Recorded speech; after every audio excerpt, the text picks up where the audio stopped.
Good afternoon, ladies and gentlemen, I'm John, this is many a true nerd, and welcome to the third Stellaris livestream, or fourth Stellaris highlights VOD if you're catching up on YouTube later, because basically Stellaris livestreams work kind of like the Harry Potter series. There's 7 books but 8 films, we've just added an extra highlights in there. Hello there! Hello especially to, I'm really sorry, to everyone who's in like Eastern time zones. I'm extremely apologetic to everyone who's, oh Claire tells me, hello, Claire's here as well. Hiya guys! Claire's there as well.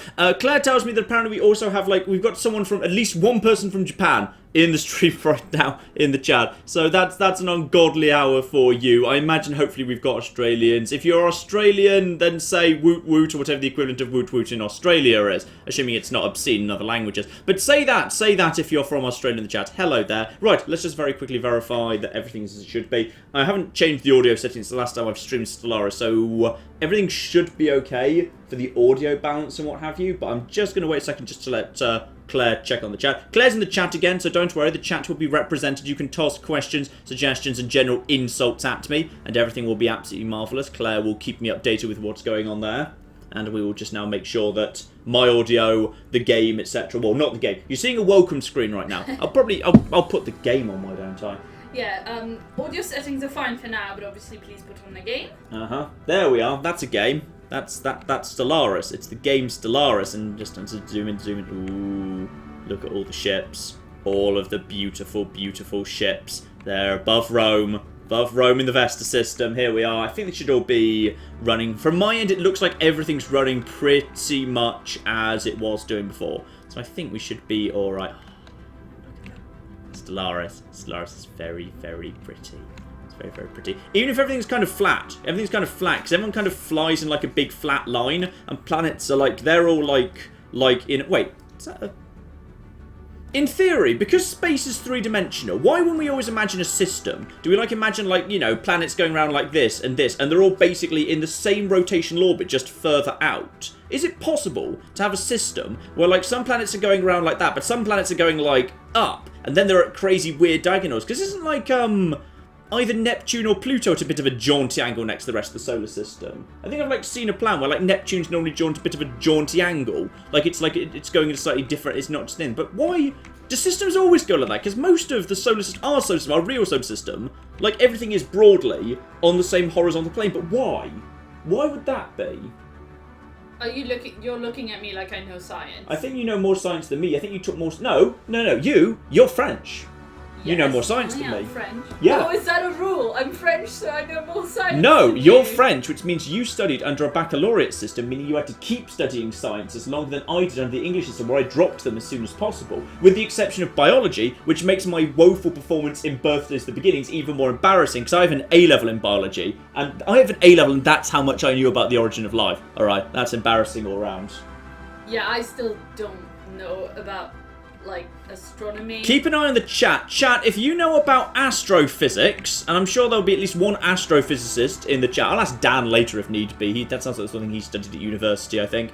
But yeah, if you happen to know about astrophysics, why do we typically imagine planets always rotating on the same horizontal plane? Is there a reason for that? Or could you have a wacky solar system where everything's going all sorts of wacky, this angle, that angle, wibbly wibbly woo? Why does it have to be like we typically imagine it in Stellaris, and how I think our own solar system actually does work?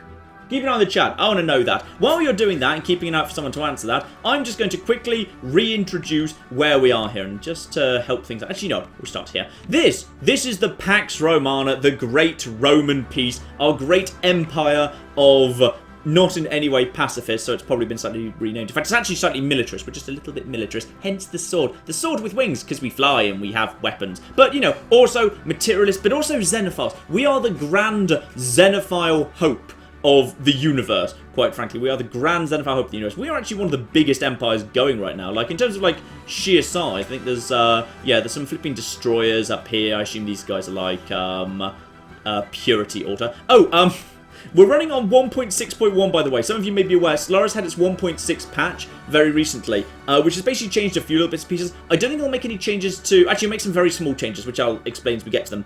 But it won't make any big change to the universe, because like the big feature added was like, now you can find ruined megastructures and repair them, but because my universe has already been generated, I assume there won't be any megastructures ruined that we can find actually in it, so it won't make a big difference. But it also kind of broke Stellaris, because the change that 1.6 accidentally added in was because they were messing around with the desirability of the different ethics and factions. They made pacifism just a bit too good, so basically the entire galaxy went pacifist, and everyone refused to declare war, and everyone else just became a great big huggy hippie galaxy.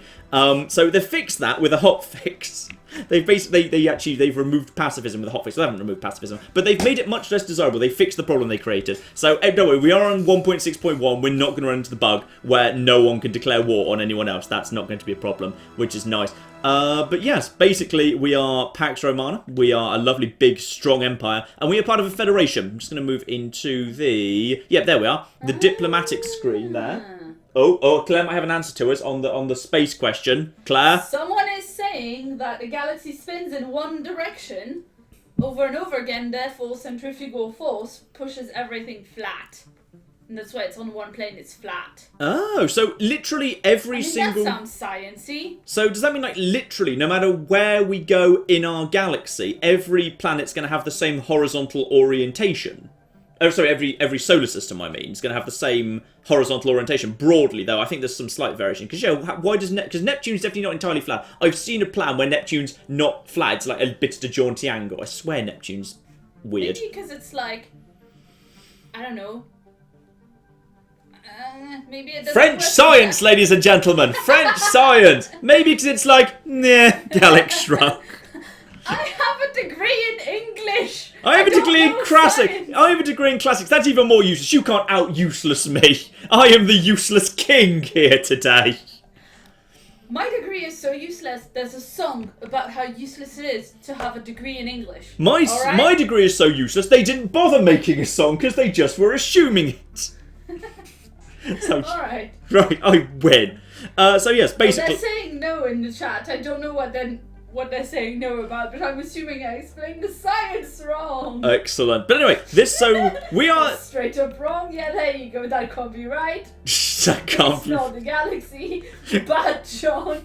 Bad science. So basically what we're hearing is that was not true.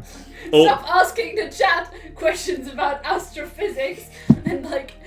I trust my comment section to flipping know about astrophysics, alright? I wouldn't trust, like, someone else's comment section to know about astrophysics. I trust mine. My chat is generally polite and well-educated. I'm sure it's lovely. I'm sure this is all fine. I'm sure it's fine. The Australians right now are just saying, they're saying, Jesus Christ, why have I got up this early? Why am I up at 3 AM to watch this garbage? So yes, we are right now in a federation. We are one member of the federation. The other people in purple are the other members of the federation. Because the other members of the federation are our old friends. Our old friends indeed. The Mighty Ducks. The Infinite Pod. Oh, sorry, what I was actually saying was... What I was trying to say, the reason I started talking about 1.6 is it's introduced a bug into the save file. Because this game was started in 1.5. Everyone is now a despicable neutral.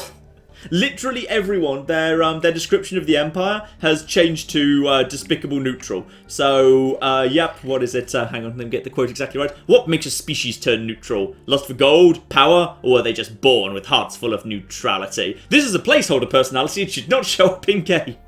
So obviously everyone should have like a description of what they actually are and what they're like, devouring swarm or whatever. But unfortunately, we don't get that. Literally everyone is a despicable neutral right now. So that's a shame. But yes, we have got ourselves in our federation, the Mighty Ducks. We have got the Bug People. The Bug People are in a bit of an odd situation right now. It must be said. The Bug People have got, well...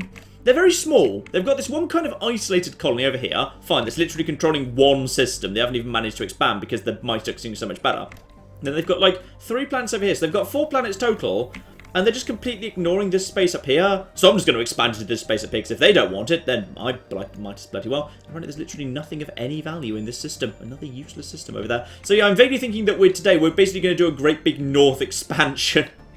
Because why the bloody hell not, eh? Because, yeah, we're very secure at the minute. Like, the first part, we just expanded and then we started a war down here with the Inari Slayers. The Inari Slayers then in the second part, actually our Federation came through, we've smashed these bastards, and this is all that's left of the Inari Slayers. And other than that, it's just a bunch of, like, remnant states have left over. We've got these guys over here, the Rontor Coalition, who are... Who are you exactly? Also despicable neutrals. They are pacifist materialists, but they were willing to join our coalition too. And they're pretty powerful. They've got quite a few systems. They've got quite a fleet that they are contributing, all things considering. So if we just kind of go into one of their systems, how's their fleet size next to us? Technically inferior, but that's because I think, like, you know, we're one of the big players in the galaxy at this point. And today, I probably want to start off with some fairly aggressive expansion, all things considered. What I need to do is I basically need to start moving up into this lovely big empty space here. Because that planet's kind of terrible. But up here, we've got a nice big, that's continental, right? Yeah, habitability, continental world, habitability 80%. So that's perfect for Romans to expand into. Then up here we've got, well, that's a bit crappy. But I'm vaguely thinking, I swear there was some, oh yeah, there was some really good snow stuff over here. Because bear in mind, because we're Xenophiles, our empire is very multicultural. So, we have got ourselves, say if we go over to Rome itself, we've got a load of Romans. You're part of the Battle Brethren. Yeah, you're totally a member of the Battle Brethren. I know, because you're terrible and you hate everything. But, you know, we also have Matosnobia. No, actually, it doesn't show up here anymore, because I've actually put it into a sector, because you've only got a certain number of core worlds you're allowed to directly manage. So, Matosnobia over here, they're building defense platforms. Tiny, pathetic defense platforms.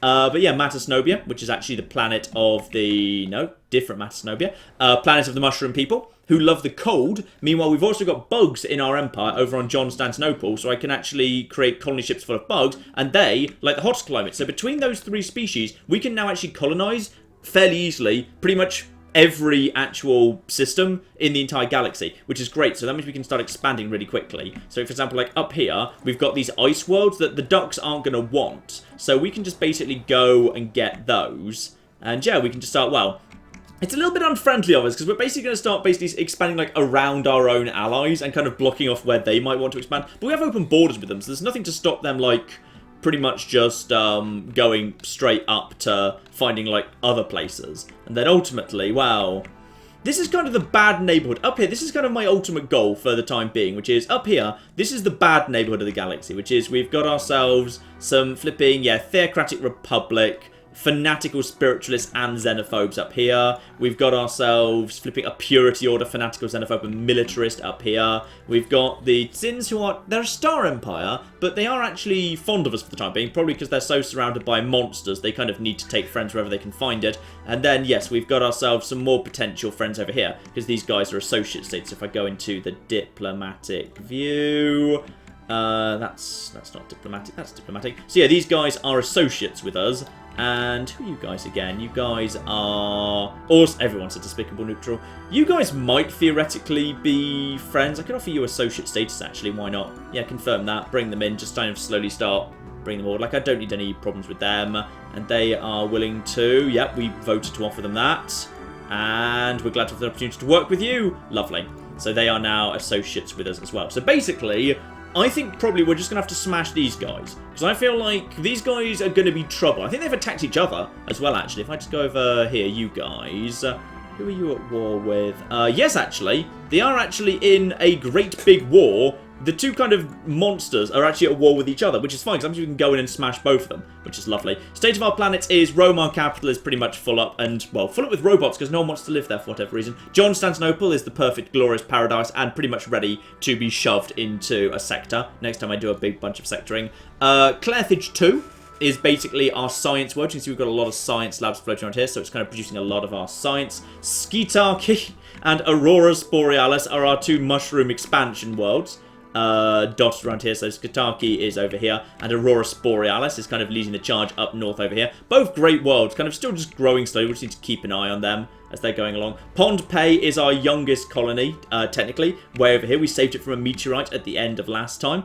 So the ducks have gone over there, because we do indeed have some ducks who migrated into our empire. And then we've also got Wua over here, which we kind of just like won in a war, and no one cares. So yeah, this planet is terrible, and we're just going to shove it into a sector as soon as possible and never worry about it again. So that's kind of where we are, so we may as well get things going again. We also have a massive energy deficit, which is kind of Very common, actually. That just seems to happen all the time. What's causing the massive energy deficit this time? We're not expanding.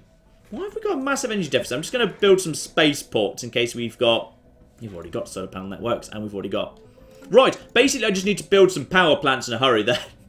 That's all I need to do. I just need to build some power plants in a hurry. How's the chat responding? Have we got any more comments or anything yet? Any more questions or similar? Anyone know how flipping planets work? I mean, they do, but it's like complicated sciencey bits. It's complicated sciencey bits. Okay.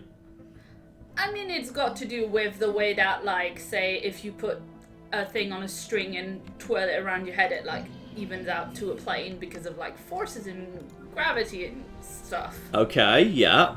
But in space. See how...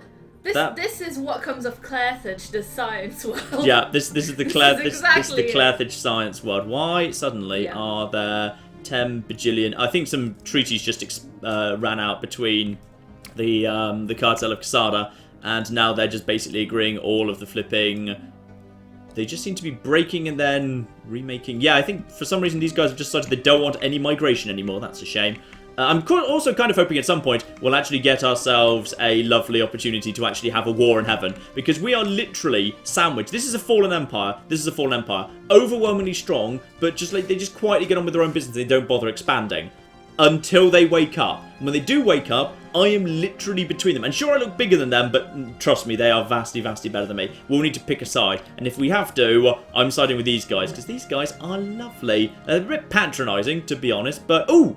They're not despicable neutrals. They get to be enigmatic observers. Lucky flipping them. Everyone else in the galaxy is despicable neutral, but not them. Oh, no, it seems to have fixed itself. It does seem to have erudite explorers, Federation builders. Okay, excellent. The one problem we've had seems to have fixed itself. I'm thrilled. Good. Mm-hmm. The chat really wants to hear you speak French. Mm-hmm.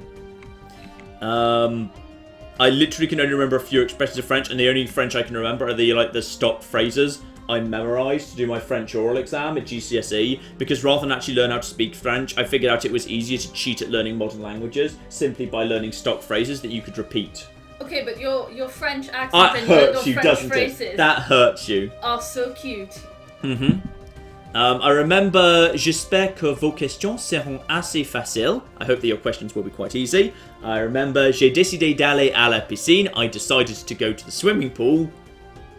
That's it, actually. I can basically just, if I go to France, I can basically only tell people that previously I've already decided to go to the swimming pool, or that I hope their questions will go on to be easy. So if I am in any conversation that doesn't involve either having gone to the swimming pool previously, or hoping that they're going to interrogate me likely going forward, I'm kind of screwed. So probably I should take Claire with me when I go to France. Yeah, I mean...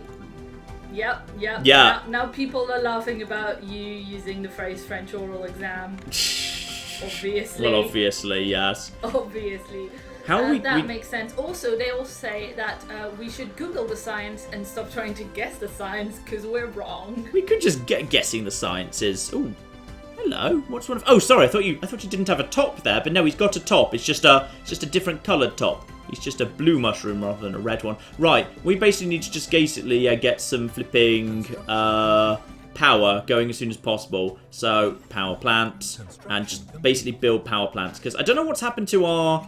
I think we must have been trading for power and it's worn off. So, I think probably we need to actually make some deals right now. Because we're swimming in minerals, but we're really struggling on power. So, by any chance, are you guys willing to do a deal with me on power? So someone's mentioning that the fallen empires that you have, like, in particular, won't go to war because they share traits with you. They're xenophile spiritualists, and so they can only go... Spiritualists don't share traits with me. They're dicks. Well, they share traits with each other. Mm-hmm. Pardon me. Yeah, but this person is raising that they probably won't go to war because of these particular traits. So, yeah, but there'll presumably be other fallen empires out there somewhere, probably on this side of the galaxy we just haven't discovered yet. That's fine, so... Yeah, you just really want to go to war with a fallen empire? You've changed your line of thought on this. Yeah, but only if I can join it with a different Fallen Empire, only if I can, like, stand behind their massive fleet, take potshots and pretend I was getting involved. Kind of like how I play Skyrim, where I'm just playing the white mage at the back, pretending I'm in some way involved, but really I'm not, to be honest. Right, I need to do some deals with you guys. Hopefully the Mighty Ducks will be willing to trade some energy. No, none of that. Offer a trade deal. Are you guys willing to give me? I desperately need it. I feel like they've not got much energy to trade. That feels like that's not much. That feels like that. They're valuing energy really. Ooh. Yeah, I can't do that. That's a concern. Okay, how about the bugs? Someone's got to have energy to spare here. Surely, yeah. Offer a trade deal. How about you? I just need your... No! Why is everyone valuing energy stupidly highly right now? Okay, I just need something to keep me going then, in that case. I'm going to do a one-off deal for energy. So energy credits, instant transfer, and... There we go. Oh yeah, they'll do a massive swap for very little. Now, how much energy do you have? Because I'm willing to buy like a few thousand energy, if need be, for... I don't have that much minerals. I probably can't do that much at all. I'll trade like for a few hundred just to keep me going. Minerals, instant transfer, and... I go over to 10, 10, 10, and 430, and just keep going. I just want to give them a nice deal. I'm going to give them a good deal. There we are. So, and then see if I can just get a little bit more out of these guys. No, and there we are. So, that's a real rip-off. That's such a rip-off, but I just need some energy to keep me going so I can build some new power plants. I'm just going to offer them that, and they'll totally accept that. So I don't think the Empire... I don't think, like, they can turn down a deal that's, like, fair or in their favour. Logically they would tactically do it, but they don't. Ooh, I wonder if there's some new stuff. This is one of the new backgrounds thing, by the way. Now your background is informed by your ethos and stuff, so there's new stuff showing up here. So you've accepted that, and failure risk, yep, go on, just search that if that's around there. Lovely. Trade rivalry offer. Rivalry, ooh. Okay, the Infinite Pond has declared those bastards their rival. Okay, fine. Well, that's okay. Clearly, when we do go to war with them, they'll be totally fine with... the Mighty Ducks will be totally fine to jump in. Lovely. So, get rid of all of that. I know we're losing energy credits, alright, but we've got enough to keep us going. I kind of need to stabilise... I could stabilise that. Guys, we need you to... We've got plenty of flipping minerals right now and plenty of flipping food. Go and man the... No, man the power plant, please. We just desperately need... energy. There's actually very little energy. I kind of need to find a new energy world to act as like the big power plant of the galaxy, which I don't really have right now. We've got technology research. Ooh, living state. Oh, Empire leader capacity +2. That's lovely. That means I can just have more leaders simultaneously, meaning I can have more planets being managed simultaneously. That's really, really damn good. Plus, if a faction really likes me, that means it'll work to my advantage. Right, new research. What have we got going on over here? Barlab 2. Ship upgrade cost. Naval capacity +10%. That's very tempting. Especially, actually, that's really cheap. Yeah, let's get that done. That's done in like under 2 years. That's marvellous. So we'll get that done. Marvellous. And there was a good energy world. Deceptive giant. Oh, we've discovered a small gas giant was in fact not. Well, that's flipping embarrassing. Someone gains 200 experience. I swear there was a good energy world that was like somewhere actually within our borders. I think it was actually on Tiberius, wasn't it? Yeah, actually. I feel like this could be the time to consider expanding out to Tiberius and actually setting up the Tiberius planet, because that is a big energy-rich world, unless there's like a better one somewhere around here, because like I know there's some big snow world up here. That's not energy-rich. That's not energy-rich. That's science-rich, not energy-rich. You know they're saying that you're missing a lot of energy and resources in the planets you already have because of your legendary perception, and that you should just maybe check out the rest of the Empire. Oh, hang on, we've got Clairthage going on here. Clairthage is pretty much full up and there's not much energy going on there. Skitarke is, sure, I could put some... I could move you off here and I could move you over to here. That's fine, sure, absolutely. And then you can grow into this spot. That is growing, but okay, someone needs to be... Okay, fair enough. We can do a little bit more. We can kind of... We can move people around just a little bit. We'll move you off food. Yeah, because food's under control. So we'll do that, and we'll upgrade that. That's fine. Aurora Borealis. I think there's much We just by sheer coincidence, like I hadn't really kind of kept an eye on this. We just don't have many planets that have got huge amounts of energy on them. Yeah, they say John has lots of space resources doing nothing, enough energy bits to fix the problem if you build mining stations above them. Mm-hmm. So I'm just gonna build some power plants on the empty spots around here, which is fine. So I'm just gonna build some power plants like crazy. We've half stabilized the energy situation already. Once the energy situation is actually stabilized, and I feel like it's kind of most of the way there, I'll probably actually build. Do we have anything else that we need around here? That's not high energy world. That's not high energy world. Someone's asking why you named a planet full of energy after Tabby, the sleepiest cat in the universe. That is true. That is very, very true. But I think we need to. Yeah, you know what? I'm going to get a new ship in production over here, which is really annoying actually. That yeah, once you've moved a system into a sector, because it doesn't show up here anymore. If I want to actually build a ship, I need to actually come in here manually. I think.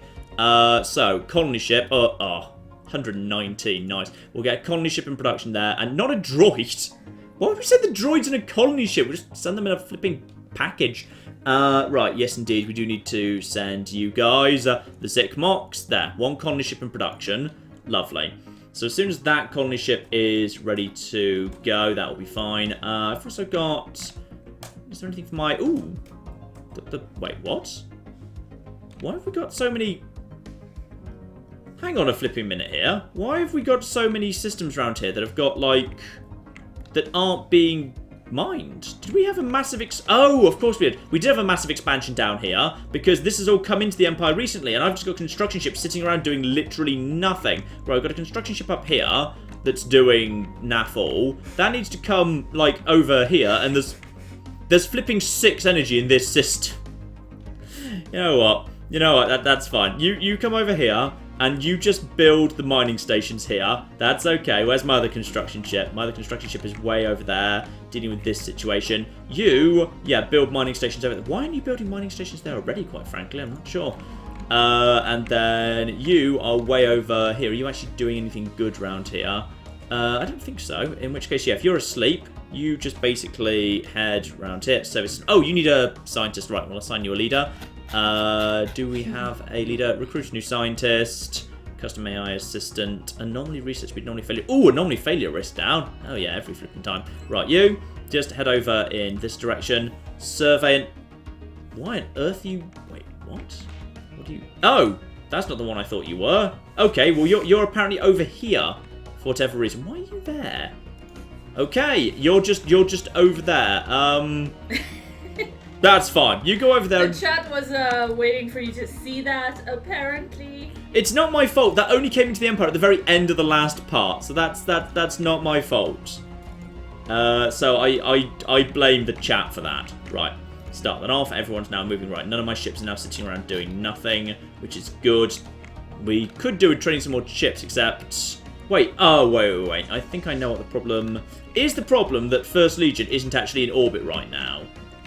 Is it actually in orbit? No, it is in orbit. Fine. We're not kind of wasting huge amounts of energy that way, so that's good at least. I thought maybe we were having so many energy problems because of that, but no, I think we're all right for the time being.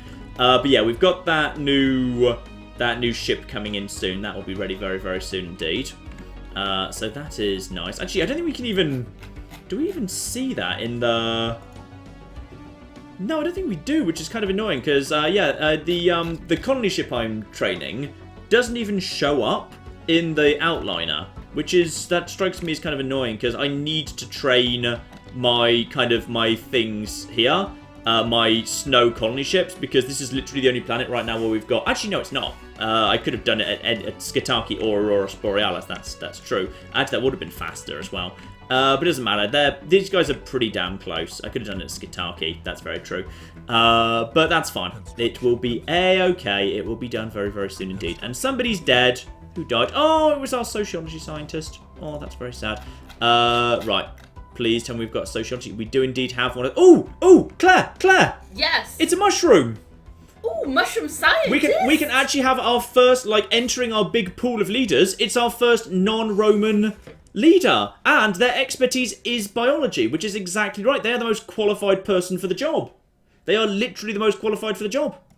Boom. In you come. Well done. Oh, that's nice. I was really looking forward to that. That we've got our first flipping... Yeah, our first actual flipping person here who's not Roman doing the signs, which is lovely because we already have our set of matching twins here. So it's nice Yeah. that we're doing some more portraits, Paradox. We need some more portraits, damn it. Right, get rid of that. War declaration on from the envelope people to the key people. Envelope people and okay, so these two people are fighting each other. Good, that keeps them away from expanding in my direction. As far as I'm concerned, that's absolutely fine. Trade treaty with the Infinite Ponders timed out. I can't remember what we were even bloody trading with them, but whatever it is, it's done now. So, yeah, the bugs really need to expand. Because if the bugs don't expand, then sooner or later they're going to become such a tiny part of the Federation that it's not really worth keeping them around anymore. We might just want to absorb them aggressively. So, there's an argument that the bugs need to sort themselves out very quickly, otherwise I will just have to invade the bugs. And that would be very sad, because we love the bugs, but if they're not going to do this properly, then shame. Speaking of which, I should probably actually put a stake on this part of space. There's a nice bit of space around here, which is lovely. This construction ship is now... Where's the construction ship that's down there? That's finally done with its business. You come over here, and yeah, there's a bunch of flipping energy there as well. Right, yeah, there was a bunch of energy in the system we haven't actually got around to putting stations on yet, so that's 100% fine. Everything's under control, I know what I'm doing. Improved deflectors, lovely. And then improved assist research, automatic exploration, energy nexus. Okay, NG, yeah. Modify for the planet energy up. Need that. Let's get that in production. That's only a year and a half away. By now, hopefully, my colony ship should be about there. Failure rate is 0%. Lovely. Research that. And yeah, by now, where is the... You done yet? Oh, come on, hurry it up. I'm just going to stay on that for a second. In fact, you know what? I'm going to speed time up for a second here. Let's just get that done. Diddly, diddly, diddly, diddly, diddly, diddly, diddly, diddly, diddly, diddly. Did anyone ever come up with an answer for why the planets are like that, by the way? Because there was a lot of sneering at the suggested solution, but I don't think anyone came up with a better idea. No, they did explain, but it's going very fast and it's fairly complex, and I didn't know which one was the correct answer. Excellent. So I determined I would, in fact, Google it later, because it's quite interesting. Someone sent us a link to a video, which I think, you know, there's probably a lot of channels doing like science explanation that are really cool that we could check out, but yeah, I'm not. Here we are. The SPQR Sparta is now ready to go, and it's going down here to Tiberius. You head in this direction, just be on your way. Tiberius 3, just checking that's the right one. In fact, it's definitely the right one. Hang on, I just want to make absolutely sure it's the right one here. Tiberius 3 is, yep, Tiberius 3 is definitely, that's the right one. Lovely. Although now it's disappeared. Construction complete. Oh god. Yeah, it's a bit awkward to... Yeah, there's the SBQR Sparta. Lovely. You come over here. And you are colonizing this planet for only 30 influence. Marvellous. Now, right place to slap down. This is technically filling up a spot of energy, which is annoying, but it means there will be energy in 3 directions. I want this to be the energy planet, so I feel like I kind of want to do that. So you're going to go down right, flipping here. And this planet is indeed just Tiberius. I don't think it needs to be Tiberius Prime. Yeah. I think it's Tiberius. I think it's just Tiberius. There we go. Right, so that's on its way. So, someone says there's a box at the bottom right of the screen. You should definitely check. That tells you which of your resources are unused, and also you should definitely be taxing your systems, I think, for energy. Oh, the sector. I think that's Taxing all. your sectors, I yes, think that's because this game started in 1.5, they're already... Because now you can tax sectors differently for energy and for minerals. But I'm pretty sure because I have every sector by default to 75%, and that starts in 1.5, I'm almost certain they'll be like that already. So, but we'll make sure. No, actually, you're right. For whatever reason, it seems to have gone. They've dropped to 50%. Also, I can drain their. I can actually drain their full kind of tanks of energy or minerals anytime I want to, or I can give them some stuff to speed up their growth. Drain the stockpile, but that requires 100 influence, so I can't anyway. But admittedly, the Skyrim sector is currently sitting on a stockpile of 500 and 500. If you're at war, actually, if you're in a defensive war, it's only 25 influence to take that. It's 100 normally, so that's quite a lot of influence, to be honest. When like a scientist might die any time, so I'm going to leave that for the time being. Construction ship is... Where is that construction ship? Construction ship, tell me where you are. You have built... Yeah, you've built a bunch of stuff there. And you know what? Why not? Build yourself a research station as well. Lovely. So you get on with that. My construction ships are building, flipping power plants like crazy all over the place, which is welcome. We've got a little bit of an energy deficit, but it's under control. And once Tiberius is down... Well, let me see. When Tiberius is down, that's actually going to make the situation worse. But after that point, it's going to get... Also, I'm sitting on 2,500 minerals, which is good. It's good. Like, we were once given 3,000 by the Apache Ancients, and we just didn't really care that much. But now that's lovely. Now, a construction ship. Yeah, next time I've got a free construction ship, I'm going to potentially go and set up a border outpost, one of my frontier outposts, sorry, up here, to basically say to the bug people, this is my bit of space, because this planet over here is... Was there anything good? No, it's a tiny planet, so I don't want to bother taking it, but I'd like it to fall into my jurisdiction, because I'm assuming there's a... Ooh, interesting question. Yeah, alien mural. Yeah, fine. So there was an event there. Yes. Is this series set after the Medieval 2 series, or is it in an alternate universe? Because we know that this takes place after Rome, but are we saying that the universe branches out to have Medieval as one follow-up and Stellaris as another? Or are we just assuming that we're not taking into account anything that... Well, that's a really interesting question. What era do you think medieval refers to, Claire? Just give me some years as a vague guess, as a date range. That is not the question. No. Just answer the question. Answer the question, please. Just give me some ideas for when you think the medieval period falls. Is it like 12th to 15th century or something? That's probably not too bad. Now, the problem is not too bad. This game is set in 2258. All right, let me say the question again. You said this game was the future of Rome. It is, right? yes. And in Medieval, you also said this game was the future of Rome. Yes. Right? However, we don't know what happens at the end of Medieval yet because you haven't finished Medieval. So, is it a split in the timeline? There is no split planned in the timeline because this investor is not Earth. This investor is not Earth. These Romans are not living on New Earth. They are living on Rome in the system of Vesta. Okay, this is a new planet that Julianus Vatinius went and founded. Earth, unfortunately, well, something's gone wrong on Earth because Sol has been renamed the Brightest Quack, and Earth has been replaced with Duckburg, which is covered in ducks. Yes. So, and also the odd mushroom person. I'm not sure where that bloody came from. Because that goes well with duck. Does it? Mushroom and duck? No, it doesn't, but I just wanted to make a joke about eating duck. They have indeed invited... I don't know where they've got these mushrooms from, but... It's too earthy to go with duck. Wherever these guys have come from, they've managed to get some mushrooms onto their world, so that's nice. So... I would say, possibly, I don't know, maybe the ending of Medieval 2 will be the ducks will take over, but I suspect at some point between the end of Medieval 2, which canonically takes place somewhere around the 16th century, and the beginning of this game, in the 2200s, at some point the ducks take over. We're just not quite sure when that is yet. Maybe that will be the plot of Empire Total War. Yes. Mm-hmm. They also want anecdotes about the Greek. They want Greek anecdotes about, like, classical Greek myth. Mm-hmm. They want you to tell them a story, basically. But not this one. Like a different one. They're going to have to be more specific than that. They're going to be more flipping specific than that. So as I'm just sitting on minerals, I'm going to literally upgrade everything on this useless planet. There we go. That can just be upgraded. That can be upgraded. That can be upgraded too. Physics. Lovely. Anyone wants any upgrades, now's the time to ask me for upgrades. Alright, oh, there's enough people here for us to upgrade that. Nice. So now we can get a proper settlement set up here. We've got ourselves... You're almost done. You get off the science and get on the power. We just really need some power right now. You're almost grown. Get over here in a second. The robots are almost grown over there.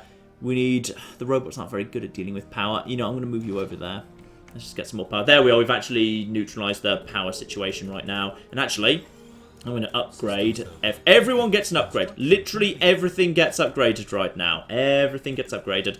Because, for whatever reason, we... Oh, it's because we've developed the new technology. Ooh, that can be upgraded. Everyone gets proper planetary administrations.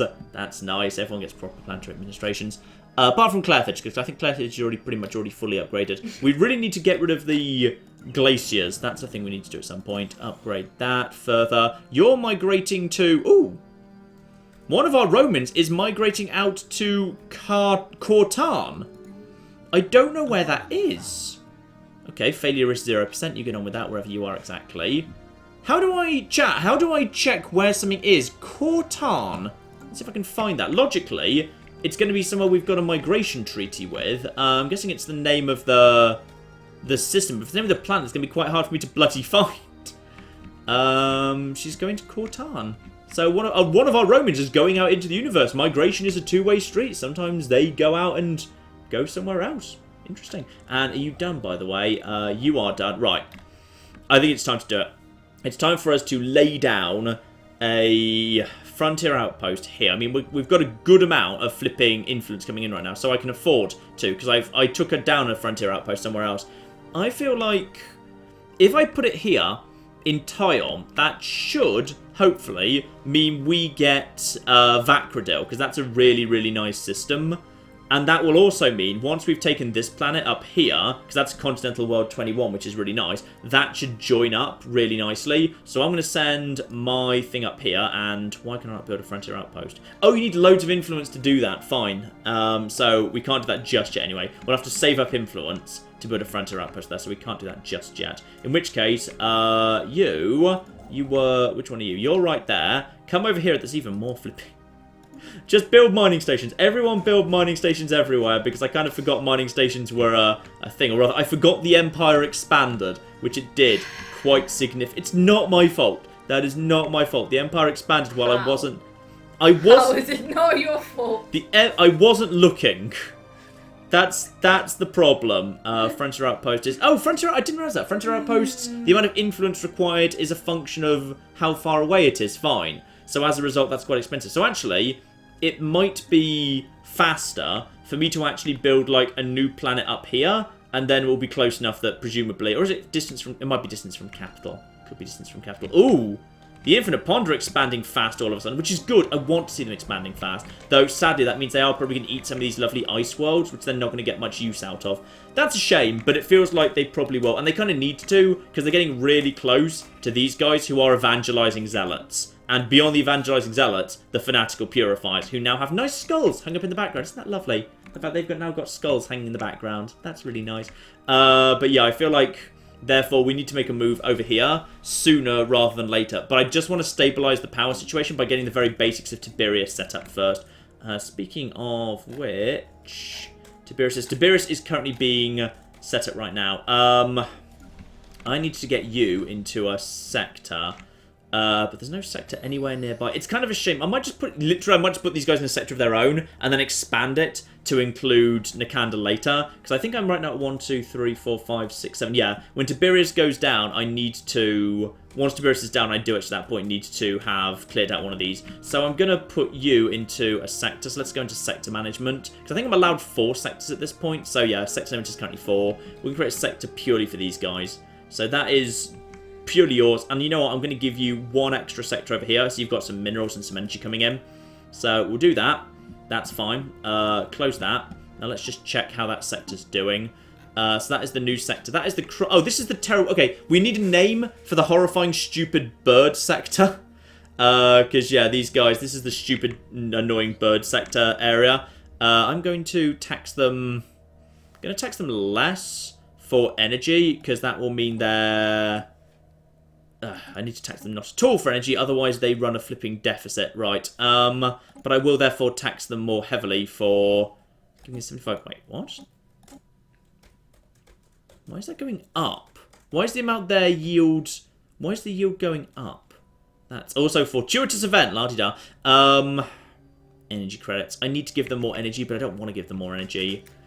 Oh, go on then, fine. I'll manage the sector. You can have 1 more area. This is annoying, but you can have that. I'm going to get some of it back through taxation anyway, so it's fine. Right. Plants and sectors. That is now... How are you... Okay, fine. That's clearly what I'm making off the sector, not what the sector itself is making, so I just slightly misread that, but it's fine. So the Crandra sector, yeah, this is the stupid, annoying bird thing. So we're going to need to... Oh, that's nice. I hadn't noticed that before. Yeah, on planets. That's a really nice summary of what the pops are on each planet. And they're all standing next to each other because they're friends. And they are all friends because everyone's friends because everyone's lovely. Right. That's good. Right. Good. So that sector's now fine. That's our sector down there. Right. You wanted to know how to find planets?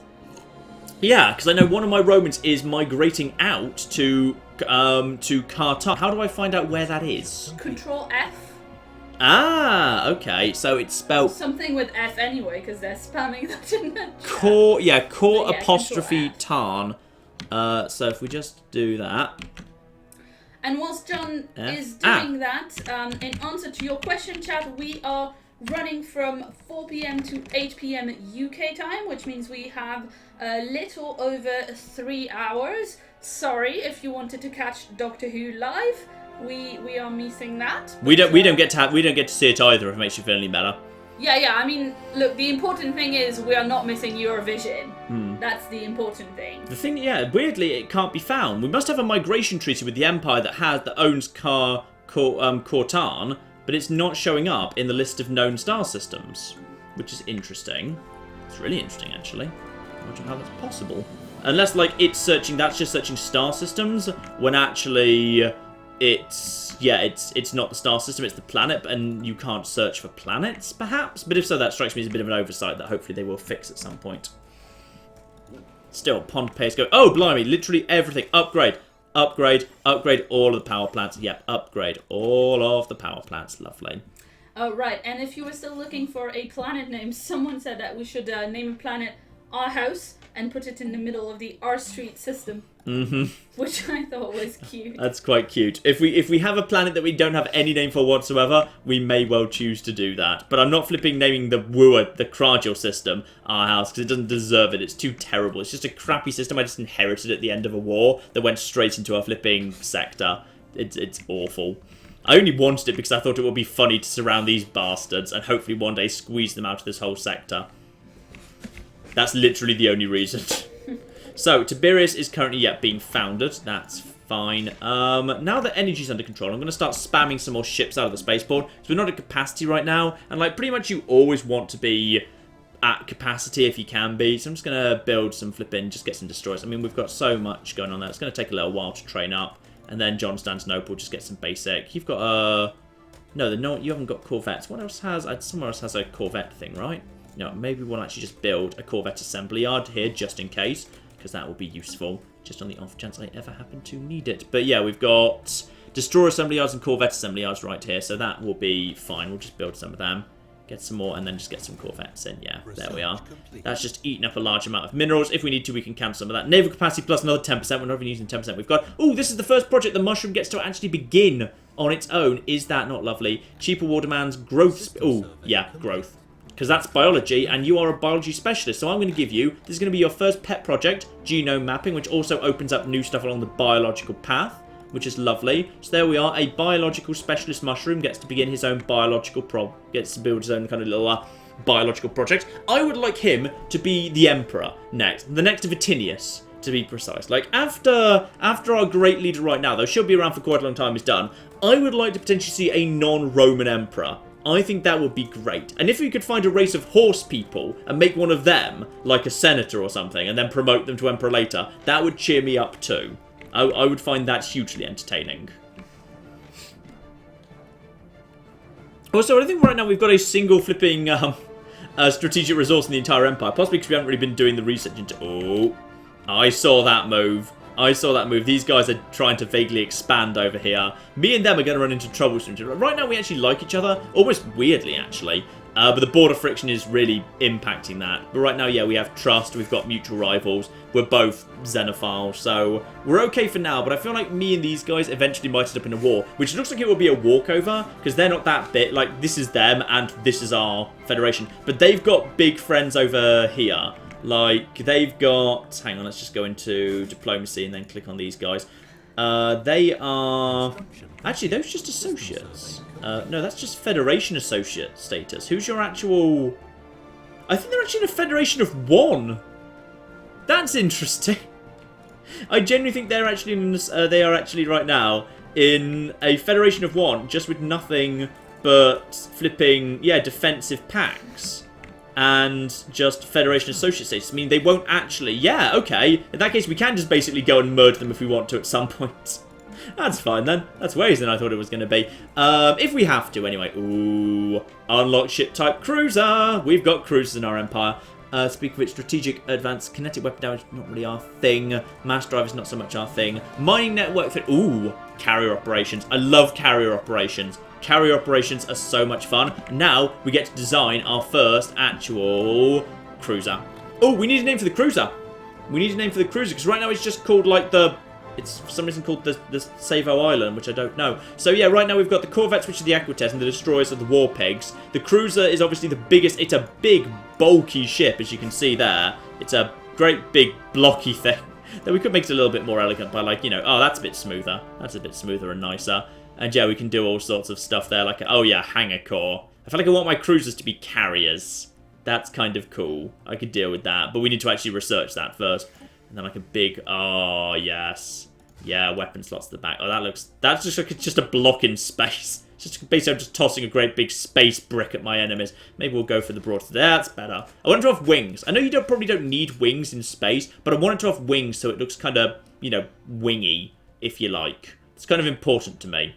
But yes, let's get some plasma accelerators on this thing, because plasma accelerators are great, and I literally don't have any point defense drones, so it can't do that. Never mind. Alright, let's see what they are saying about the ship name. The Quinkrim? You know what the ships are named in... No, you were right, Quinkrim. That was correct. It looks funny when it's spelled out. Onager. The Onager. It's not really... I quite like the Onager, actually. It's alright. Yes, it's better than giant space hamster, which someone also said. For some reason, Triarii. War elephants. Yeah, I think Quinkrim, Onager, and War elephants are probably the most prominent. Ballista.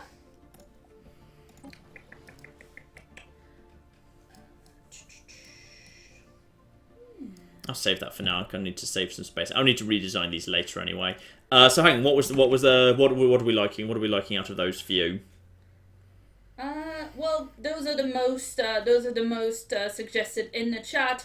War elephant. I think elephant has to be reserved for the battleship when it comes along. The grand battle cruiser. We are definitely doing elephants, just not right now. I think the Onager. I like the Onager. I think it's going to be the Onager. There we are.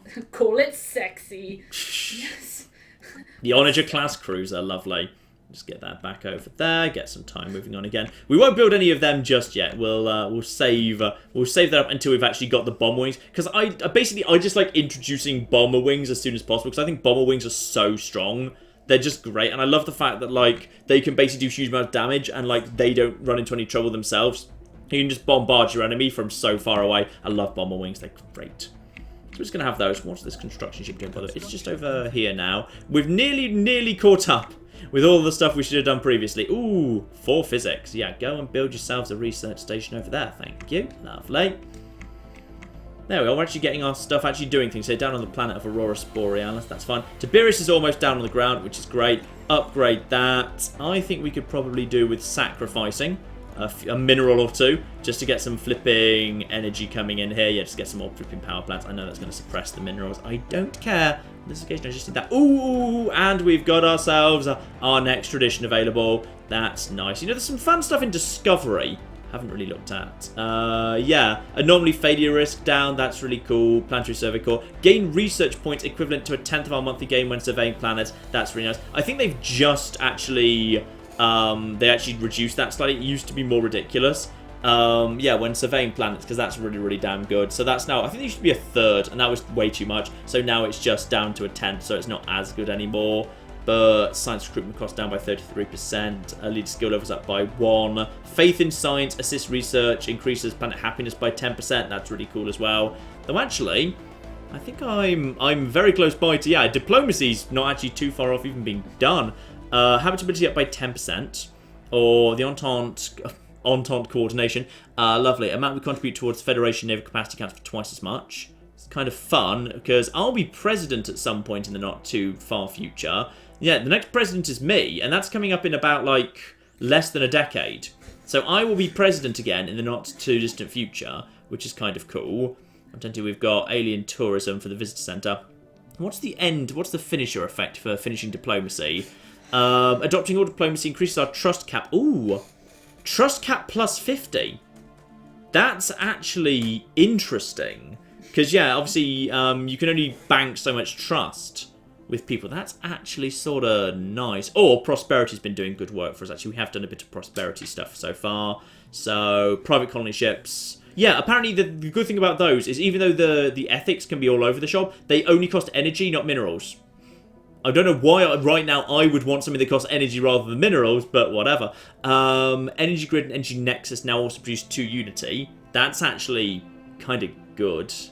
That's really damn good, actually. Every single energy grid. But it's energy grids and energy nexus, not just any power plant, so it's not so good. Building upkeep down 10%. Ship upkeep reduced by 10%. Ship upkeep down 10%.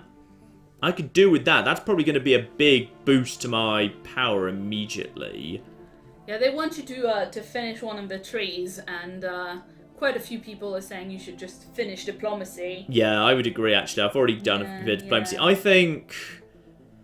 Yeah, habitability plus 10% would not be the worst thing in the world, because I like bringing people in, but I wouldn't mind as we're going to be the leader of this Senate again soon, I'm going to go for Entente coordination, because then yeah, the size of the Senate fleet's going to be way up. So we're going to buy that. Lovely. And then probably, yeah, we'll probably just go for these two. I mean, alien tourism's not great, to be honest, but I like the finisher effect, and it would be nice to get an ascension perk during today's live stream. I agree, that would be nice. So we'll get that. And lovely. Obviously the chat would also want you to know that they have now renamed nicknamed the ships, rather the ship class, the Jonager class. The Jonager? Yeah. Aww. That's lovely of them. How many people have we got in here today, by the way? How many people do we How many people have we got here today? Let's see. We've got, right now, 1,970 people watching. That's pretty good. We had about 2,000 last time, so we haven't really dropped many people in the 2 weeks. Because, like, you know, I did worry that, like, when we were going to do, like, this is, like, an extended series, but it was only as a live series, that, like, we'd just drop more and more people over time and people would just lose interest. But no, we've actually kind of kept up, like, 2,000 people watching this every time, which is great. It's really cool, which is good. This gives me an excuse to play Stellaris for 4 hours at the weekend and pretend I'm working. And you have to sit here and watch me play Stellaris, which is great. It's nice just having someone watching you play computer games. It's a nice thing. Yes, but this is also what we do in our off time anyway. This is also what we do in our off time anyway. Yes, that's also true, like, yes. I need the chat to know that before he was running the YouTube channel, what John would do at the weekend is he would close all the blinds in our living room. Yeah, that sounds... Boot up a computer game on the main TV and just like explain to me how it worked and how it was going and everything, and just like keep up a running commentary to himself or to me. Ooh, Claire. Yes. Look at all of this over here. Look at this system with its flipping 13 minerals, and also its... I can't remember what that crystal does. Does that not belong to somebody else? Not yet. It brings us a little bit close to a hive mind, but it's a hive mind that is mysteriously fond of us. Oh, just because we're xenophiles, we get plus 10 by default. It's doing the same little flutter. It is. As the bug people. Yeah, but it's not as cute as the bug people though. Like the bug people you'd sex, you wouldn't sex that because you'd worry what you'd catch. And also whether it might bite something off while you were doing it, because you're not sure which are its genitals and which are its mouths. You just... Well, maybe ask it where you can stick things, and then it won't bite you off. I should have thought of that first, really. Yes, you should have. God. It's a hive mind. It's an immortal hive mind. That must get real awkward, though, for sex. Yeah. Anyway. There is over here actually, there's 2 really good cold worlds. Actually, it's a bit empty. It's not as good as it looks because it's big, but it's empty. Over here, that's a crappy world. That's a really tiny crappy world. This is that's a big... Yeah, there's some big worlds over here, but they're not so great. But I wouldn't mind just basically expanding out this way purely for the sake of having this world. Like, they're really going to object by the way, like, this is just asking for a war with a hive mind. But they're not exactly a strong hive mind, and we're in a big defensive federation right now. Like, the northern expansion is fine, but, like, this up here is... Actually, it's pretty good. I should probably expand up there, and then maybe we expand over in that direction. Oh, okay. You know what? We're going to leave this to the chat. Claire, get us a straw poll set up here. After Tiberius is set up, and Tiberius is actually down, by the way, we need to start building Tiberius shortly. After Tiberius is done, do we go over to our grand western frontier and basically plop down a really, really aggressive forward settling ice world in order to secure, like, we've got a system over here worth 11 minerals, another over here worth 13 minerals. I just want to secure those, quite frankly. But it's aggressive, and it will probably bring us into conflict in the long run with a hive mind. And those guys, well, they're not that bad. But on the other hand, they're stuck in a war with the Envelope people, who are potential friends. They're a war council. They're, you know, a bit warry. And they are technically inferior to us, probably because they've been stuck in a big war. So I think they can't actually do much to stop us. And I think arguably, like, the amount of space it locks off is really, really damn good. Or, so that's the Western expansion. Well, that is the West Hive Mind expansion. That's how we should label that. Or, there is the Northern, there is up here, the Northern expansion, which is towards the Evangelizing Zealots, where potentially we look to war with the Evangelizing Zealots and this flipping here Fanatical Purifiers in the long run, where I just start expanding up this bit of space, where we've got ourselves, I can just lock down this bit of space and stop the bugs expanding, and ultimately we go to this planet, which is pretty good, and that planet's kind of terrible, so maybe we just kind of skip that one and just start heading up to, ooh, a Gaia world up there. Yeah, there's a Gaia world in that direction, there's a new ocean world for the ducks, so we kind of expand over in that direction, and we do get, albeit it's a small Gaia world, but it is still a Gaia world. So basically, there's the Northern Zealot expansion, or the Western Hive Mind expansion. Let's put that into a flipping straw poll, and you in the pews choose. That was a quote from a really old British comedy series that none of you will have seen, which I can't even remember the name of. Not The Thick of It, the one that was like The Thick of It but had Stephen Fry in it, the one where he's in the PR agency. It was quite good. I've shown it to you, I'm sure. Who was it? The one where Stephen Fry plays like the PR guy, and they represent the Church of England.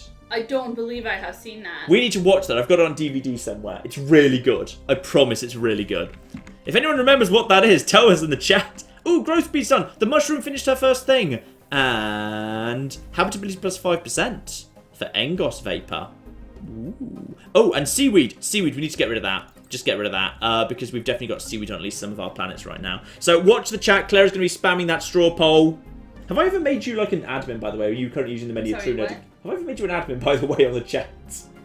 Yeah, I think I am. Excellent. Good. I should see if I can give you a little crown like I get. I get a crown when I appear in the chat. Wait, I want a crown? You're going to get a crown. Crowns are for me. I'm the king. You're just Claire. Cult of Claire, No one likes Claire. Chat, please? No one likes Claire, indeed. It was called PR. PR? Was it just called PR, really? Well, that's what the chat is saying. I'm gonna sort the chat. Okay. Well, look up Stephen Fry PR. See if we can find it on Google. See if we can actually Google it. Given apparently Google is more reliable than the chat. Apparently. Well, on science, not on Stephen Fry. Meanwhile, yep, Tiberius is already starting to look pretty damn good there. Right. Let's just get ourselves some flipping. Just toss down power plants like crazy. Toss down power plants like crazy. Yeah, power plants and power plants. I just want power plants on every side here. And yeah, as soon as we can we need to research getting rid of massive glaciers. I have a little wrench. I don't have a crown, but I have a little wrench. Do you have a little wrench? Okay. It is cute. I think the crown is reserved for the channel owner. So I don't think I can give you I can give you one. Ooh, we planetary. All like Claire, Cult of Claire, Crown for Claire. No, stop saying Sex Claire. That's a little bit. I will ban you. Don't be weird, chat. Don't be weird. Please. Unlocking new type of shield. Physics lab. Ooh, Physics lab 4 is quite. Oh, that's 15,000. Bloody hell. Self-aware colony ships. UV lasers. Now we're kind of moving away from lasers. Let's just get shields up. Shields are good. Just upgrading our shields further and further and further. Yeah, Tiberius is now on the ground. Tiberius is already called Tiberius, so it's fine. I'm going to give them a governor. Because we've got lead capacities up to 14 now, so I can give them... Ooh! I can give them a mushroom governor, because it's going to be a mushroom world. So that's nice. So, hydroponics farm build cost minus 20%. You are 38. Actually, I think these guys are... we are long-lived and they're not. So the thing to remember is, these guys will die younger than the Romans. So we've got to be a bit careful of that, which is a shame. And there's 2... You know what? I'm going to give an actual mushroom governor. We've got our first mushroom governor here. That's lovely. It's nice that this mushroom planet Tiberius is going to actually have a mushroom governor as well. I'm happy with that. And one day, when it's grown, Lepkis Magna will expand to include Tiberius. And because Tiberius is very close by to Nero. I mean, Tiberius doesn't really add anything to the Empire. We haven't grown the borders at all. But it's going to be a really good world once we get it developed a bit. That's the thing. Carthage is like... I think Carthage is ready to be put into a sector too. Like, I don't think we can... Like, once we've got the toxic kelp thing, then we can actually remove that. We'll build like a tiny bit more there. So as soon as we've got that, and I'm going to move that into a thing. Constantinople's ready to go. Totally as well. That's absolutely ready to be put into a sector as soon as possible. That is... Constantinople is over... Wait, where is it? There it is. There it is. Yeah, that can probably... Yeah, once we move... Maybe I will leave that till Nikander's ready to go as well. But yeah, we've got a few planets that are probably kind of fair to go into that at some point or other. You're over there. But yeah, we've got some things to go to sectors. Energy's under control for the time being and will continue to improve once we've got Tiberius going on there. Lovely. That's actually... Oh, apparently you've both been built.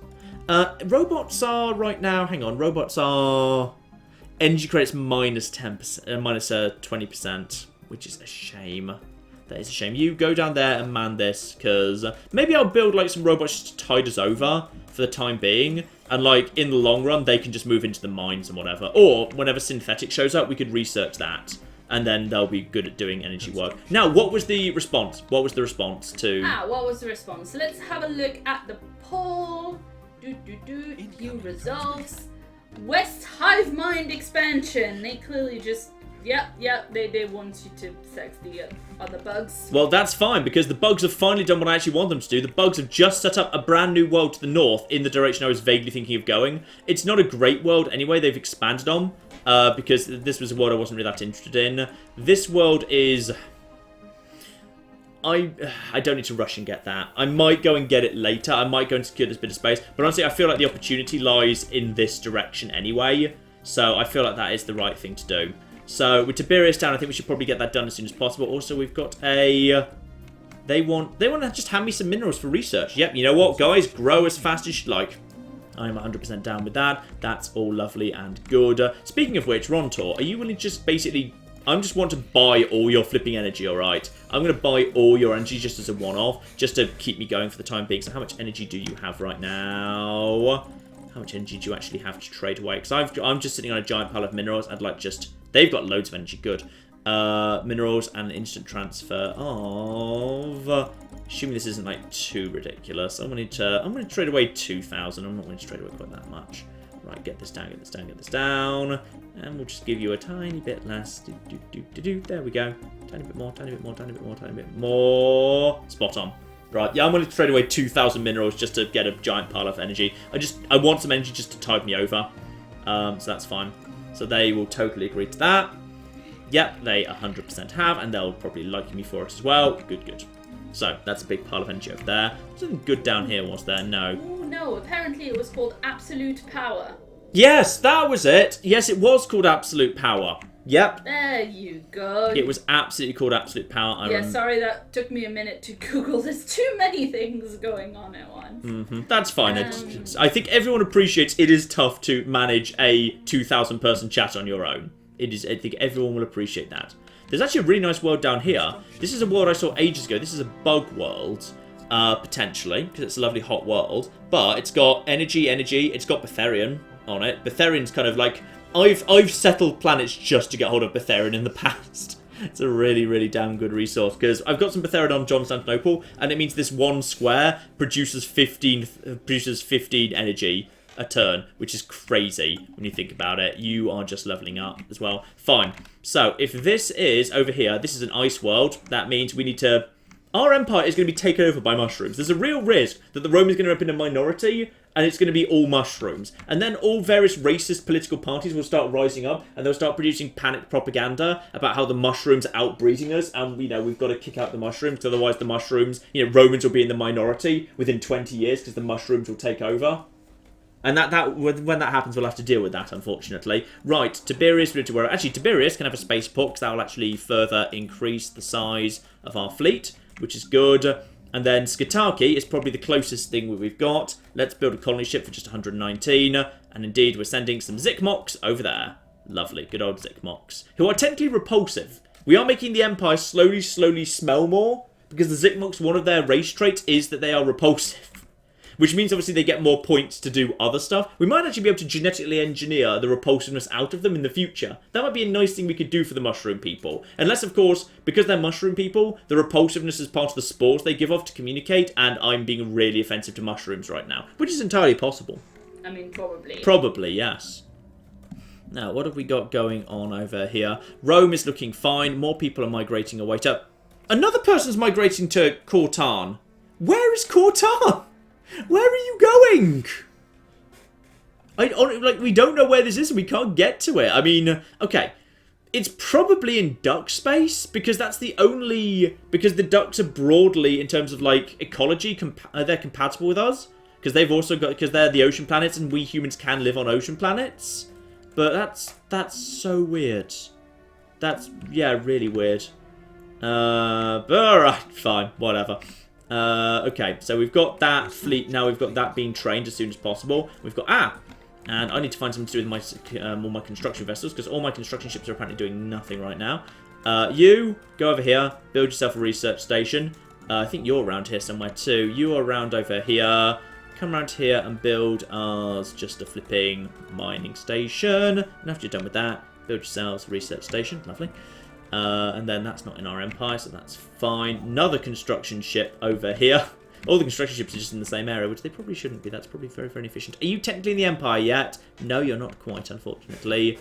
You are covered. What else do we have over here that's in the empire? I think now we've finally caught up with everything that entered the empire at the end of last part. It's now finally been built on. I think we've now got total coverage, which is good.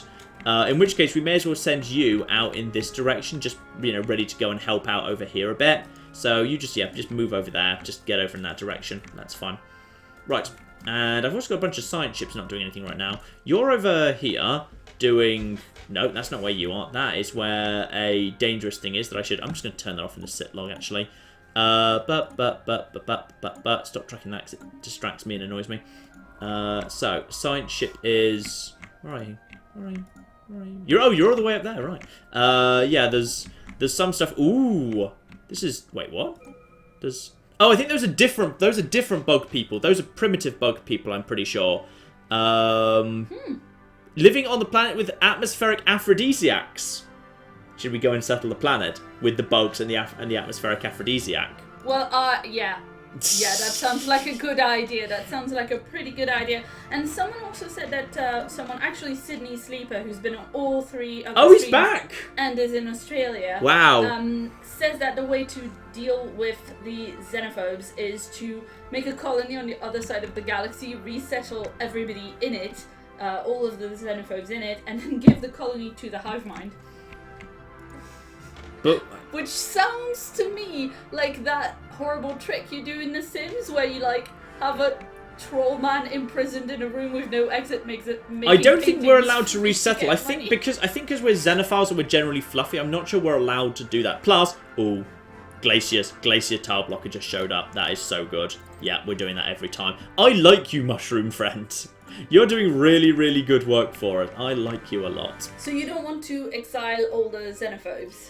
I don't think you can anymore, because people no longer have ethics at an individual level. That predated 1.5. Now if you hover over... Wait, they've taken away free will? People don't have... people don't have individual ethics anymore. What people now have is member of factions. If they have a particular ethic, they express it by virtue of joining a council. Whereas it used to be that people had individual ethics and you could check whether a person had a particular thing. And you still can, because this guy here, he is materialist. I can see that. But it's not so much that he is fundamentally a materialist, he was born that way. It's now that he suffers from various attractions and may ultimately, as a result of the attractions, join a particular faction. So because this guy is militarist, he has joined, the thing that matters is, therefore he's joined the Council of High Technology. And thus he is happy because the House of High Technology likes me because I do things that they like. Like if we go over to, not policies and edicts, if we go over to factions, in fact. Yeah, the Council of High Technology is one of the ones that really likes me. In fact, the Xeno Reform Forum and the Council of High Technology like me so much, I'm getting plus 2.5 influence a month just off them. Meanwhile, the happiness of the Battle Brethren is extremely low, it must be said, and that's going to impact the happiness of a load of people. They've only got... how many people do they have? They've got 14 pops in them. So I should probably do something to make them happy at some point. Conquering alien planets and subjugating others will make them like me. No, we don't want to do that. Constructing a frontier outpost. Okay. I can build myself a frontier outpost. That's fine. Declaring ourselves the rival of at least one thing. That'll be fine. So we could probably just make some more rivalries. Who's our rival? I think these guys up here are ultimately likely candidates. So I'm going to just declare these guys our rival if they haven't been already. Which I think they actually are our rivals already. I think they... Yes, I think those are already our rivals. In which case, I might just declare the Hive Mind our rivals. Because, you know, started me to go on. Declare rivalry. Screw you.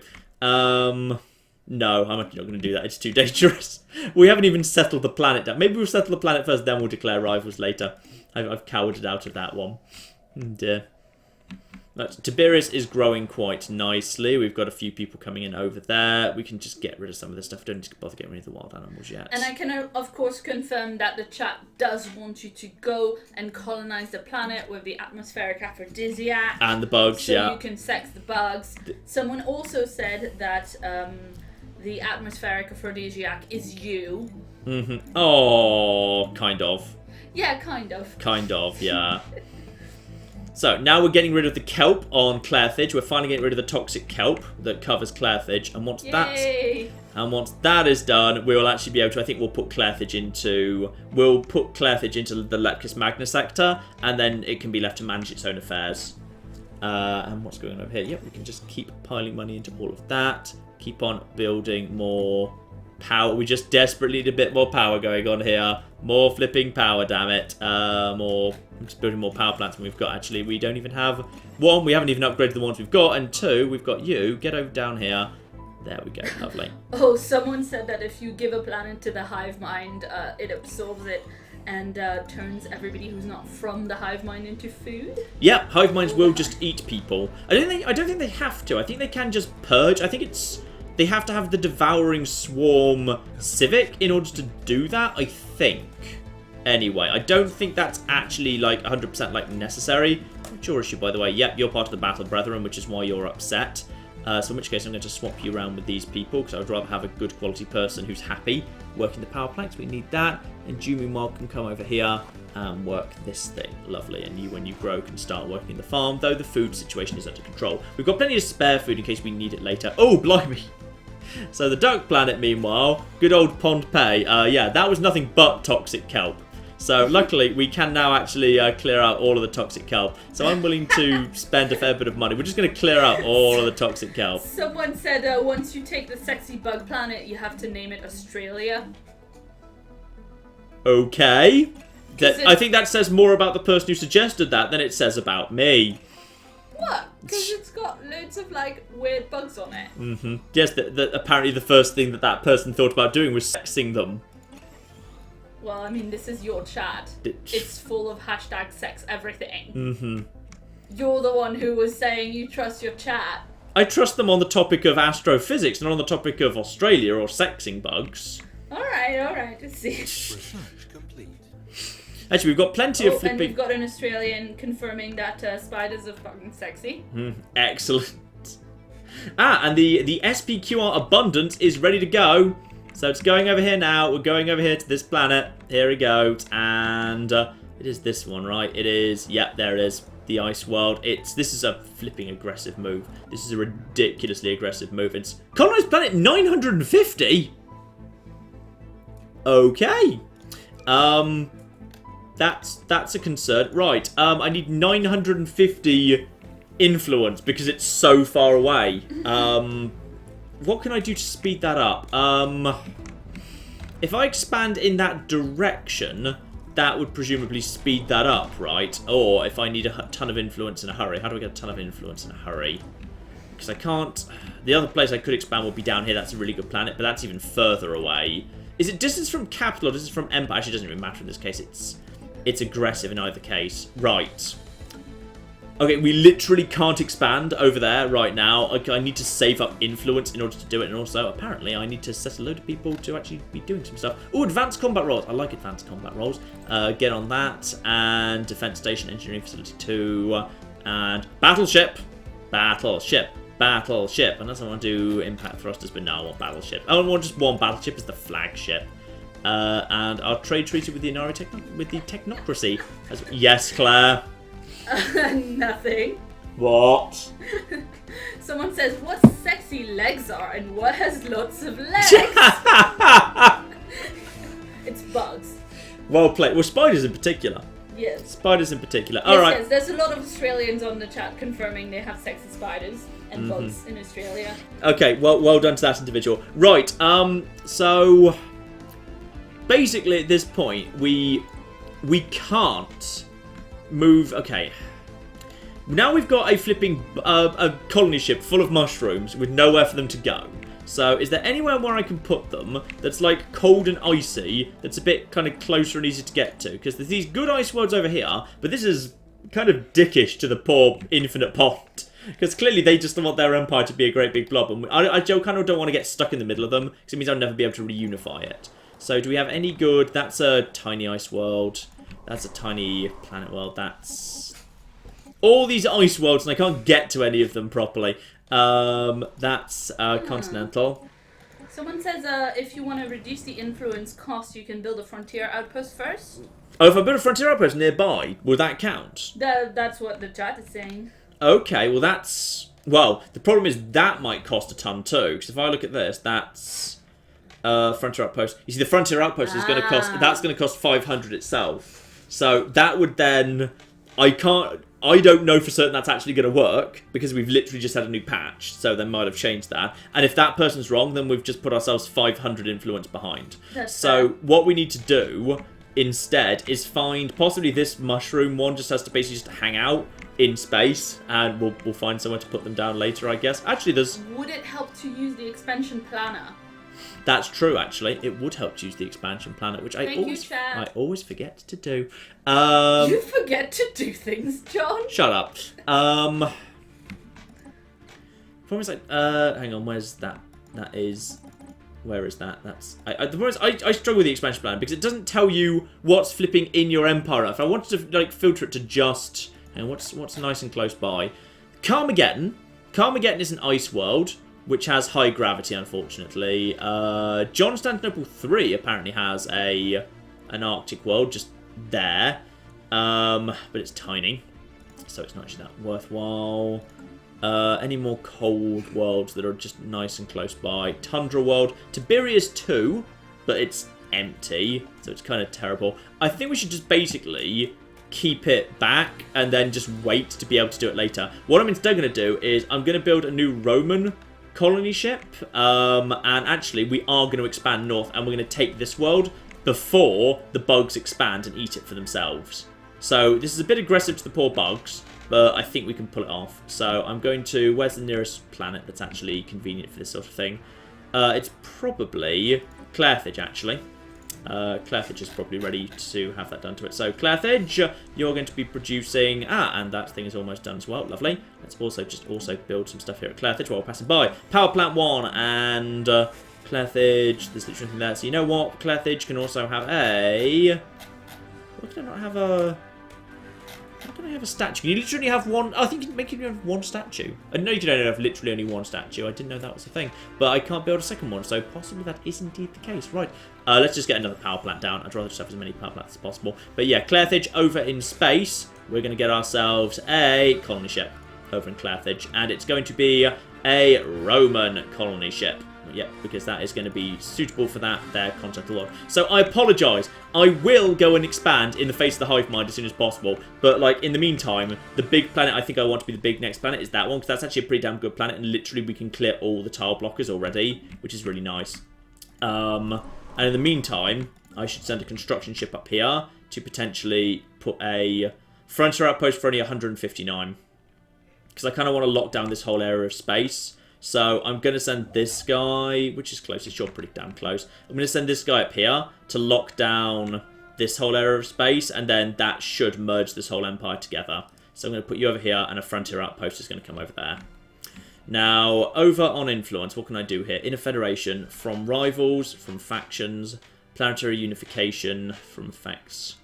I'm gaining that pretty fast. If we just basically let some time tick by, over time we will just get that back. But yeah, I'm going to put a frontier outpost up here to kind of soothe the battle brethren. I'm going to take this planet, and then we're going to lock down this whole area of space pretty nicely. And some of my constructor ships can just head in that direction too pretty soon. Right, someone in the chat wanted to know if you're going to add any mods to this game or do a modded gameplay later. Like I don't really like adding mods to this because like they're reiterating on it really damn fast already. So like I'd rather like if I want to do something different, I'll just wait for the next big one because I imagine 1.7 will be a proper paid DLC with proper new functions in it. So probably like if I was to do a big new thing in this now, I'd just wait for whatever the thing post Utopia is going to be. At this point, I'd probably just do that. Right, and also they want you to upgrade your spaceports and your spaceships because apparently you've been missing some of those upgrades. I can upgrade my spaceports and my spaceships, but like I'm literally not even at capacity right now, so I don't consider it like an urgent thing. But you're right, there's kind of not much point in me not doing it. So Rome might as well get up to level 5 spaceport. You're right, that you may as flipping well. That's already at level 5, level 5. Oh, this is ridiculous. But you know what? You're right. We're sitting on money. We may as well just get the upgrades going for some of these planets. Tiberius 2, 2, and then 3. Get that queued. Why not? And also we can get solar panel network on Tiberius. Lovely. So we'll get those in production. We are sitting on money. There's no point floating that much money for literally no reason. Especially as we've got ourselves, now we've got that new production, that ship coming in at Clairfidge, which will be coming in pretty darn soon. As soon as that's ready to go, we can go up here. It will really annoy me if we get beaten to this system. And me and the bugs are gonna... Slowly, we're gonna not like each other quite so much. I mean, technically, they're inferior to us. Their naval capacity is pathetic next to ours. It's not like they can do anything to us, but eventually... we might actually kick them from the Federation. Potentially. We might actually kick them from the Federation because they're quite small, and then we might just absorb them or split them up between me and the Mighty Ducks. Because, like, they're not really adding that much at the minute. Like, I'm liking the fact they just expanded. That gives me some hope we won't have to do that. But, like, eventually, like, you don't want too many tiny members in a Federation, because a Federation can only go to war if everyone agrees to it. It has to be a unanimous decision. So you don't want, like... if there's one crappy person that's not going to bring anything to the fleet anyway, you don't really want to bother having them there if you can avoid it. Because, yeah, it just means there's more of a chance they'll refuse to go to war and slow down everything for no reason. Also, ship designer, I've now actually got bomber wings. Basic bomber wings. Lovely. And still, I need to kind of, research a point defense drone. Because right now I literally don't have anything in there. And also, I need to upgrade that. Is that good enough? I need to... upgrade one more. There we go. I didn't need that much. Did I do it last? There we go. What? Someone asked how you take your tea, so I told them, and then someone replied that tea is better without sugar. Yeah, it's a matter of personal opinion. I know it's not like the ultimate British thing that you're supposed to do to have tea with sugar. Probably like classic ultimate tea indeed doesn't have sugar. That's fine. But I'm not going to get angry about that. And also, I should point out that the person who said that did also make us some fan art. So we're not allowed to be angry at Fred, who made this fan art of Captain Nero, and also your perception right here, which is an egg with a blindfold on it. Because your perception. We will try and put that up at the end. I will try and put that up at the end. Oh yeah, and there's some people in the chat agreeing with me that coffee is much better than tea, so there you go. Right, just save the onager. Yep, overwrite the onager. That's fine. And then, yeah, over here, I'm just going to get some cruisers into production over here. The onager class cruiser costs a little bit of money, but you know what? Let's get some cruisers going in, just because it's nice to have some bomber wings. I like having bomber wings. There we are. Research complete. The tile blocker. Beautiful. Volcano could be next, but I don't think we need it. Let's get atmospheric filtering up, because it's nice just to get habitability slowly taking up, especially if you're going for a xenophile empire. Just having like that habitability going up and up and up. Research for research. Yep, every time. That's fine. I think I'm doing a better job keeping on top of my alerts this time. That's nice. Aurora Borealis is down its surface going absolutely fine. Everything is going... yeah, pretty swimmingly down there. It's growing at a decent rate. I think everything's under control. I'm just going to build a couple of science labs here as well. Just, yeah, basic science lab. And here I'm actually going to build a monument. Suppressing 1 engineering for a monument. I'm fine with that. But yeah, pond pay by now should be looking... Ah, yes, of course. Now with that done, that's much better. Now, let's clear these flipping tiles out. Clear these tiles out of the way. Clear that. Clear that as well. Clear that up there. Because Tiberius is just going to be the energy planet. That's all we need it to be. So the more energy we've got going on here, the better. I'm kind of hoping that some mushrooms might actually decide to migrate out here as well. So we'll clear all that. Just spend some money clearing all this out of the way. That's lovely. There we go. Yeah, that's... clear that too. Sure, why not? And that's going to be... Yeah, as soon as those are cleared out of the way, we'll kind of need to revisit Tiberius and take care of that. Carthage is probably actually... Carthage at this point. Yep, Carthage is, I would say, pretty much as big as it's ever going to be. You can come over here. You can have a robot built. Just build a droid there. That is now nothing, so we can just have that be a flipping... Why not a mineral silo? That is a empire modifier. That's just an adjacency effect. Ah, go on, we'll just have more power plants. More power plants and more droids. There we go, lovely. And I think Carthage is ready to be added into a sector actually, which is going to give us a hit, but we need to clear out some space ready for the next one because I believe our new colony ship, the Byzantium. It is actually the Byzantium. That's lovely. Ooh, very nice. That is nice indeed. So over here, yeah, this is the world that we want. The Byzantium is going to settle right down there. Lovely. So we've now got just 2 colony ships just floating around. That is going to cost... That costs 400. What? Why is everything so expensive to do? It's not. That's not even that far from our borders. That is not that far from our borders. I object to that. They're gonna that system's gonna get eaten by the flipping bugs. Their expansion there before we can get to it, which is irritating. That's the second colony we're going to have been completely robbed of. Gosh darn it. Right. You know what? We just need to get some influence in like a hurry. If I was a democracy, I could get some influence in by virtue of just completing missions, the mandates, but I am not, and we cannot. So that's definitely not true. We were floating so much influence not that long ago as well, which is a real shame. Vassalization... Wait, what? Vassalization request? They want you to be ruler over them? They're basically too flimsy. Yeah, these are the guys directly to the south of us. Would they become our vassals? Yes, we welcome them. They're xenophiles and materialists. They used to have their independence guaranteed by, I think, the bug people. But I think the bug people released them because they didn't want the trouble of dealing with them anymore. So, yes, I will vassalize them. They are now our new vassals. Right. So this is just our guys now. So their fleet is strength 63. So they're not adding that much to our fleet of 6,000. But if we go to war, they will kind of, they'll just bob along with us. And in 10 years' time, I can integrate them if I so choose. Let's actually have a look at the planet we've just vassalized. Because why the bloody hell not? It is called Lajkut. It's a jungle world. It's a capital, unrest, xenophile attraction.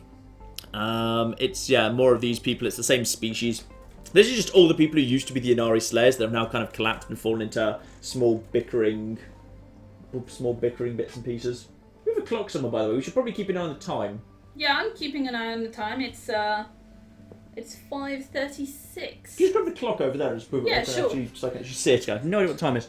By the way, for the benefit of the chat, the clock is a very, very important part of John playing games because John cannot be trusted playing, say, Stellaris or FTL Or without a Skyrim. clock. Or Skyrim. Or Skyrim, Yeah. indeed. That is fine. Is that alright? Okay, I've now got a clock. I've now got a clock I can see, which is useful. That's very, very useful. So yeah, this world's better than the crappy world that we assimilated previously. The problem is these guys are kind of miserable.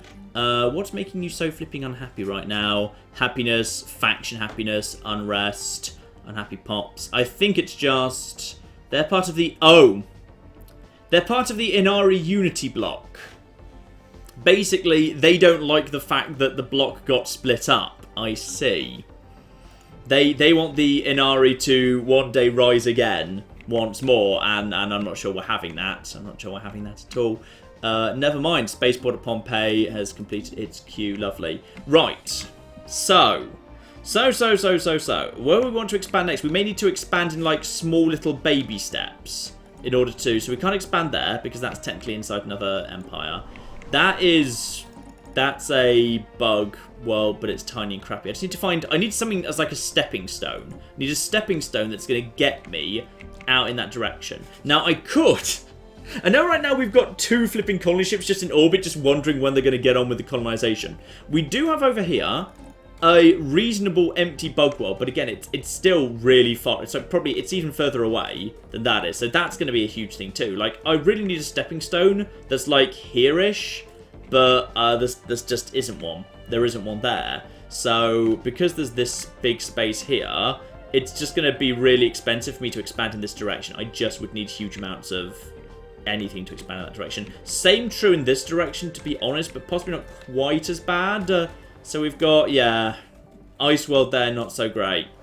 Ice World here, good, but would leave me completely isolated in the middle of Mighty Duck territory, which is fine, we're good friends, but would eventually, like, strain our relationships with the Mighty Ducks slightly.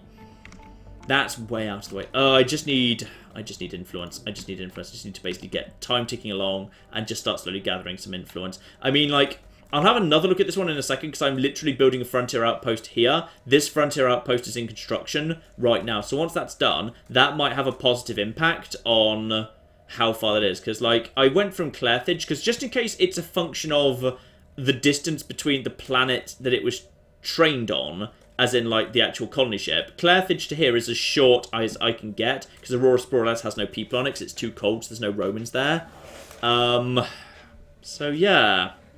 Kind of unfortunate, but I'm hoping that because we've got the frontier outpost that's about to pop in over here, that might help a bit. Speaking of which, I might just move one of my colony vessels, my construction vessels, sorry, over in this direction. Just move that over to here. And then, because, yeah, we're going to have a lot to build in this area sooner rather than later. Yeah, that's annoying. That's a shame, but we just have to basically wait out the clock for a bunch of influence now. But still, we've got a good empire going on here. In just 4 years' time, I'm going to be the head of the Senate again. When that happens, we probably need to... I will build up the Senate fleet at that point, because the Senate fleet is a function, like, I think it's paid for by the leader, but I'll be able to afford it, so it's 100% fine. But yeah, I will build it up again, which will be lovely. Legio 1 actually probably needs to upgrade, to be honest. No, there's no upgrading to be done. Everything's fine for the minute at least. Yeah, everything's under control for the second. It's just, yeah, we've just got this slight irritation that we're struggling to expand way, way, way away just because... well, I guess we could, yeah, in 10 years we'll be able to just absorb these guys, and they bring some decent systems with them. I mean, there's an 8 energy 2 mineral system there, which isn't bad. Probably it'll expand, because these guys don't get the benefits from the various, like, wide borders things that I get, so we'll probably expand immediately to eat this system, which is alright. You made a noise as if the chat had said something interesting. Yeah, there's apparently a civic that costs influence costs by 50% for colonizing and building outposts. Ooh. Which might be interesting for you to take. That is a really good point. Okay, the best thing I can do right now is have a look at the various options I've got for just kind of hurrying that up. So let's look at potential edicts, for example. Governing ethics, broadcast, that's just happiness plus 10%. Migration attraction up, capacity overload, energy credits up, minerals up, and build speed up. But yeah, you're right. Civics might be interesting, but if I have to. The problem is I have to spend 250 just to. Oh, hello. Governing ethics shift in the cartel of Casada. Okay, a large period of growing support for the full enfranchisement coalition. The Carter of Casada has now embraced the faction. So I believe they were once authoritarian slavers. They've just become a I think they've just abolished slavery. Nice. Carter of Casada. Yep, they are now fanatical xenophile egalitarians. They are no longer slavers. They're now a mega corporation, and they've just become federation builders. Woot. They're rapidly changing. Like as the days pass, I just like saw them like flick between multiple things. The problem is, yeah, we can't offer them Federation builders plus 10% fight to Federation. Federation builders. Why can they not? Hang on. Has their old Federation... No, they do have Federation Associate status with 2 other things. So I can't actually bring them into the Federation now. As much as it would be to federate them and... Ooh.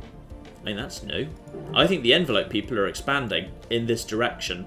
That it does look like I it. swear that's new. I swear that wasn't there a second ago. The Bug people are just floating around here as well. We've got... I mean, I'll see... Oh, wait, what?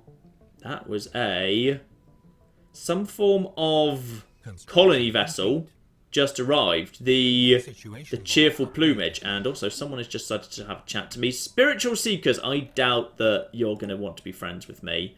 I really doubt it. And an Encounter Investor, I don't care. I think that was those guys up there. Don't you worry about them.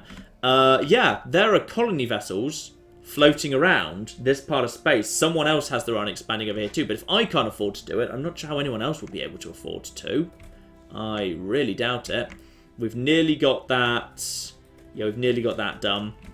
The colony ship, the SPQR Abundance, is right there. Probably ought to start moving in preparation. Let's just move it actually over in this direction. Yeah, just move over here. It's going to take you a little... Wait. Which one was that? No, that was the wrong one. That was the wrong one. No, just stay there. It's the Byzantium that needs to go in this direction. It's the Byzantium moving over here. Yep, that's fine. But in a moment, we will have ourselves a frontier outpost popping up. And, yeah, there we are. Frontier outpost has just appeared over here. We have now taken over this bit of space, kind of going around the outside of the bugs. Now, if that is true, then the Byzantium of Carthage, is it now cheaper for us to land on this world? And 191. We can do it immediately. Fine.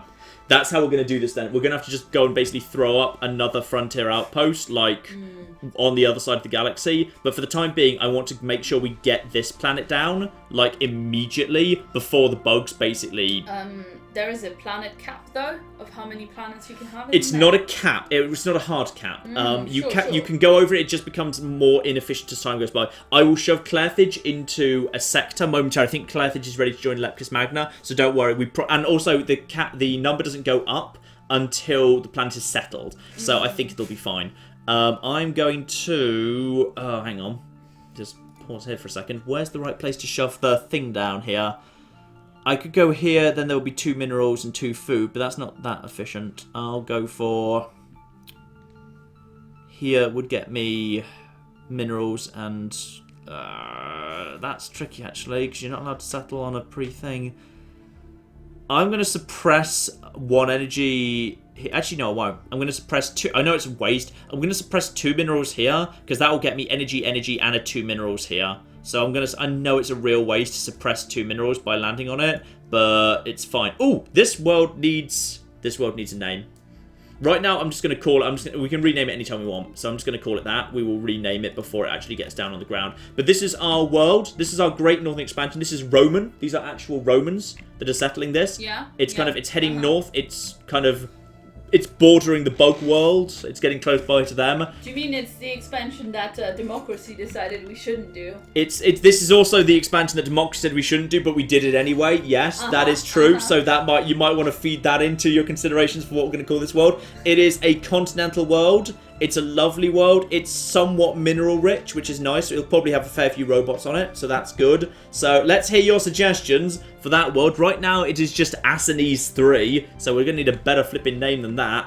We've got our house. We've got Byzantium? It could be our house, actually. It could be our house, because it is actually a proper Roman thing. So. Britannia, Space Australia, New Vegas, which has been floated around before. I think we need New Vegas. Well, whenever we settle a bug planet that's a deserty one, I think we need it for that. Fair enough.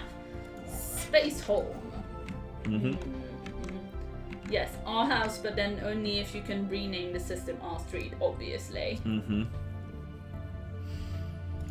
Now, I'm looking over here. Call it mistake. No, that would be really harsh to the people who live there.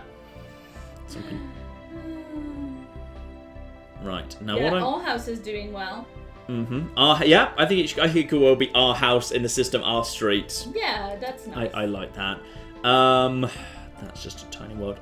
Now I'm just trying to figure out the exact right position to theoretically put down a frontier outpost out here, lacking 540. Because the thing is, like, the closer the frontier outpost is, the cheaper the frontier outpost is, but then the more expensive it'll still be to actually build the planet when we front up to the hive mind. So that'll still be a little on the expensive side. Though, speaking of which, I think it is, Carthage is probably ready to be put into Leptis Magna. Let's just check. Let's just give Carthage some final upgrades. Upgrade. I mean, Carthage is, like, literally, like, about almost ready to go. I think that final duck person is there. There are duck people on Carthage, which is lovely. There's one volcano, which we still don't know how to get rid of, which is hilarious. But there we go. And that's still not flipping done. 0.1 per month. Blimey, that is slow. Population growth in this game is so bloody slow. Right, I think Carthage is ready to be put into a sector. So let's actually get that managed up, ready for the next big moment. And Tiberius is also growing very nicely as well. Right, so sector management. And Leptis Magna is going to now absorb in Carthage. So Leptis Magna, manage sector, include Carthage. Boom. There we go. And once we've done that, I'm just going to double check what that has actually done to the sector of Leptis Magna, which I think is still, contributing very, very healthily right now. So the soft planet cap presumably is something that's not fixed, but depends on, like, the size of your empire and what you have and all of that. Like, it can lift regularly, yes. So what do you have to do to lift it? There are technologies you can research, normally in sociology, that lifts it, like new government forms, like colonial bureaucracy, galactic bureaucracy, efficient bureaucracy. And also it's a form of government. So pacifists get a massive increase in their planet cap to compensate for the fact they can't go to war as much to win planets. They can colonize more aggressively. So pacifists get a great big thing as well. Peace officer. Ooh.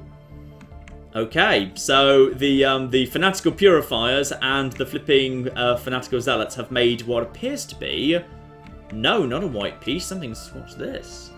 Rebels of the Veminax destroyers. Okay, so there's some fanatical purifiers up there, and one of their cities has broken away an enlightened dictatorship honor-bound warriors. Okay, they're cool. I like them. They're pathetically weak, apparently, but they are literally rebels from fanatical purifiers. They didn't like what the fanatical purifiers were doing. That's cool. I like that. That's really nice. And there's also... How long have you guys been up there? Hello, are you up? Ooh. Right. So remember how earlier people were saying to me, there was this thing where, you don't need to worry about the Fallen Empire's going to war, because Fallen Empire's going to go to war against people that are, like, diametrically opposed to them. Yeah. So, down here, the Slugs, who we are now completely surrounding, pretty much, they are a quintessence of Holy Guardians. Yeah.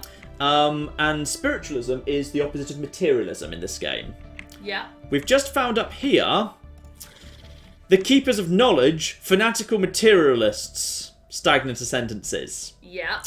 If they wake up, these are going to war with these. And can you guess what's in the way? Sure. But what's the other Fallen Empire on the other side of you that's also kind of has you in the way? They're xenophiles, so we need to find fanatical xenophobes. We need to find somewhere in the galaxy there'll be fanatical xenophobes who will go to war with them. Yeah, so that's not great, is it? So, literally, if there's a war, it's going to happen pretty much, like, half of the battlefields between these two things are literally in my territory. Okay, but I thought that the snails were just, like, really powerful. I didn't realise they were... They are Fallen Empire, because they're not they are overwhelmingly powerful, and they are a fallen empire, and these guys are also overwhelmingly powerful.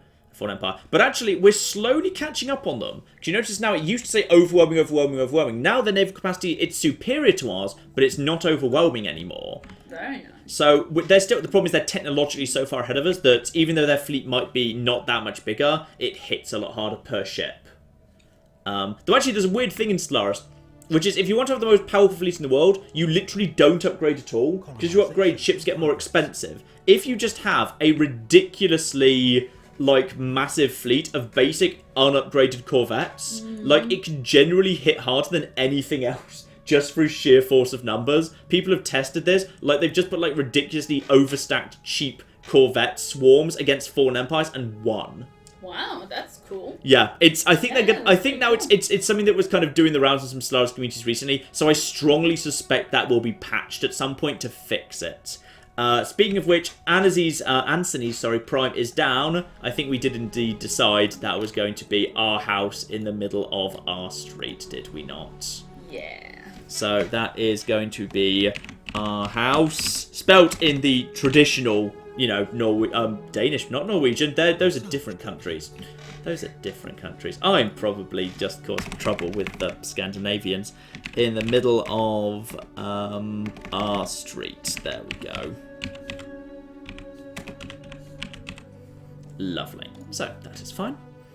So, there we are. Our house in the middle of our street. A war declaration is... So remember how I was just saying how we don't need to worry unless the Fallen Empire wakes up? They just woke up! Shit. But they have not declared war on the other Fallen Empire. They've declared war on a theocratic republic near to them. The dicks I was expanding towards, looking to take out myself. So they've woken up, but nothing else has woken up yet. But they've basically decided, because they're fanatical materialists, and these guys over here are for like fanatical spiritualists and evangelizing zealots, basically the materialists are basically going over to the churches and then knocking down the doors. They've decided they've had enough of these dicks being nearby. Now, they're going to win that war ludicrously. Because these guys are a Fallen Empire who are overwhelmed versus us. And these guys are inferior to us already. So basically, they're just going to be completely wrecked. The question is, once they've wrecked them, what do they do after that point? Oh, this has suddenly got really interesting. That just got really interesting. So that war is going to be... these guys are basically just going to be annihilated, if they choose to annihilate them anyway. They might choose not to. We've got research coming here. Okay, this is where stuff starts getting interesting. Oh, the chat says they're still stagnant. They didn't wake up. They're just dealing with someone who's offended them. They're just lashing out, but they're not properly woken up yet. Okay, they haven't woken up properly, but they're starting to stir. The alarm clock's gone off, and they've decided basically they're now going to destroy that alarm clock with tachyon beams, but they might hopefully hit the snooze button after that point. Basically, we're praying they're going to hit the snooze button, is what's going on there. That sounds like a typical morning to me. Yep, that sounds about right. Naval capacity plus 10%, habitability plus 5%, frontier clinic. What is that? Frontier clinic gives you... Frontier clinic produces sociology disease. That's new. I think that's new with either 1.6 or 1.61. Frontier clinic now produces sociology, which is kind of cool, as well as habitability and growth. Oh, growth speed. I swear it used to be habitability plus 10%. Now it's growth speed plus 10%. Okay, I'll have that then. That can be done in 7 months. And that's quite good. So, sadly, I don't think we can actually see that war because we're too far away from it. But, basically, expect to see some of this potentially change colour as it gets liberated. I'm not sure whether a non-awakened Fallen Empire that's just lashing out a bit can actually, like, whether it will bother to colonise. I'm not sure whether it can colonise. Or not. I'm genuinely not sure. Oh, the bugs have expanded again. Oh, they finally got around to bothering to expand. Good. Good. They've just set up a new thing. Good. That works for me because I want every member of my flipping... Oh, and the bloody... that's less good. Ooh, we just got past 2,050 people watching. Why 2000? Why did you just celebrate 2050 in particular? Because I missed 2000. Okay, that makes sense. I wanted to tell you that it was going up. That's good. Oh yeah, get on Twitter by the way. Tell everyone about this. Yeah, I did a little while. Yay! Keep doing that. Tell people about this. Get them in. Hashtag sex the bugs. Hashtag no, I'm not hashtag sex. Hashtag everything else. Right, so our house in the middle of our street is down, which is good. Now, I think I brought my construction ships over here, didn't I? Yeah, I brought my construction ships over here specifically for this, and we have got ourselves, there's the frontier outpost, which apparently automatically catches the science around here. That's good. You go over here and build, apparently you can't build, oh no, of course, the hex isn't quite in the right place yet. So you instead go over here, just build yourself a research station right there. There's another construction ship. I brought one of them over here. Yeah, I brought that one over there. So that is now over here. Just build yourselves. Yeah, build yourselves mining stations. Just get those built. Lovely. I'm just getting my construction ships doing all that. Where's the other construction ship? It is... where are you? Where are you? Ping me. Ping, ping, ping. Oh, yeah, you're the guy who's way over there. Just basically waiting for... Luckily, like, I'm seeing a lot of interest in this bit of space. There's clearly a lot of interest in this bit of space. Which is arguably concerning. We've got one kind of a science vessel just floating up here. Is it you? Yeah, it's you. As you're up here, you may as well just head down here and start having a look-see in this part of the... Why are you just heading over there? Oh, because you okay, survey this system and then just survey all the rest of these systems. Just survey all this. I'm going to send one of my scientists. Rather than doing nothing, I may as well send them around here just to have a little look-see what's going on. I mean, the gaps in the map around the edge of the galaxy are rapidly being filled in at this point, but it's just good to make sure you don't miss something really important. And we've got ourselves the Rontor Coalition wants to invite the Inari Star Accord into the Federation. No. I'm not having that. Who even are the Inari Star? No, it's these guys. They're crappy and tiny. No, I'm voting no. We're not having them in the Federation. They can be associate members, but they can't... Oh, blimey! Whoa, whoa, whoa, whoa, whoa. What just happened? Who just... Okay, that's not the Fallen Empire, but something has just gone mental over there. Seed planet times 5. Uh-oh. I think the... Oh, yeah. So, the whole... Oh, no, wait. Are we good? Are we still good? Right, so... Remember the hive mind? We don't need to worry so much about the hive mind anymore. Yeah. The hive mind has had the most... The hive mind just got eaten by the envelope people.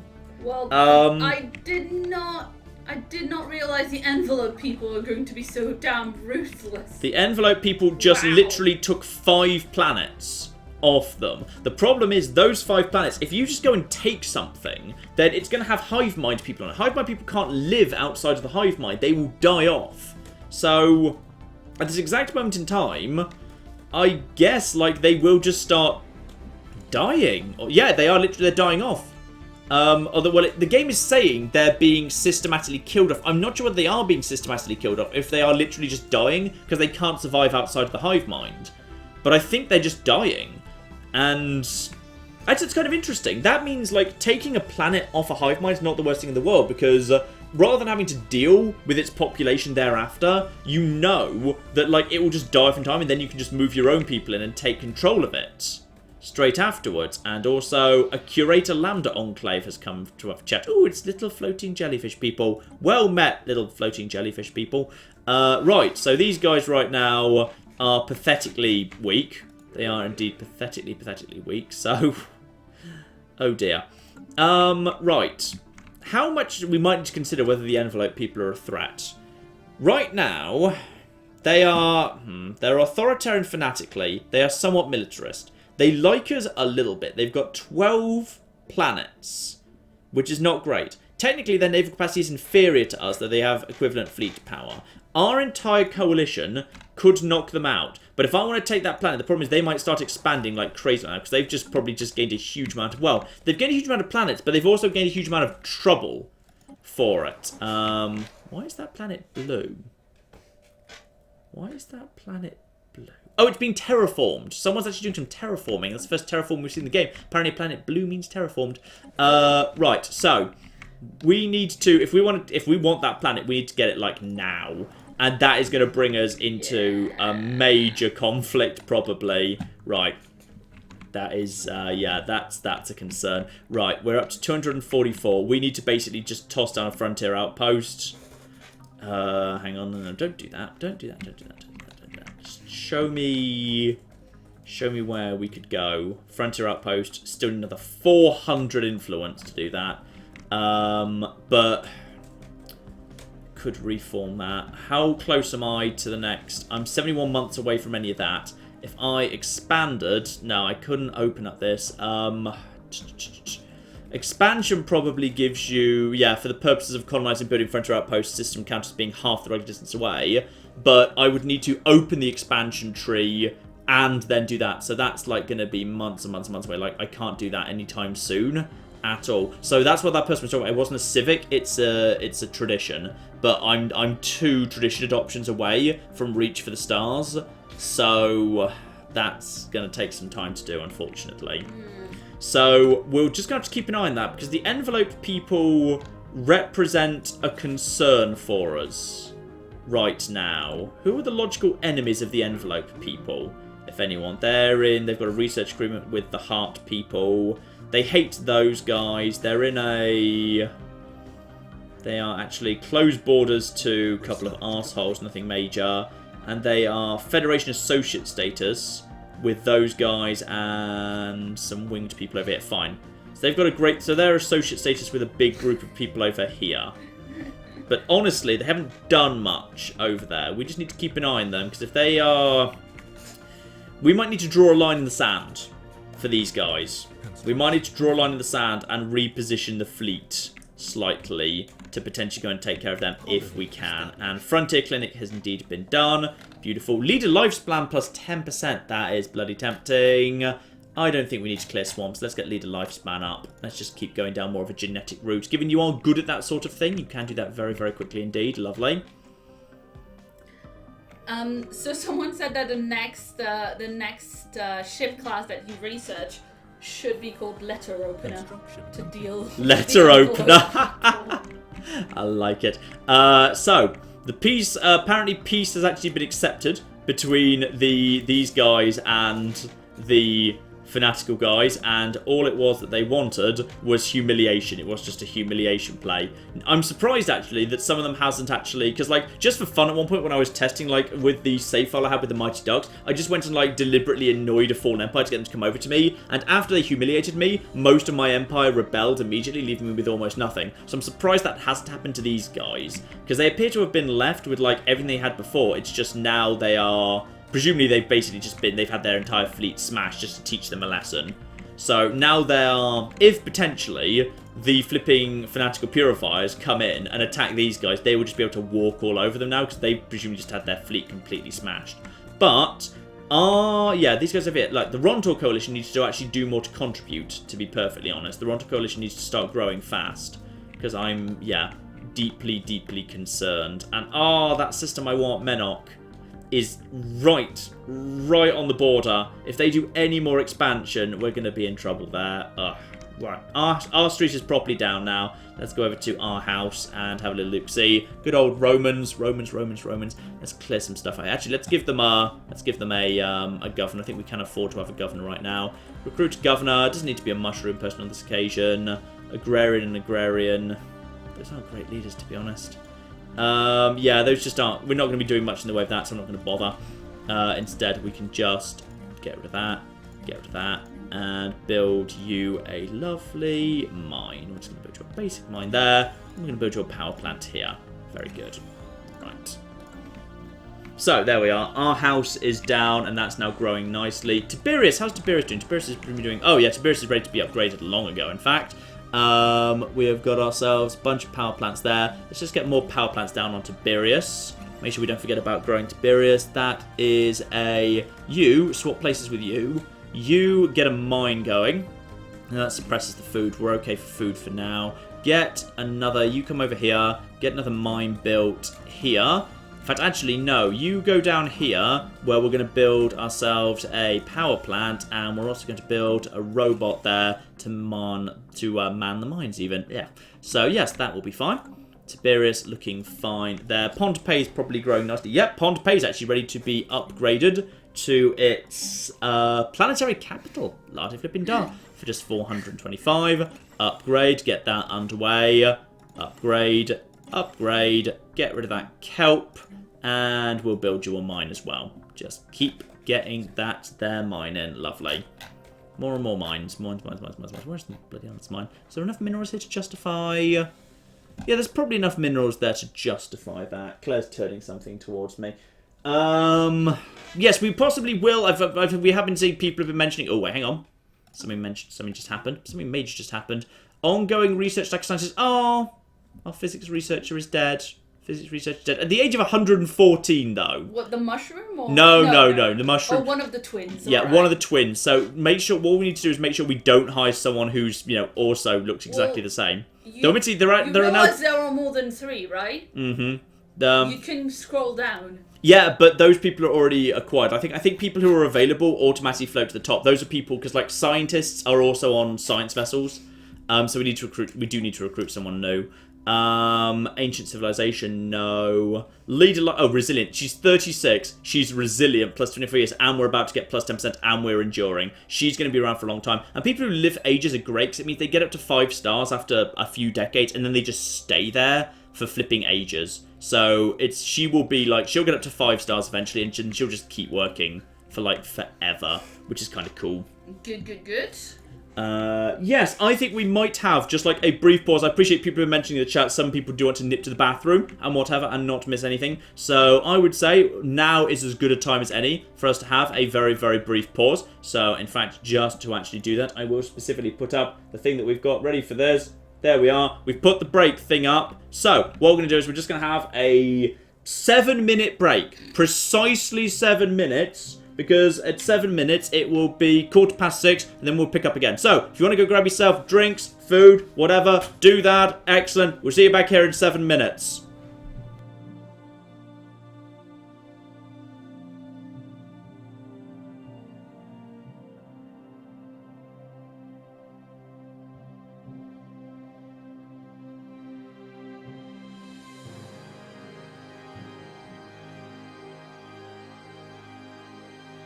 Food, whatever.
And we're back. Welcome back, everyone. Lovely. Right, Stellaris game. There we are. Good, good. You see, we've got this down to a flipping fine art at this point. We've got this down to our flipping fine art. Everything is lovely. Right, yes. So, me and the bugs are now basically squeezed against each other on multiple different frontiers, including this very, very aggressive border colony. I suspect they're going to start liking us a bit less. But actually, we're not getting a single little bit of anything. Oh, wait. Literary savior. Oh, I read that as literal savior. It's like, when did we save them? No, literary savior. We gave them that book. We gave them that book we found at some point. Apparently, they don't even care about border friction. They don't consider border friction a problem. Despite the fact that I've literally just built a frontier outpost there. And that's their space. So, that is generous of them, that they do not consider that we've got any flipping friction whatsoever. Now, what do you think I was thinking about this? So, we've got ourselves this guy up here who has in the past, oh hello, governing ethics shift in the regime of the Kessa Toralis, and they have become more outwardly authoritarian. Alright, who are they actually? Because I didn't see the option to click on them to, oh I think it's these guys, the Autocracy of Kel. I think that might have been them. I think they might have just gone a little bit more autocratic. I think that's them anyway. Who are you, by the way? Are you guys vaguely friendly? Yeah, you guys are pretty friendly. This is fine. So, yeah, we'll have to see about this. I feel like if there's a flashpoint in the galaxy right now, these guys have all kind of sort of become friends a little bit.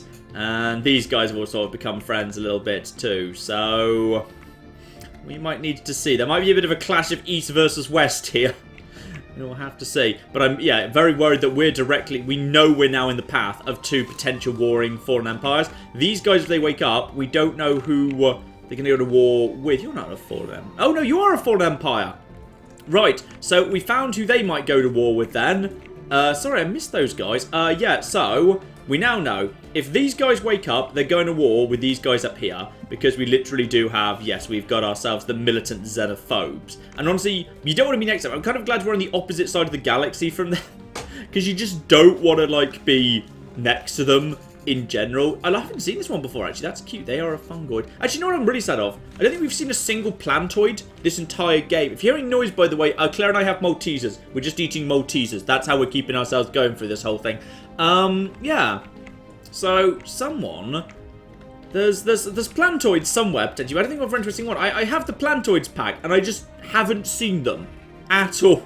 I've just kind of, yeah, we've just seen everything but the plantoids. We've seen... I haven't even seen those guys. I don't remember seeing those guys before. I don't know if there's, like, unique portraits for the Fallen Empires. I don't think there are. I think they do have to be, like, drawn. Also, I like the fact that right next to the flipping militant isolationist stagnant ascendancies who hate everyone, there is the Forbidden Nebula. Yeah, I wouldn't go there, to be honest.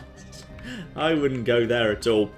So, on the plus side, if those two go to war, we are not actually in the path. But if they did, I'd probably throw my lot in with the apathy anyway. Because, you know... Because of that one time they gave you free money? It wasn't free money. I literally sold my population into slavery. Oh, yeah. They're currently... The thing is, I can go and find them. Like, they're not joking when they say they put them on, like, a world where there's, like a world where they've got, like, all the different, like, species. They're forming a zoo. They genuinely have. We might actually be able to get... Here we are. The preserve. This is literally it. So, are our people still... There we are. The Romans are literally living right now in a habitat that's been created for them, together with there's bug people floating not too far nearby. A Xeno preserve no one's living in yet. Literally, they seem to have gathered one of the Mighty Ducks. I think the Mighty Ducks accepted the offer as well. One of the Inari, I think, was threatened into it. That can't be one of the hive minds. How are you not dead? That's really weird, actually. I hadn't seen that before. I might even actually take a screen cap of that and actually drop it off to the Stellaris subreddit. That's kind of interesting.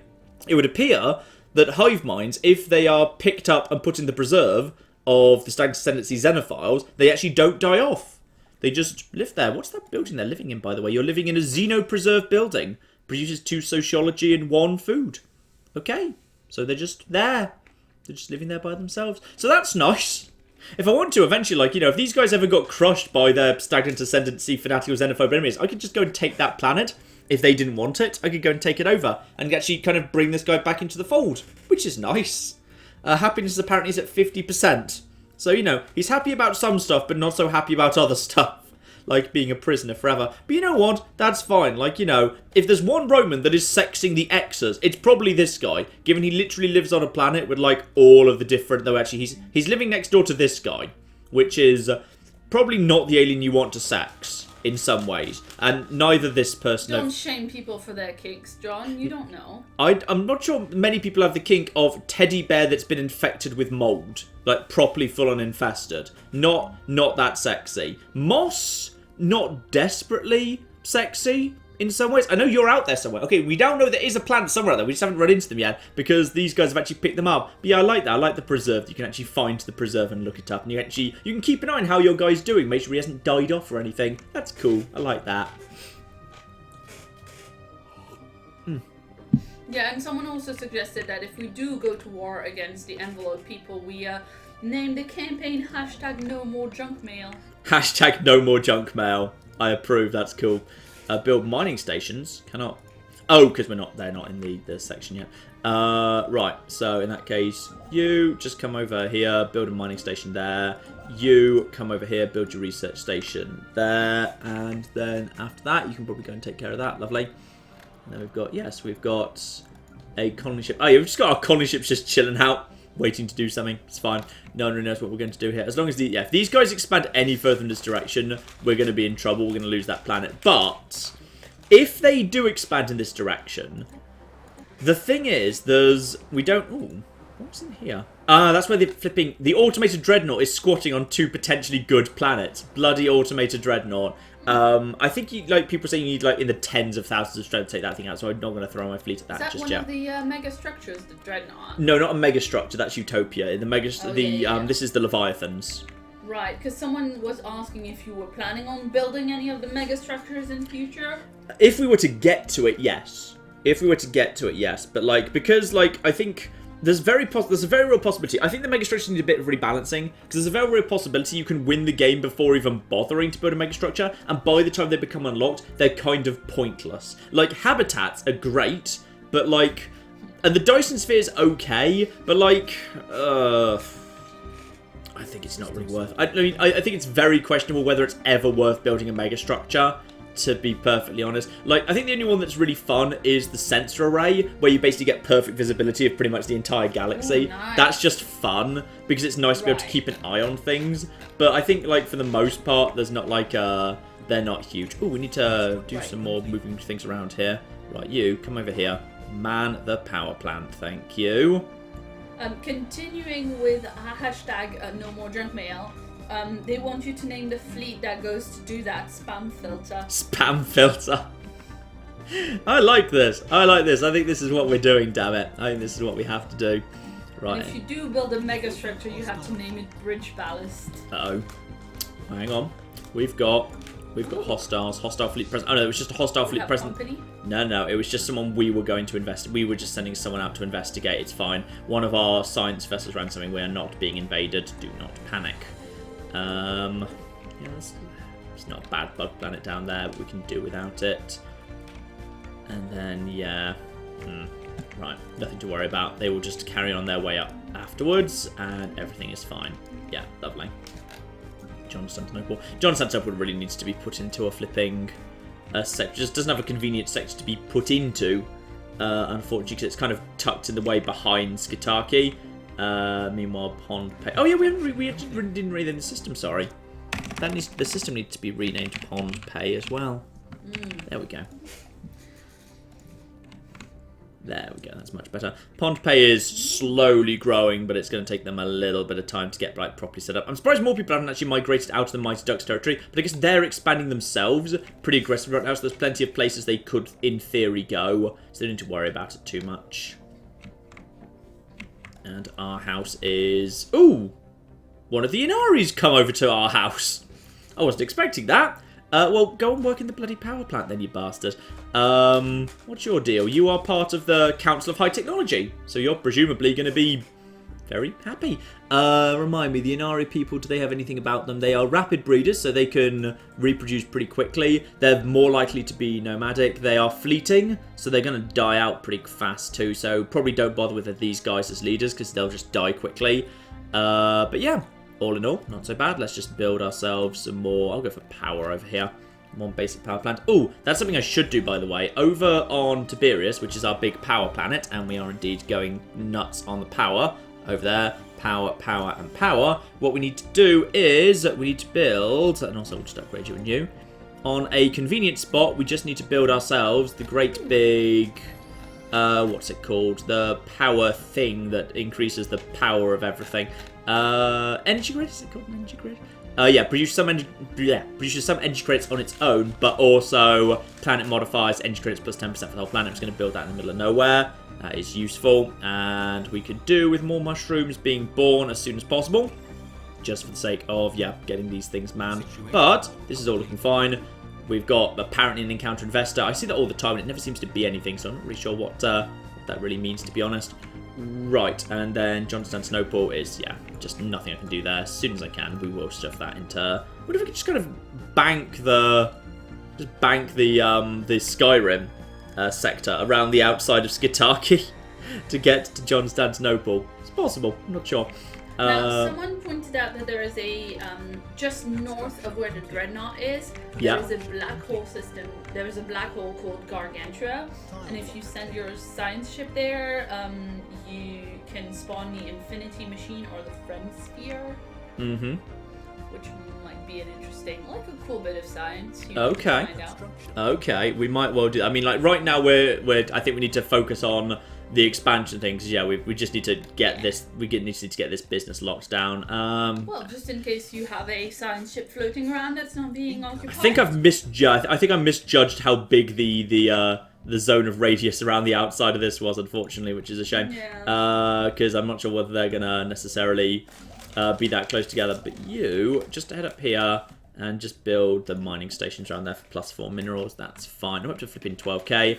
Incoming message. Research group with the Tins. Abso-flipping-lutely. Because if we're going to have... Yeah, if we end up in a war up here, I think the Tins are going to be the only real allies we've got. I mean, they're not great as allies, but they'd do. Like, at a pinch. These guys don't care about us. I mean, the bare minimum. Yeah, the nice thing is we've got this Fallen Empire up here who are keepers of knowledge, materialists, etc. And our entire flipping, like, Federation is materialist, pretty much. I'm pretty sure that's true. You're very materialist.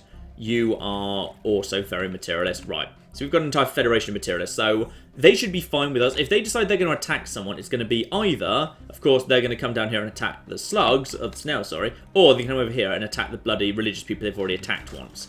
So everything should be fine there. Shield capacitor has been completed. Lovely, as is something else as well. Just stop there for a second. Hyperdrive 3. Yeah, I totally want Hyperdrive 3. That will be very, very good indeed. And food output plus 10%. Pytherian dust. That's worth having. Ooh, clone vats. Clone vats for building a clone army. Actually, I think because we've got a couple of strong things in the Empire, our basic armies are pretty good. I'm going to go for the Pytherian dust research. That seems fun. Because apparently that is biology, and you are good at biology. So well done, plus 24%. Good, good, good. Yeah, we're just slowly gathering up all of our influence. That's just ticking up bit by bit, and sooner or later you just go around here, build yourself a research station over there. With the energy situation's finally under control, we're plus 77 energy. Another mission coming in. Star charts for star charts, and they're going to toss 131. I will gladly do that. That is okay. Frontier outpost there. Yep. Everything for the time being is under control. And if the bugs just want to keep expanding northward, well, I hope the bugs don't expand too far northwards, because I don't want them to get too close to these guys. I mean, these guys aren't xenophobes or anything, but could still be a concern. And they've has a truce with... Oh, yes, of course, they can't attack the religious people they waged war on before just because they're stuck in a 10-year peace treaty. Just because any war always has to end with that by default. Lovely. Ooh, and there's more fan art from Conscript David. Conscript David! Ooh, it's a bit more kind of Mass Effect-y this time. I don't know if it's supposed to be Mass Effect-y. It looks a little bit Mass Effect-y to me. Thank you, Conscript David. We will get both of those on hand. We will put both of those up on the stream before the end. Get the 2 bits of fan art up. We will do a little fan art showcase before the end of this. We will find a way somehow. It will be fine. It will be lovely. Actually, spam it in the chat too. Sure. Spam it in the chat. Keep your eyes on the chat there. But we will find a way to put it on the stream before the end. Or if we don't, it will be bare minimum. It will be on the VOD. So that's fine. And that is the... This is interesting. This is a very interesting bit of politics here. So the Sin Empire, who are kind of friendly to us, a little bit friendly to us, they have just guaranteed the independence of the rebels who broke away from the fanatical purifiers. So if they tried to take their rebels back at any point, then, yeah, there's a very real possibility that will lead to a war between these two, which I've got to believe that Sins would lose, but actually they've got quite a few planets tucked away. They've got, right now there, their fleet is inferior. Their naval capacity is pathetic next to ours, apparently, whereas these guys are equivalent, but naval capacity is inferior. Fine. So they're probably still the larger, so we need to be a little bit on the careful side here. We do need to be a bit on the careful side, because that could go... That could end up going wrong pretty quick. What was on this side of the galaxy, by the way? There's probably more on this side of the galaxy we haven't really run into yet. Oh, let's just actually get the diplomacy screen up. Let's just get time ticking by here. So these guys, yeah. These guys are just in Federation Association. A Federation Association just basically means a non-aggression pact. Associates will not jump to, like, you know, assist or anything. So I could throw the entirety of our Federation against... In fact, actually, I should do that because I think I'm president. Yeah, I'm Federation president right now. Missed that. Right, Federation ship designer. Let's get on this because we can probably improve... Ooh, somebody improved... Someone else has been improving that already. Fine. Right, X-ray lasers are... Hang on, how to plasma accelerators? So, plasma accelerators, 4.87 versus X-rays, 5 point... You know what? Sure. I'll leave the X-ray lasers on that. Someone's actually done a good job upgrading these, who's not me. So that's nice. And then... Ooh! Up to flipping level 4 ship mounted... I haven't upgraded my ship sensors at all once. So someone's actually doing a really good job upgrading these. So even though they haven't been building them, the AI has, in it, due respect to it, done a good job actually upgrading the ships, even if they've not actually gone on to build any of them. So that's really cool. So in which case, I'm just sitting on an absolute ton of flipping money. Rome just basically needs to start flipping spamming the fleet, because the fleet has a capacity of 136 on its own right now. So, yeah, I would say the first fleet of the Galactic Senate needs to basically... We could do with some military investment right now. So, Rome, get on that and start just building... Basically, yeah, we can just build all sorts of really cool stuff here. We've got all the money for it. So, get Federation cruisers, get Federation destroyers times crazy, get Federation corvettes times crazy... everyone just start doing this. You've got yourself a Corvette assembly yard, right? You know, we've got all this money. Let's start flipping spending it. Federation Corvettes, go. Skitaki, you upgrade. Get yourself a Corvette assembly yard as well, please. And you, why can't you have a destroyer? You can have a destroyer assembly yard. So Aurora Borealis, get yourself a destroyer assembly yard. Beautiful. Let's get all that in. Let's get some ships in production here. While I'm president, we're going to build the hell out of the Federation fleet. We're going to have one massive Federation fleet, and then we can actually use it. Because once we've got all of that thrown together, we are going to have a ridiculously massive fleet to go and support. Because, yeah, 136. Like, I don't have 136, like, myself. I've got 130, and my fleet strength right now is 6.6k. Like, I can basically just add another 6.6k into our Federation strength. That's like a new member, just, like, out of nowhere, which is beautiful. Now, we've got basically a decade of being in control until the bugs take over. So, yeah, we pretty much just need to just get this like crazy. Now, Rontus, where is it right now? Oh, yeah, of course, the first fleet is actually right now in Rontus. I should have noticed it came into my control there. Let's move it over to Vesta. Let's just move it over here. So who pays the upkeep for the Federation fleet? I believe it is it's either the president or it's divided between everyone. And I think it's pretty cheap, all things considered. So we're going to have that there, and I'm going to have this set as a rally point. Our first fleet can be a rally point, and chat, correct me if I'm wrong here. If first fleet of the Federation fleet is set as a rally point, that means all new trained Federation forces will converge on first fleet. I believe that is true. Now, someone is saying that you should be careful because the the fleet will transfer to another nation when the presidency passes. Doesn't matter because it'll still exist within our federation. If I'm attacked, then whoever's president will come and defend me, and they'll bring that fleet with them. The thing is, I want to build the hell out of this fleet while I'm president, because I'm just sitting on 10,000 minerals right now. So like, I may as well just throw it into building the Federation fleet, because the AI is really bad at building the Federation fleet. They just don't bother, which is a bit of a shame. So as that is the case, yeah, you know what, we're just going to get Corvette assembly yards. We're just going to build those everywhere. Tiberius is also going to have Corvette assembly yards because they're so flipping cheap. Everyone can just have a Corvette assembly yard. You can just have a spaceport, because apparently you don't have one yet, so our house gets a spaceport. And then Rome is, yeah, then we're just basically just going to pour out huge amounts of strength here. It's going to be beautiful. The chat is kind of scared of the fact that you're trying to use rally points again. It's fine. I was about to say I know how they work. No, I don't. I've no bloody clue. Second fleet is... A few people also seem to think you don't know how the upkeep works, but there's a lot of differing opinions. That's possible there. too. That's possible too. Upkeep divided amongst the whole federation. Upkeep is free. Is upkeep free? It seems like people don't really agree whether upkeep is free or not, so yeah. Yeah. It's possible other people have the same level of perception as you. The thing is, yeah, so hang on, I don't know why they went to... Third fleet, okay, third fleet's just asleep there. Fourth fleet is just around Constantinople. Why is it hovering in Constantinople? That suggests I've done something wrong here. Right, you guys just...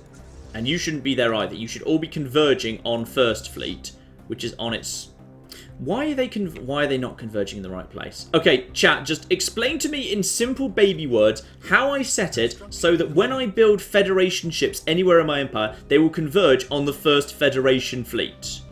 Because right now, they're blatantly not, even though I've got the First Federation Fleet set as a rally point, which I feel, therefore, they really should all be doing. So why are they just hovering around at Constantinople and not coming and joining us?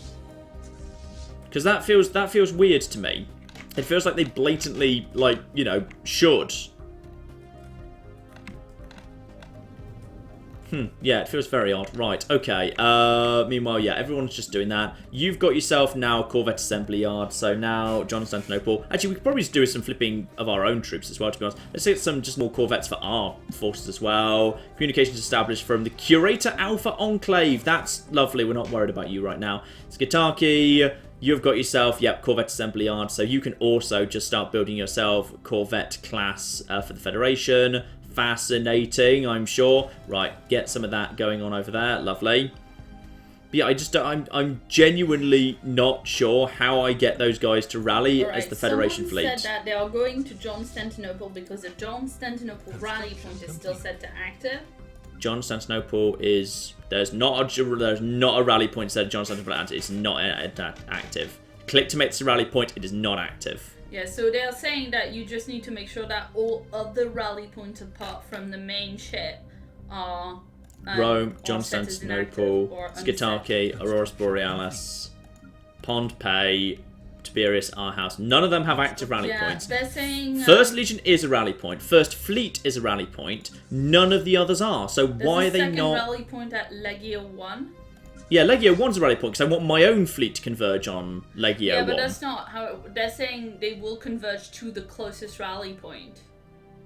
But then won't my own... I don't want my own force. I want a separate fleet that's First Fleet that's the Federation fleet. And I want Legio 1, which is my forces. And they're not converging on that because loads of them are just bumming around, floating around nearby and not joining Legio 1 because they're not merging into Legio 1 at all. Someone just checked the wiki also about the Federation fleet upkeep cost, and they're saying no maintenance, it's actually free. That's nice. Well, okay, well, then just merge, everyone. Also, someone's saying we don't know, the game is a little bit buggy when it comes to Federation rally points. It might actually be not your fault. I'd like to assume it's not my fault that we've currently just got 12 fleets that are just vaguely just kind of floating around, not doing anything right now. Federation Corvettes, Federation Corvettes. We're gonna build literally every Federation Corvette. We're going to have 22 fleets by the time this is done, all of which have one corvette in them. It's going to be perfect. Yeah, so someone's saying also you can make sure to see all your rally points because they're listed on the bottom of the right-hand side information panel. Oh, are they? Yeah. Bottom of the right-hand side information panel. So in the outline, I mean. Sectors, factions. It's not in the outliner. Help, main menu, multiplayer, search, go to, neighbor map mode, AI borders. Faction founded. And we've got a new faction, okay, of Pax Romana, led by a scientist. They call themselves the Internal Strength Committee. They're advocating for closed borders. Excuse me, I think you're in the wrong bloody Ooh, refugees just showed up. A battered fleet of small civilian vessels carrying the Han Murians fleeing from the... these are refugees from the fanatical purifiers up north who have just shown up. And they have been allowed to settle on Pompeii, which I really hope they wanted to settle on Pompeii. I really hope that's consistent with them. They are ragged and frightened refugees, survivors from the extermination program. Okay, so the fanatical purifiers basically have been conducting genocide in the north. And... they are welcome here, because we are xenophiles and we literally don't have the option to say no. So we need to go and check out what that's actually done, because they might not necessarily integrate well. Down to the surface, we have got ourselves... They're saying you literally just missed the thing that when you were looking for the tabs. They're saying you literally... What, down here? Just missed it. Yeah, it's in the outline above armies, below civilian ships. You numpty. Yeah, okay, so I've got 2 rally points, so why are ships not coming to either of them? They're just floating around Constantinople. Well, when it was never a rally point. People are saying it might be a little bit buggy, and if you can, like, create a new fleet for, like, each of these fleets to, like, flow in. I believe this is not my fault. I think this is a slightly buggy thing as a result of the fact that the game has recently been patched. Right, but they're saying... if it's a slightly buggy thing, perhaps you want to turn it off and on again. Basically. Not a bad idea. Right, so these guys are... the problem is these guys who are from the Fanatical Purifiers, they are actually xenophobes. So they've immediately joined the Internal Strength Committee. In fact, possibly that might be who the Internal Strength Committee... Wait, your refugees are xenophobes? Well, they're from a xenophobe empire. But possibly we should just sit them down and say, hey, if we were xenophobes, we'd have shot you down as you tried to come into our space. But we didn't. We've let you settle on our planet because we're xenophiles. Would you like to rethink your xenophobia a little bit there, you dick? And we then repeat the lesson in increasingly more passive-aggressive tones. So yeah, basically they've shown up and they've immediately joined the Internal Strength Coalition, where they're now going to politically advocate for closing the borders. You know what? These guys are dicks. Do you want to check your policies concerning refugees, though? Because there might be something in there that you can find. All I can do there is basically change their rights. I'm happy with letting them in because they're not going to cause too much trouble. What I can do in terms of influence, by the way, is I might be able to make just a little bit happier the factions that already like me. If I can. Could I make you a little bit happy? You already like me quite a lot. You're really... Indirect xenology. Legislating a passive study on native interference will please the xeno reforms. Hang on. What's my... These guys are the scientists. Yeah, the scientists. So if I changed my policy, I could maybe get a tiny bit more influence out of them just by virtue of indirect xenology, legislating passive study sounds on native. Right, let's go over to policies here. Native interference. I can active study right now. Okay, fine. I'll change that to passive study for now because I haven't run into anything study. So I'm going to change that to passive study right now. Just restart time for a second. Do you have to set the rights of the refugees separately then? Ooh, I think they just count as a species that lives in our thing, so I just set it there. I mean, do you want to check? Yes, you know how it's going to be. Like, I don't know, a half an hour of gameplay, you're going to check it, just look at something else and be like, oh, they've had no rights all this time. Oh. Okay, first let's check on the refugee. I think the refugee rights is literally just a question of refugees welcome, citizen species only, no refugees. So refugees are welcome. I could actually set to citizen species only, which I wouldn't have thought I'd be allowed to do as a xenophile, but okay. So that doesn't do that. So yeah, it is just literally, I just need to go into the species tab and just change the species,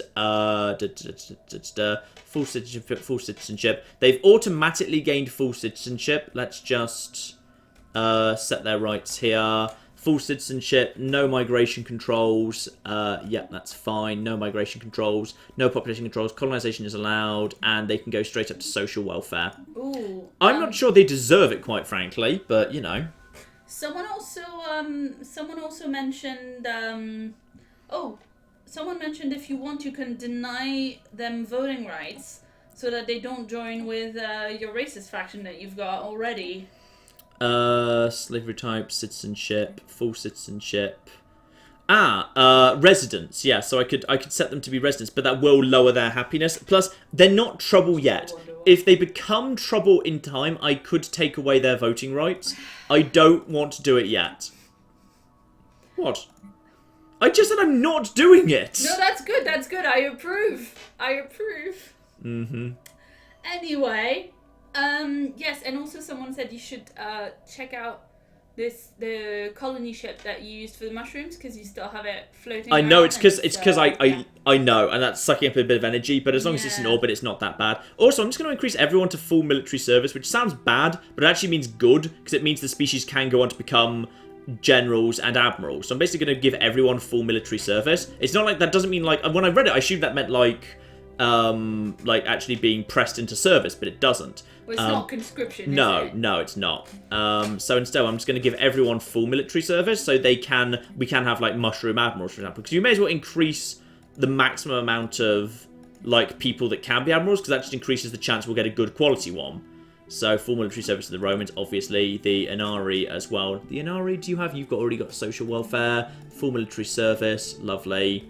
So we'll just basically increase it. We're just going to set that for everyone. Military service, full military service, lovely. So yeah, next time, therefore, we pick a new admiral, that might actually change a bit. So you can be full military service as well, lovely. But yeah, we could be residents only for them. If anyone causes trouble, we will be. But I think we're fine for now. Because the thing is, like, if you try and stop someone from causing trouble by disenfranchising them, there's a very good chance you're just going to cause more trouble down the line. Because they're going to get unhappier and unhappier.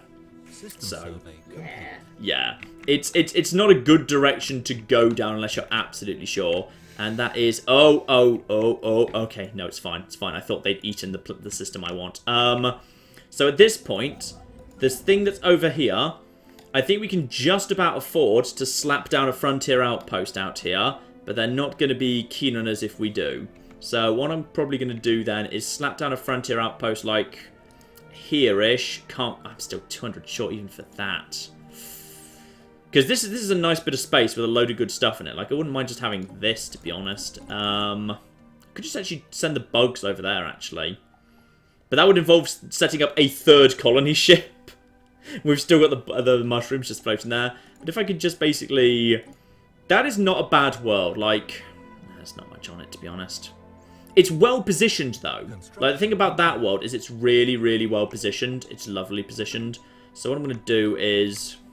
Where is my nearest world? It's going to be Constantinople, actually. Constantinople has got on it the ability to train a bug, flipping bug...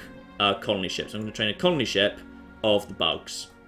And everything is going to be lovely. Fleeting. Yep, you guys, that's in production. Also, the chat wants you to do something with your inactive science ships. I will do something with my inactive science ship at some point. I'm a bit busy. I'm a bit busy trying to manage the fleets. The fleets, that's okay. Legio 1, turn it off, turn it on again. First fleet, turn it off, turn it on again. So everything's fine. Now, you guys, merge. Everybody, figure out how to merge and don't crash. Is everybody merging now? Okay, merge. Keep merging. Yeah, merge. Is everyone okay? Yeah? Okay, guys, Keep it merging. No orders. Why are you not merging now? Is that because... possibly because you are part of the... because you're not part of that... Oh, God. You can be merged with you. You, however, are just 9th fleet. I don't know why you're even flipping over there. You need to go over here. This is all fine. I don't know why you flipping messed up. Right, you two can definitely merge if at all possible. You lot should be able to merge together now. Yes? Okay. This is fine. This is a fun fleet, by the way, because this is a bunch of, like, fleets. This is ships I didn't build, so some of them are, like, really different to my ships, which is really cool. Right. And then we've still got plenty of time for this. It's fine. Right. Build, and now just keep building Federation-class destroyers like crazy. And Constantinople can just keep building. Constantinople is busy for the moment. Skataki can just build Federation-class corvettes. As can Aurora Borealis. Yay. How big is the Federation fleet right now? Federation fleet's up to 55 out of 144. Bloody hell. Yeah, because I'm adding, like, of the 144, I'm contributing 87 of that, because I've got the Entente coordination. So, like, the Infinite Pond's only contributing 19, and the Entente coalition is only contributing 12 to that. So, basically, this fleet is massive because of my contribution to it. Yes, exactly. But, yeah, on the plus side, is this fleet ready to be... This fleet still doesn't need any upgrades, apparently. That's good. Actually, it probably does, because I've upgraded new shields and whatever since the last. Still, let's just keep things ticking along here. 5th fleet is... There's just a million different fleets just around here that need to just head on their way over in this direction. Alright, head on your way over in this direction. Everything's good. 1st fleet's right there. 5th fleet is already on its way. Oh, God. Help. Right, Federation-class corvettes. There we are. Everyone just keep going along here. Now, actually, some of these might actually join up. Some of these might even actually join up to where they're supposed to be going. Who bloody knows, eh? It'd be great if they did. It'd be magnificent. We might end up with a stronger Federation fleet than my actual starting fleet, which would be marvellous. But yeah, shout out to the person who said, holy shit, this is the worst attempt to build a fleet I've ever seen. It's not my fault. I've got rally points set. They're not using them. Like, okay, this fleet that just came out of Skataki is just literally sitting outside Skataki, despite the fact there are 2 rally points in the galaxy, Legio 1 and 1st Fleet, and they're not going to either. That's not my fault. Can you not manually point them to... I am. That's what I'm having to do. It's just fiddly to have to do it that way.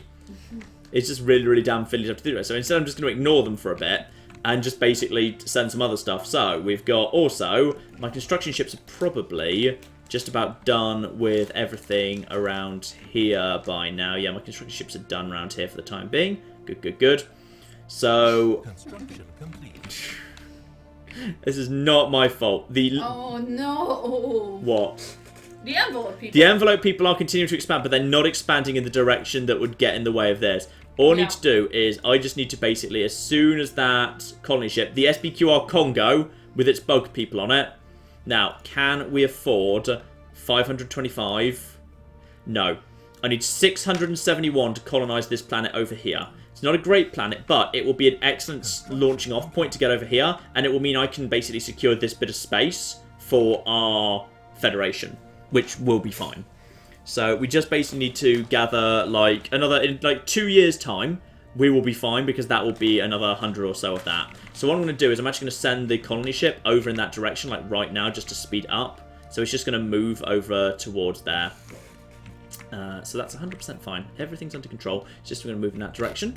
And meanwhile, we're just going to basically produce large amounts of everything.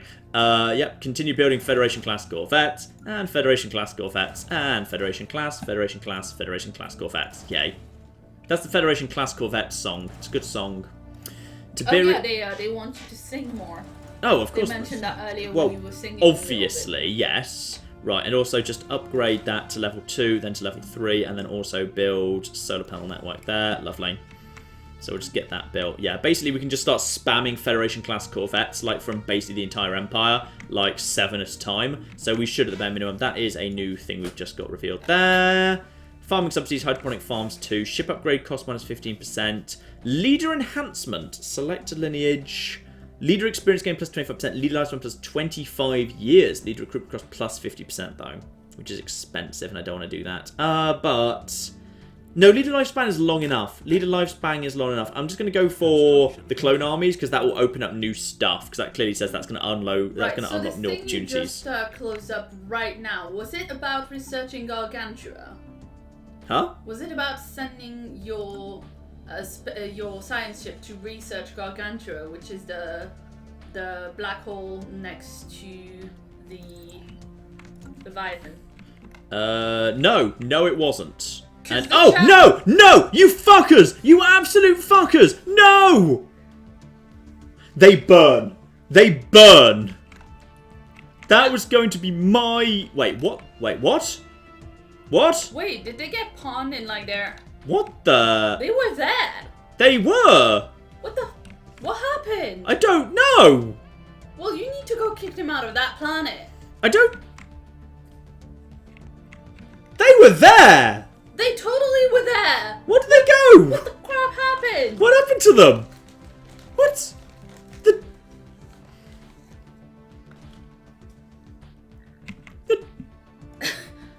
Where did they? That is so weird. What's their strength now? We are the. Yeah, I know. We're just kind of curious to what the hell. Their fleet power is pathetic. Their naval capacity. I think they've lost a really, really serious war because their naval power has just collapsed.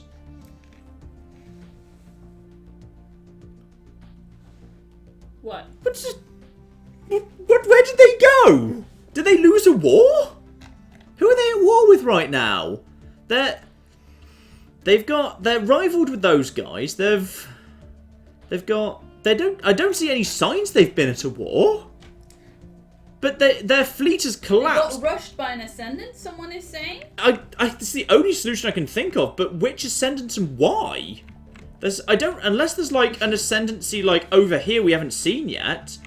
I mean, I think there should be 4 fallen empires, and maybe they got destroyed by a fallen empire. Yeah, that's no. Hang on, but we've got the fallen empires are accounted for. I think there's 4 in this galaxy. I'm pretty sure. The hive mind worlds died. Someone is saying. They abandoned them? No, you can't abandon a world because like the Stellaris subreddit never shuts the hell up. Saying we need to be allowed to abandon worlds, that you can't just abandon a colony. They didn't abandon it. They're saying in the chat that the entire population of the hive mind has gone off and died.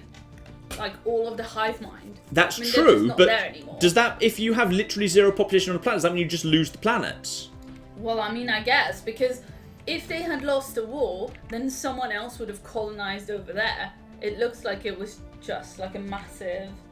The whole hive mind was killed and died off. That's what they're saying anyway in the chat. I guess so. And I guess if you have 0 population on a planet, it ceases to be your planet. It just becomes a non-existent planet anymore. Yeah. In which case, if we just go into here, if we just look at the occupiable planets, is there going to be anything on the surface? If we like look at the surface of the world, like are the buildings still going to be present? I don't know. For example. But I mean, I think for the planet that the envelope people have taken that you wanted, you can probably go and take that back from them because it's just one planet and they're pathetic.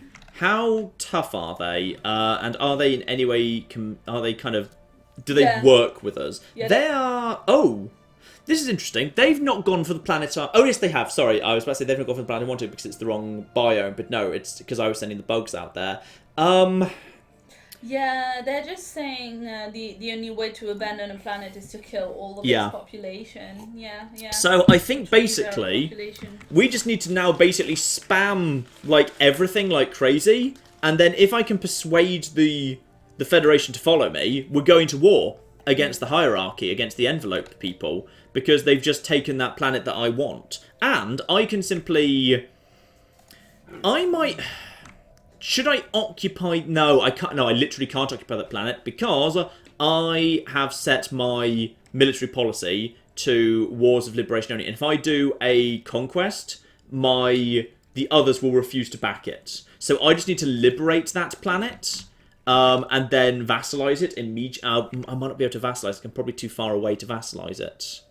Yeah, but you can establish yourself around that. You want to defend in that spot. Anyway, I can, at the bare minimum, I can probably guarantee its independence and get properly Yeah, and get properly kind of dug in around them and make sure everyone knows their mind. But on the plus side, this world's now definitely, well, probably going to fall to me, which no one ever had in the first place. So, okay, in that case, it's war, really. So we're basically just going to have to start, we just now start pumping, like, everything like crazy. We just basically now, I'm just going to start getting my own, like, stuff out, like, as quickly as possible. Oh, and your Corvette is still named Firefly. Those aren't my Corvettes. Those are the Federation Corvettes. Of course. Mine is still the Equites. How big is the Federation fleet at this point? That's still up to 96. Just basically start spamming everything. Start spamming Corvettes.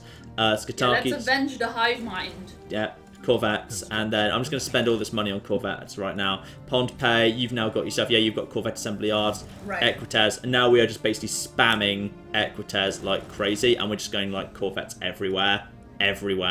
Before you go to war. Yeah, no, I don't like where this sentence is going. Before you go to war, you need to send a single science ship to research the gargantuan black hole to start off that event, because that's going to give you really, really good stuff, and also because the chat said so. Okay, fine. I think we've got a science vessel not too far away. I think there's one down here. Right, you're over there. Gargantua black hole was, I just saw it around there. You just go and we've already scanned it. We've already had a science vessel in here. Have we? And that's not triggered the event? It has not triggered the event because it's been surveyed. So therefore, it's been surveyed. A science vessel must have been in there. There's no way you can survey something without a science vessel unless I swapped map information potentially. It's theoretically possible I could have traded star charts and thus not realised that was the case. Right, you over there. And then all of the rest of these fleets over here, all of you just converge as quickly as you like over on this direction. Oh, bloody hell. Now, second fleet also, all of you just start merging. Merge.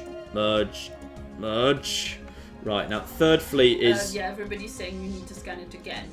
Okay. I assume, therefore, what happened was I...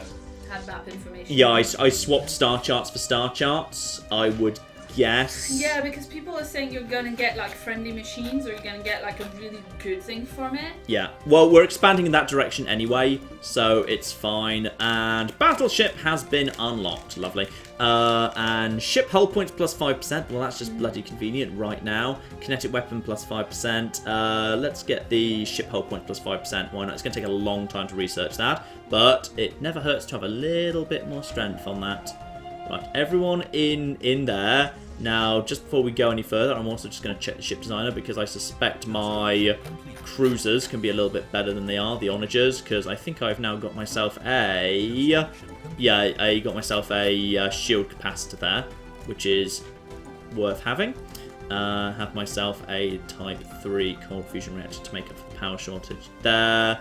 That's fine. And yeah, so we've just got ourselves just huge numbers of fleets just converging everywhere right now. You are just in Vesta. You just merge with you. And we've got this... We've got a not desperately good... Actually, he's not bad. He's got Scout and he's got a few good things there. Hello there. You want... What do you want? No, I'm not giving you my Pither and Dust. Screw you. Go away. Apparently, I've got Pither and Dust in my empire. I hadn't realised yet. Right, just everybody keep... Everyone keep building. Why are we not building? If we're not building, we should be. Okay, everyone just keep on building. My is almost done. So that's fine. In which case, everyone else just now spam Corvettes. Oh, I've spent all the money! Finally! Good! Was worried about the fact we haven't spent all the money. Right, build more Federation-class Corvettes. Constantinople, just 2 more of those. Pompey, Federation-class Corvettes. Actually, just build a second one, or a third, no, second one there. And that will be enough. That will be absolutely fine.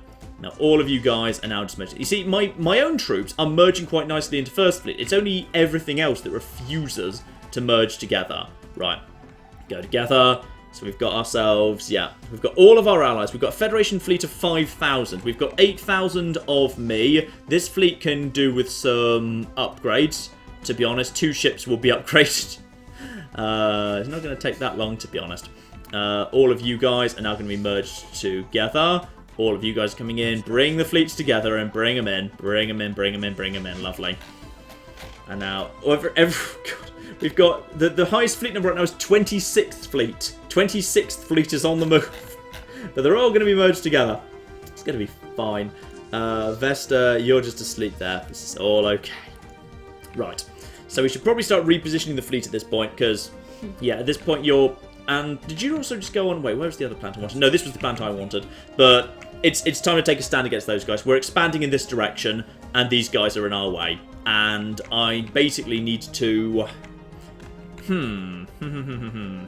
I think we need to do enough liberation to... we've also got ourselves a attrition point here. Trade deal offer. We've got 10 dark. Kinetic weapon damage. No, I don't want kinetic weapons. I don't use kinetic weapons. Screw you. Habitability plus 5%. Decline. Don't want that. Right, so over here to...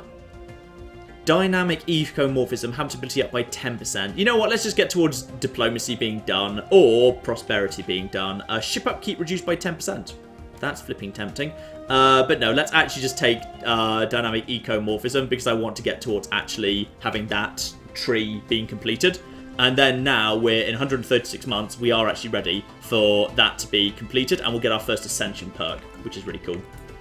And you can also, whenever you get around to finishing the diplomacy tree... Which is the next perk. I literally just work towards that. I literally just start working towards that. You can pick a legacy, a tradition, for you people. Yes, I can. I can next time I do. I can do the ascendancy perk. Yes. Yeah. It is an ascendancy perk next up. That is true.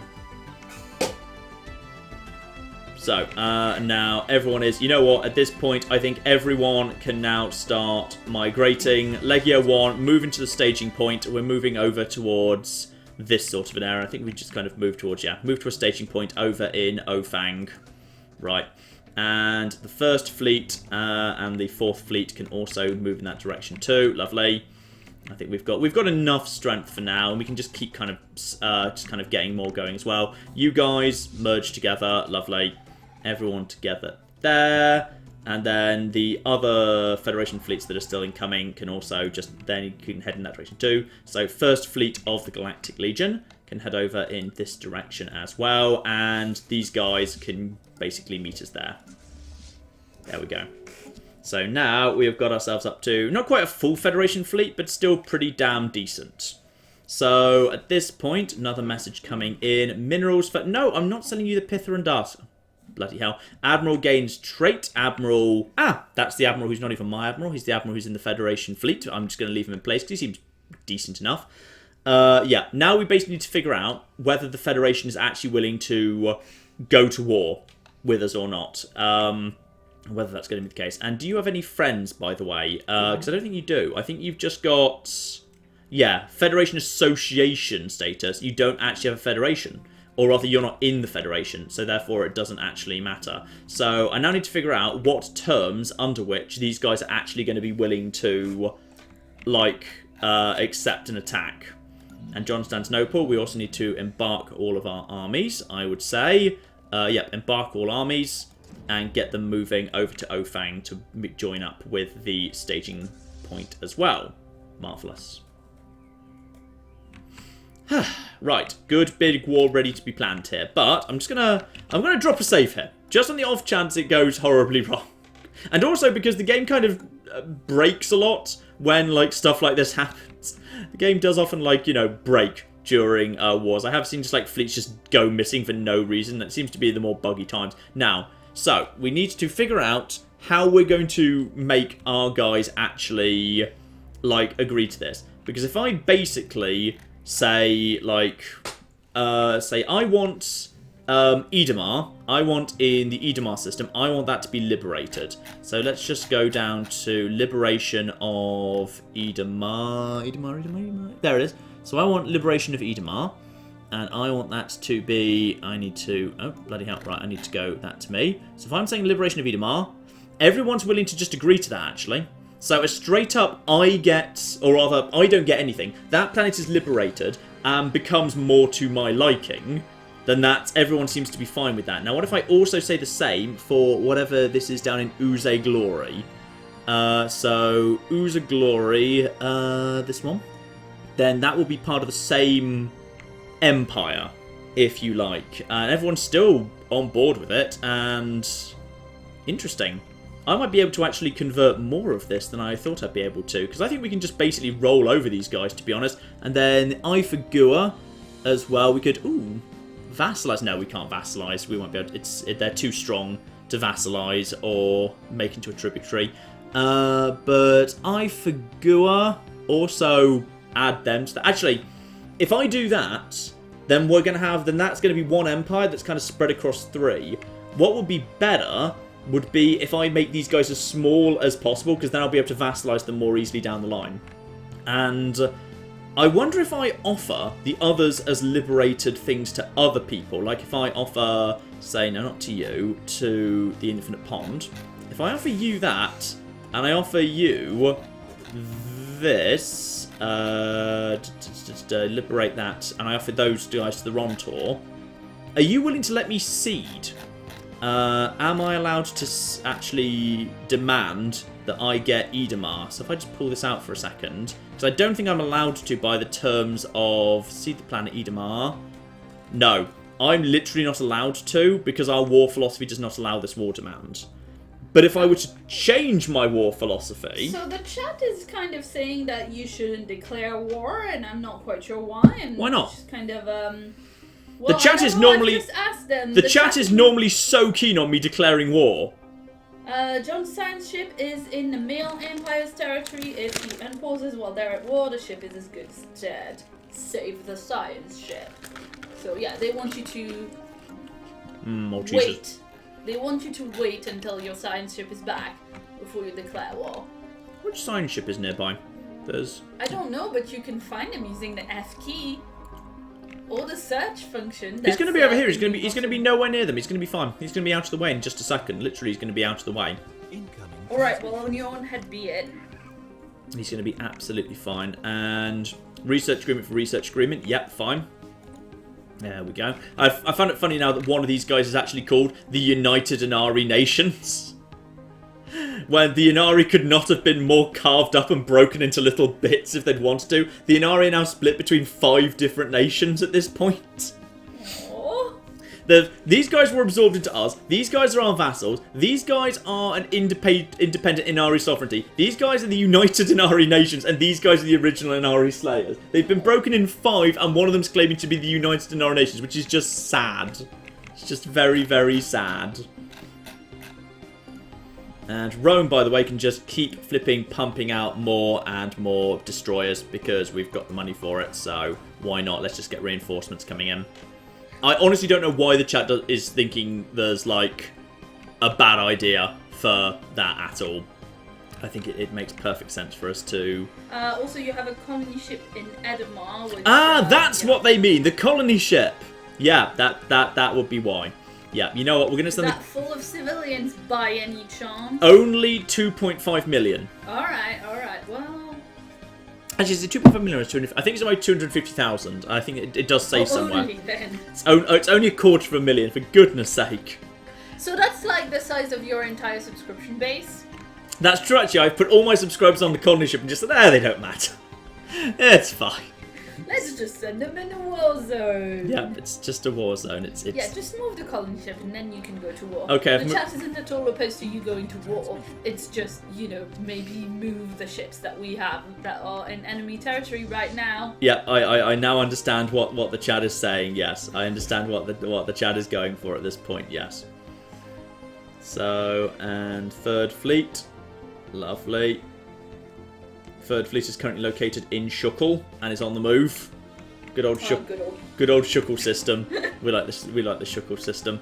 Yep, there we are. There we are. The infinity equation.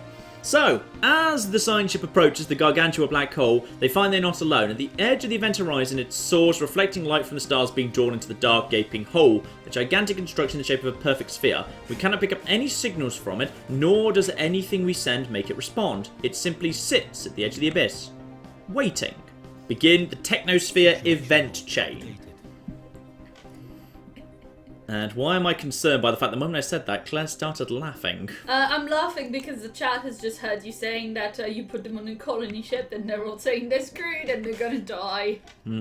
It's okay, I'm piloting the colony ship, guys.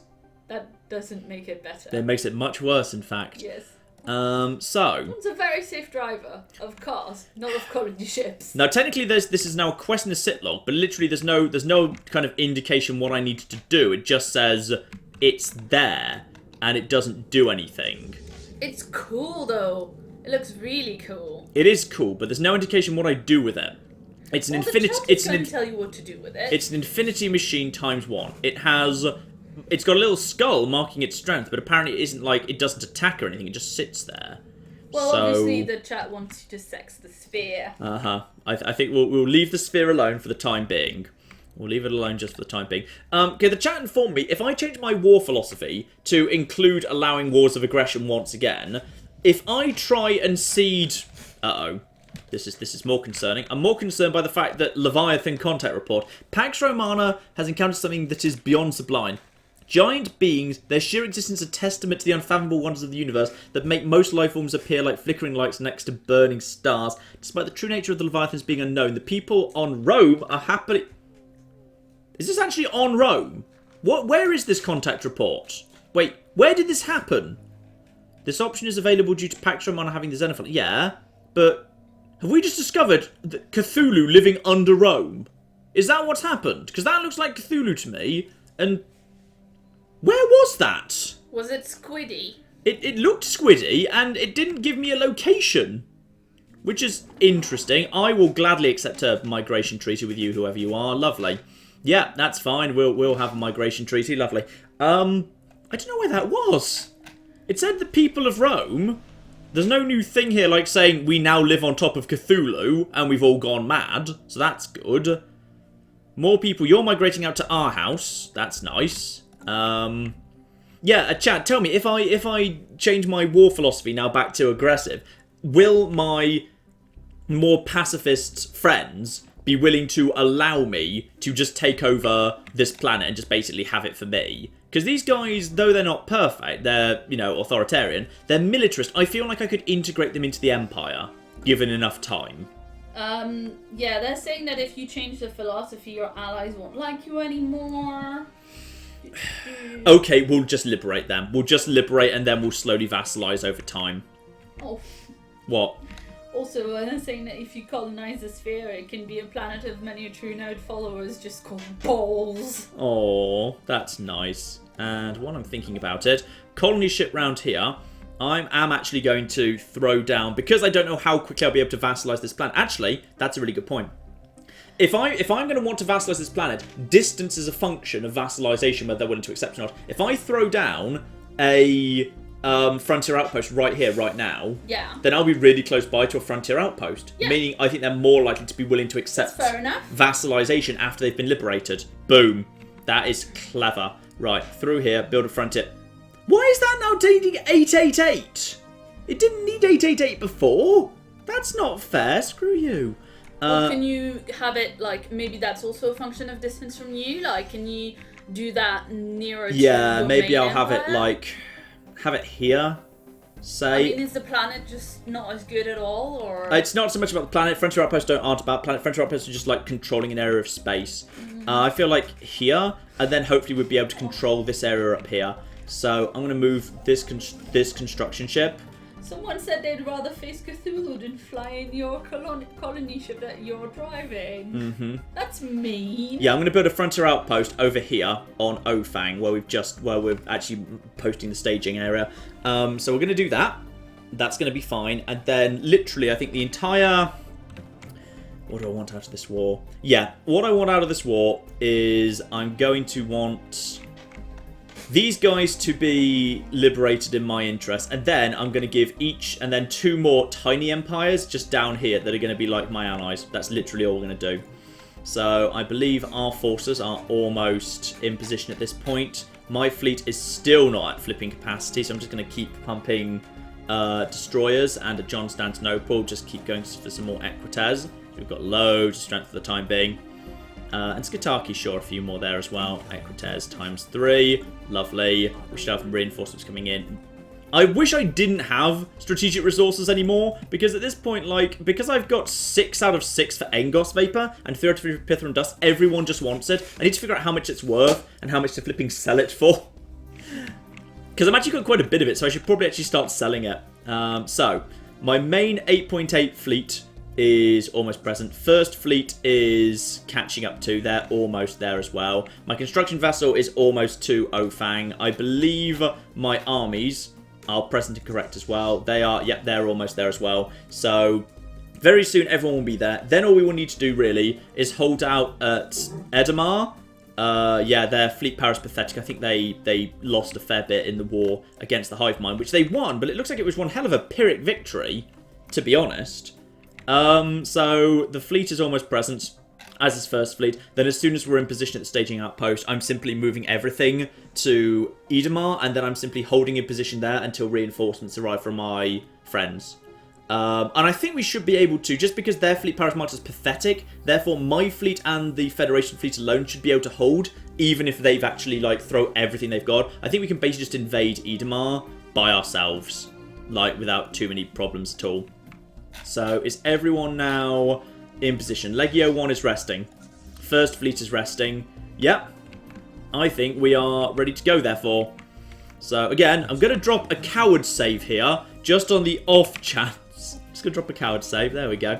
But I don't like saves coming in Stellaris. And because it's live, you know I'm not doing it. But yeah, I kind of want to do that just in case. So, let's get this all set up here. So, Edamar. What we're going to do is power is in universal language. If you want to speak more diplomatically, we won't stop you. Well, if power is in universal language, if you flipping want to fight, go for it. We'll fight. Right, declare some war. Now, what I need to do here is, yeah, I want to liberate Edamar. And then, hopefully, I can immediately vassalize it, or protectorate it, whatever, the moment that's done. So, I am going to liberate Edamar. And then I'm going to also basically gift 2 little planets to my friends. Basically, the Infinite Pond and the Rontaurs. The bugs don't get a planet because they haven't proved themselves worthy of it just yet. So I'd say, which is it, the Ifagua planet. You can go over to the ducks. That can be liberated in your image. Not go over to them, but like liberate it in the image. Though admittedly, all of us are very similar, so it doesn't make a huge amount of difference. And Uze Glore can go over to the Rontor Coalition, my friend. So everyone is basically going to be, there's going to be 3 tiny new empires born here, but basically I've got eyes on the Edamar one. So, war score required is 47, which is honestly not that high. If we just take out their fleet and invade one planet, that might be enough right there. Because liberating a few worlds is not the hardest thing in the world. So, I think we'll be in good shape. Confirm, everyone's going to vote yes. Go. And then, let's see if everyone just votes yes here. Let's just double check. I think everyone's voting yes, right? Yeah, yes, I want to vote yes on my own war. We're not technically at war yet. I think we're still waiting for the votes to come in. I mean, it did say everyone was going to declare war, and I think we've got war confirmed. How tragic! Now we shall destroy you. They say. Well, they say this. I've got you listed as pathetic. Right. So we have voted universally to declare war, in which case Legio 1 is now going to head into Edamar, and First Fleet is going to follow them as well. So we're going to head in that way. Lovely. And that will be absolutely 100% fine. So, yep, our fleets are now moving into position, and what we should start seeing immediately is some significant movement of fleets elsewhere. Here, the Rontor should be the first to arrive. Where are your attack swarms? You've got first attack swarm is worth 5,000 in strength. So if we should start seeing some blue moving around very, very quickly indeed, because everyone should come and help out. Speaking of which, Legio 1, you are marked as follow me, right? Yep. They have been marked as, hey, you guys ought to follow me. So now we're just looking for some movement here. Yeah, first attack swarm of the Rontaurs, 5,000. First murder is, yep. Looks to me like the Mighty Ducks are already responding to our request. I'm not seeing much movement from the bugs, but there's definitely something going on here. And now we are momentarily entering... I mean, this is a new world, so actually it's probably not even going to have a spaceport yet. There's a good chance they haven't even built a spaceport. They've named it Marnie's Den. Interesting. We can rename that. Yeah, we're going to be renaming Marnie's Den. That's not a good name. Oh, they're slavers. Right. These guys are slavers. Good. They've literally, like, they touched down. The first thing they did was they brought in 2 people and enslaved them. So we can kill them with a really good conscience. Yeah, we can. So Excellent. we are now moving into a war footing against these bastards. Good. First Legion is apparently nearby at this point. Good. So now, what do we have here? Yep, just proceed. And also, you guys proceed as well. Like, at this point, I don't think there's any chance they're going to be able to stand up to any of this. So in which case, transport fleet, commence following, please. Just kind of you also head in this direction. Lovely, just to make sure you don't get too far ahead of yourselves. And you know what? Fine, I'll give you flipping one of the dusts. Why not? You can have 1 dust. Yay, there you go. For a big pile of energy, why not, eh? Just to make you shut the hell up. So, we've got our fleet. And we've got behind them a real mishmash fleet, a Federation fleet, which is all different sorts of ships. But to be honest, mainly mine, because I was the one that built most of this. Now, the question is, are they going to bother responding and sending any form of, like, attempt to defend Marnie's Den? I suspect they will not. And meanwhile, we've got elsewhere... what have you got there? Yep, the first attack fleet is incoming. It is definitely heading in our direction. And they will be the first to join us. They are just right now in the process of following Legio 1. Yeah. So basically all of the allied fleets are definitely like in the way. And they will probably send armies as well. They'll probably actually send the armies that will help us out here. And as soon as this is done, we will have a much stronger position on this side of the galaxy. Like, I thought these guys wouldn't be a threat. But luckily, because they're only associated Federation members, none of their other guys have actually bothered coming to help them out. So, Clone Commandos. Clone Commandos, that sounds fun. Biolab 2. Heritage site. Yeah, let's upgrade all our statues to heritage sites. That seems like a very, very good idea. Non-aggression pact. These guys who were at war with just basically entered a non-aggression pact with someone else. Which is a good idea. Actually, it's these guys. It's these guys who we're not quite sure whether we like or not, who have become Federation builders recently.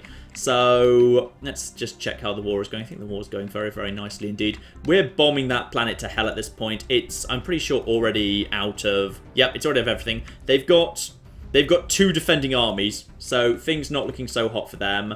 Where are our transport fleet? Our transport fleet is literally right there. We are ready to begin the invasion immediately. So, in which case, land our armies. I think we'd just be able to roll over this planet, to be honest, and then we probably just roll on straight to their main empire. I don't think there's anything they can do to stop us at all. Why are you not part of... Who are you? 4th Fleet. 4th Fleet part of which... Oh, bloody hell. 4th Fleet is technically part of... Why are you not just joining the main empire? I don't know why you're just not part of the main thing. Alright, fine, you can just be part of the main thing. We've got a hell of a lot of planets over here bombarding Marnie's Den. Right, down here, in comes our invasion force. Spaceships. Huh? What did I say? Planets. Yes. That was quite fun. Yeah, there we are. Anyway, so are we shooting on the planet?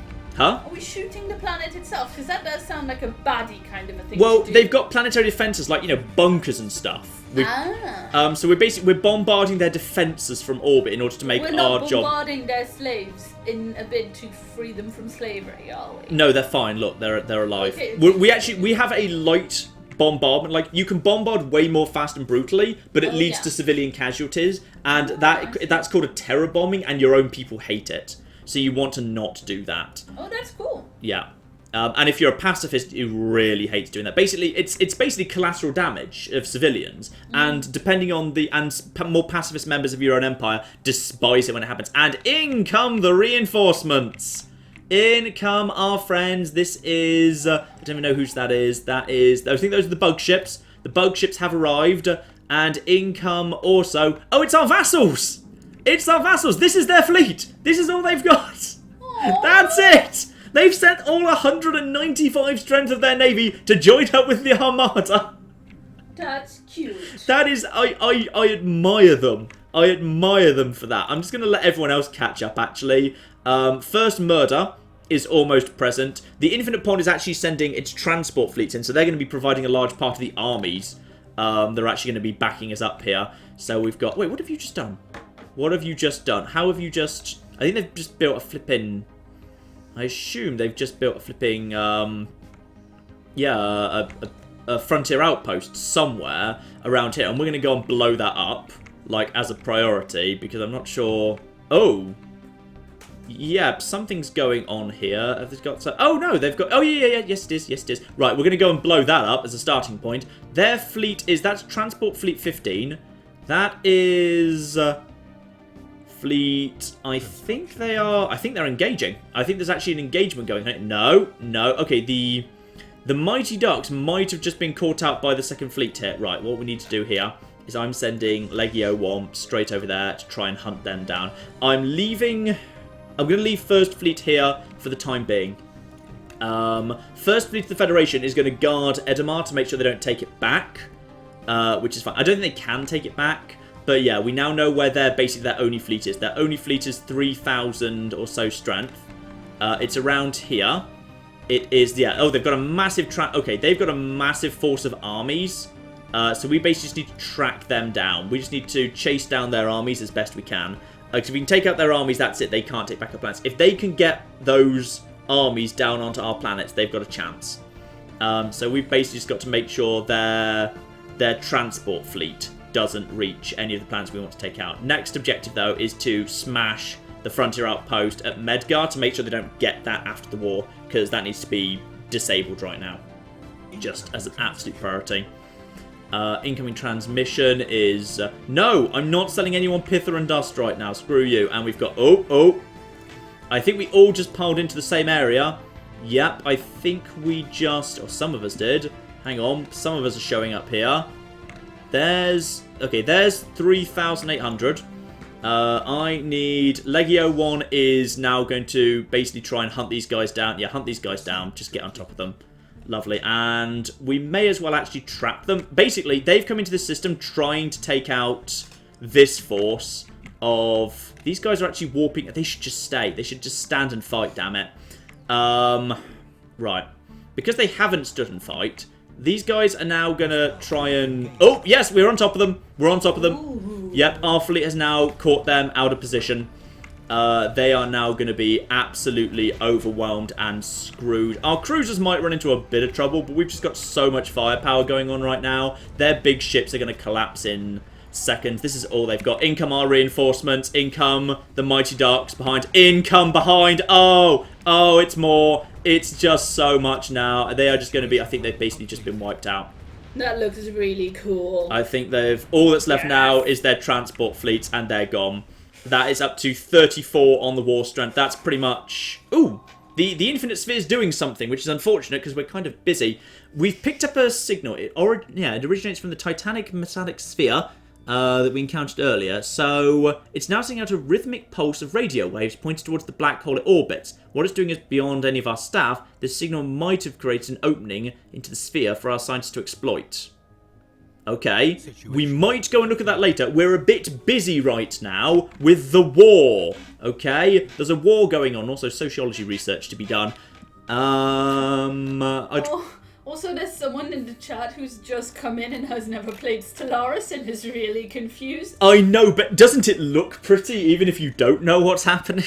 I know. I just, Crew quarters, engineering bay. Yeah, I'm just going to get fleet support in because fleet support means we'll be able to get ourselves crew. Yeah, fleet. I'd rather have the crew quarters because ship upkeep minus 10% is good. Plus ship repair speed plus 50%, pretty nice too. Yeah, I'm going to get fleet support in, which is nice. Anything else I need to know? You've leveled up to level 4. Very good. We know what's going on there. We know what's going on there. The regime of Kessa Toralis has just guarantee the independence of the Envelope people. But except they're friendly with us. Well, they are gonna be independent. I'm not planning to take them over. I'm just planning to liberate parts of them. It's fine. Right. Legio 1, proceed to Medgar. I think at this point, because I'm pretty sure we destroyed their armies. I don't think their carriers got away because they'd still be within scan range if they had. So I think we're okay for now. So, in which case, yeah, I think we're okay for the minute. So, Legio 1 is now going to proceed to Medgar and knock out their frontier outpost. And then we will proceed down to Ifagua and basically put another planet under occupation. So this war is going very, very nicely indeed. They've not won. They basically haven't. I don't think they've even knocked a single ship of ours out of the sky. Possibly they like knocked out one cruiser because we happened to warp in really close to them, so the cruisers couldn't stay back and just release the bombers. That's fine. How much do we actually need for a... Yeah, I could force a peace on them right now and just take the one planet I wanted, but I'd kind of rather bleed them a bit dry first by actually taking 3 of their planets off them and leaving them with only 3 total, because that's pretty much their strength broken at that point. And the little empires that will remain will be much kind of less dangerous, so it'll be fine. So we're going into Medgar now, and pretty much all we want out of Medgar is this thing needs to go down. We're taking out their crappy little frontier outpost because we're not having them with a frontier outpost. And there is our... Yep, there's our frontier outpost, in fact. Marvellous. You are that ship there, aren't you? Or is it... No, it's you. You build yourself some mining stations. Get on with the old mining while we're doing all of this. This is going to go down potentially badly with these guys, the mega corporation, the trading company. The guys who used to be annoying authoritarian slavists but have now just become kind of egalitarian traders instead. But on the plus side, yes, we do indeed have... yeah, well, now we've got this here, frontier outpost right here. I'm hoping that means we knock this out. When we take these guys over, we vassalize them straight away. Or if we can't vassalize them, we protectorate them, or we do something basically to bind them to us that means no one else gets their claws into them. At this point, we should... Yeah, now we're just bombing the hell out of the frontier outpost, which appears to be located literally inside the sun, which is, you know, well done there. So that's been destroyed, so that will just cease to exist momentarily. Good. And has at least one frontier... Are you sure they've got one frontier outpost? Oh, they've built a second one over there? Oh, screw you. They're just building frontier outposts everywhere. Right, we just need to hunt down their bloody construction ships. But on the plus side, it means they're wasting huge amount of effort on this. I think it's up there, actually. I think it's up there. You know what? First fleet, head over here. Find these bastards. Hunt down... I'm sending the entire Federation fleet to hunt down one construction ship. Because why not? Why not, eh? Meanwhile, the main Legio one itself is heading over here. There is... Actually, I think it's moving into the same fleet as Legio 1's actually moving into, so that's fine. If you can hunt them down too, go for it. You are 17 days until moving... Oh, construction ships move very quickly, unfortunately. Right, first fleet is also... Apparently, they've lost sight of where they are. That's a shame. Right, first fleet may as well... As long as we make sure... When it happens... Oh, and physics is ready to go as well. UV lasers, disruptors, physics level 4. Sentinel point defense! We desperately need that because, yeah, right now we have point defense slots on our ships we're not utilizing. Anything from us? No! I'm not selling you drugs! Go away! First, Legio 1 needs to be in here and needs to take out this. Lovely. And then, yeah, we just basically need to take out all of this stuff to make sure they don't have any of this, because some of this is really nice. And I want to settle this world. This is a world I want to settle for me. Or is it? Which one was it? This one? This one? There it is. It's that one. So we want to make sure that world definitely does not have any flipping frontier outposts around it, because Menok is going to be a world I'm going to be wanting to settle with my mushroom people, which is lovely. Right, in come the reinforcements. We're okay for the time being. Fleet combat, we know about that. Let's just... Fleet actually isn't at capacity right now, so I'm just going to get myself some more destroyers coming in. Speaking of which, how is the fleet of this? We're still way under for that. Right, you know what? I'm just going to have all the Federation corvettes. I'm just going to get Federation corvettes like crazy, because why not? Federation corvettes, Federation corvettes, Federation corvettes, Federation corvettes, la-di-da-di-da, lovely. And then we'll reunify them later. It's fine. So that is now taken... Okay, good. We've now definitely cleared out all of these bastards. There's a pirate fleet up here for whatever reason. We don't need to worry about that. Now, let's move our fleet down in... Yeah, Legio 1 moves in this direction down here. All the other fleets will follow me. And then I see no other sign of anything bad around here. So I think we're under control. Reinforcements are also coming in from all the other guys, which is nice. There's probably some... Yep, there's some debris in Medgar. So I'm just going to send one of my science ships to go and have a little look-see at that. Whichever one is, like, bored or whatever. I think there's one actually very close by. Yeah, there you are. So you go over here and scan... Yeah, research the project. Let's just see if they happen to have any technology we don't have yet. If you do, take care of it. And the first fleet, while you're actually nearby... Why not? Oh yeah, there's going to be more over here as well. There's going to be more debris. We can scan that in a second. May as well have you go and take out this pirate fleet.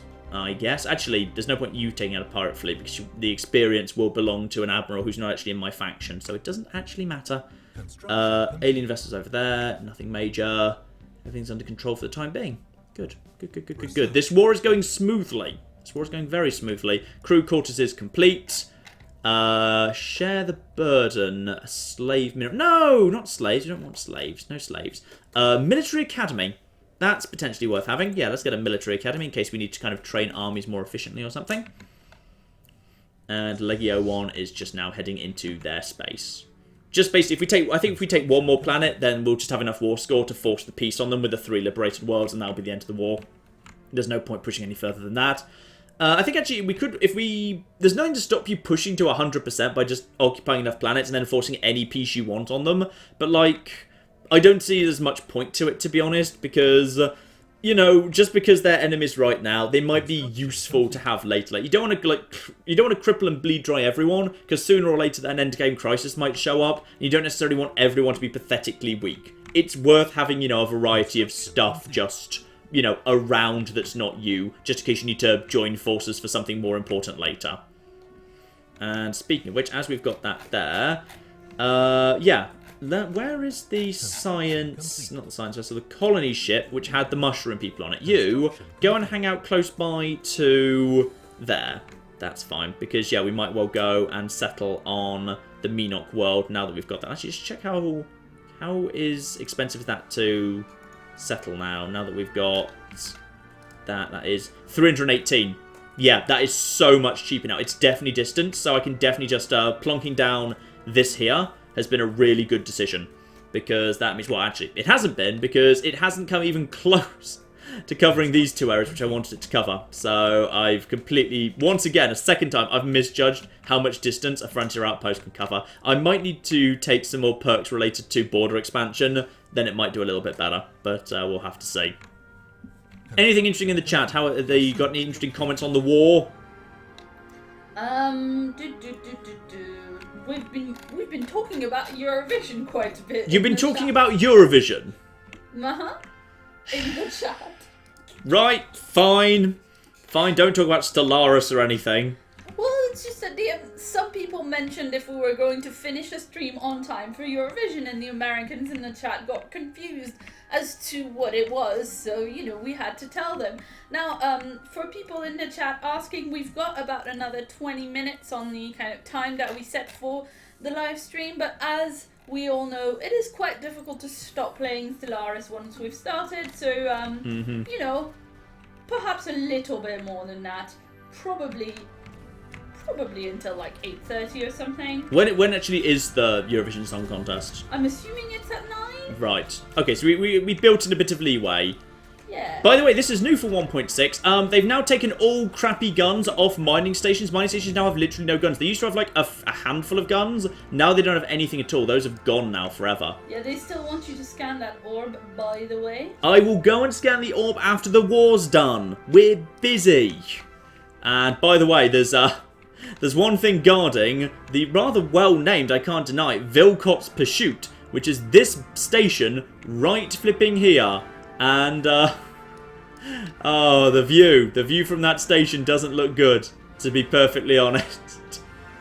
Because in comes literally the everything. They are just firing some random shot stars. I'm not sure it's going desperately well. We're releasing the bombers. In comes, oh dear. Oh no. Oh, guys, you did well, but I think actually it's going to be destroyed before the missiles even... Yep, the missiles didn't even make it there. They're just going to go haywire. Lovely. Take out their construction ship as well, up to 36%, and First Fleet now moves over here. If we haven't already... Actually, I imagine you guys have probably already sent the armies, haven't you? At least some of you have probably got flipping transport fleets with you, if I had to guess. Right, so we just need to take out that planet. That's okay. Surface, armies, fortifications going down extremely quickly, all things considered. No one is launching yet, are you? No, I think you are not. That is a... Yep, Transport Fleet 10. But luckily the Mighty Ducks are indeed clever enough to not bother sending in a... Oh! I think they are genuinely sending in one final last gasp army here. It's 1,100 strength. Bless them. Bless them for trying. And we are pulling away to take them out. In we go. Let's see how this goes. Oh, dear. Oh, yes. Actually, no. Let's go with the angle against the sun. Oh, that, Claire. That shot right there. Oh, that is beautiful. That is good. That is good. And they're all dead now. Up to 41. 41 on the war score.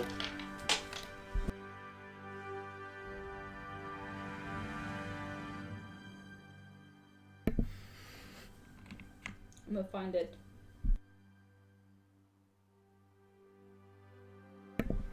And we are looking good, I think. Legio 1, return to bombarding this world. And yeah, all of the various Federation fleets. How's the Federation fleet looking? The Federation fleet is up to 133. You know what? While I'm president, just keep on spamming it. Just keep on spamming that. Back to the spaceport. We've got all this flipping money. Federation class destroyer. Nice. And just keep on that. Keep on that. Keep on that. We're going to have a massive Federation fleet. And like someone else will probably like throw it away at some point.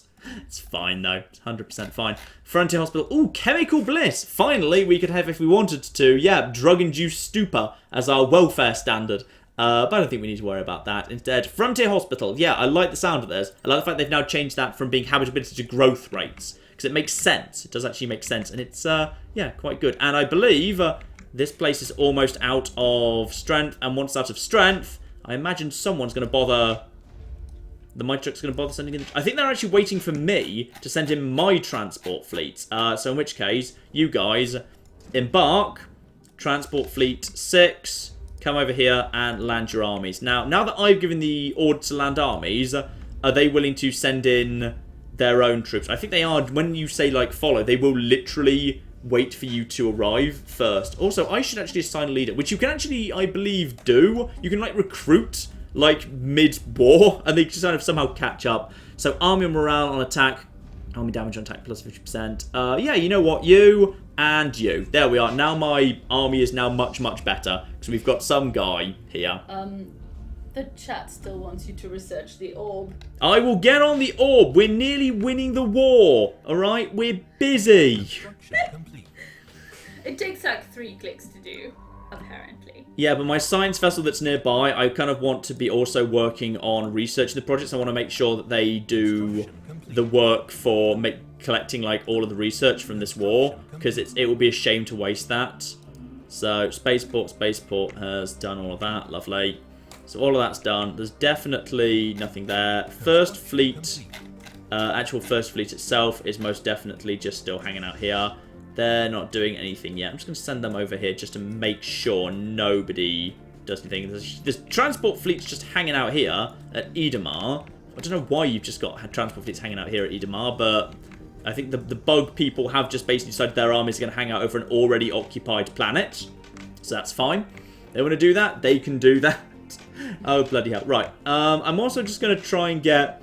all of the various Federation fleets. I'm just going to bring them all back to Vesta now, just to get them, like, you know, all in one place at one time. It's fine. So you, 8th Fleet, 10th Fleet, 11th Fleet, 12th Fleet, 13th Fleet, 15th Fleet, and 19th Fleet. All of you respond over there and then merge together later if you'd be so kind. Oh, they want you to scan the orb now because it's a timed event, and if you don't scan it now, it will fall into the black hole. Oh, okay. So you have to do it now. Right, okay. Well, in that case, what are you doing right now? What do we have nearby in terms of a science ship? That science ship is... okay, fine. Let's go over here.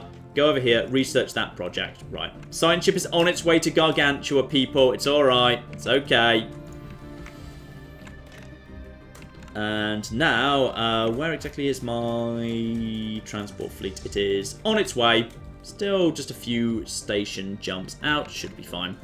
Just waiting a few days for that. Right. And colony ships is... yeah, the colony ship just floating around here, which is fine. My fleet is currently slightly over capacity, but even over capacity and even on the move, we've still got a good energy surplus going on here. The energy problem has basically been resolved. While we're waiting for that to move, I'm just doing a quick scan of my planets here. So Rome is basically under control, unsurprisingly. Obviously, Constantinople is ever as it was. I'm just basically going to throw upgrades at anyone who wants them and just build a bunch of science labs and a monument. Yeah, monuments. And you can have yourself a mine, because that's a good spot for a mine right there. Mining network. And just check we don't actually, before we get anywhere else, we're not missing any of the important buildings, are we? You can have a... Actually, I don't need a frontier clinic at this point, to be honest. Leave that. That's fine. Aurora Borealis. Upgrade that. Upgrade that to its next level. That person's coming in over there. Clear that out of the way. Everything's looking good there. Pond Pay. Upgrade that. Oh, so much physics coming on there. We've got more of those. Yeah, you know what? Those guys, our refugees, are settling in nicely. We definitely could do with a few more bits and pieces. We could get some clone vats going on the duck world if we wanted to. But you know what? Just in case, I'm just going to build us a hydroponics farm there. Yeah, suppress that. You build a basic science lab here. Upgrade that power plant. And then, yeah, we've got enough of that. Upgrade you. You don't need upgrading. Where's the central building? You're fine as you are. Build us a basic science lab. And over on the empty space, build us an autochthonic thing. Tiberius just needs upgrades across the board. That's fine, including to the actual capital building itself. That can just be a yes. There's been orb news. Orb news, yes. Right, so apparently the orb, if you want to do it, you have to do it now, because I'm literally doing it now. Yes, I wasn't going to just repeat myself. There was a but. The but is that the orb will consume your scientist. That's on your science vessel. They could have mentioned that earlier. Yeah, okay? They didn't. I mentioned it as soon as they told me. Okay, who's the scientist on here? She's an acceptable casualty under the circumstance. She's an acceptable casualty. She's a 4-star young person with careful, which is okay but not great. We've got enough science ships floating around. I don't mind one being sacrificed, to be honest. And she is literally currently doing the job right now. Speaking of which, I imagine very soon my forces it would have been funny if I hadn't told you, but I felt a bit bad. Right, so my landing ships are coming in, and I think as soon as my armies start coming into land on Vilcot's Pursuit, I imagine all the other transport fleets will also do the same, and as soon as we've taken over this planet, that will be the end of the war, pretty much. Yes, I'm sending in my troops, and immediately afterwards, the Mighty Ducks are sending in their troops as well. This is going to be a ridiculous thing going on right now, because I have brought flipping... Oh, yeah. I have brought ridiculous, massive super beasts with me, which is going to cause morale penalties like crazy, which is good. Admittedly, they've actually got a lot of strength here. We might need to pull back out again, but the thing is, as long as I'm bombarding the planet, they don't get their strength back, but I do.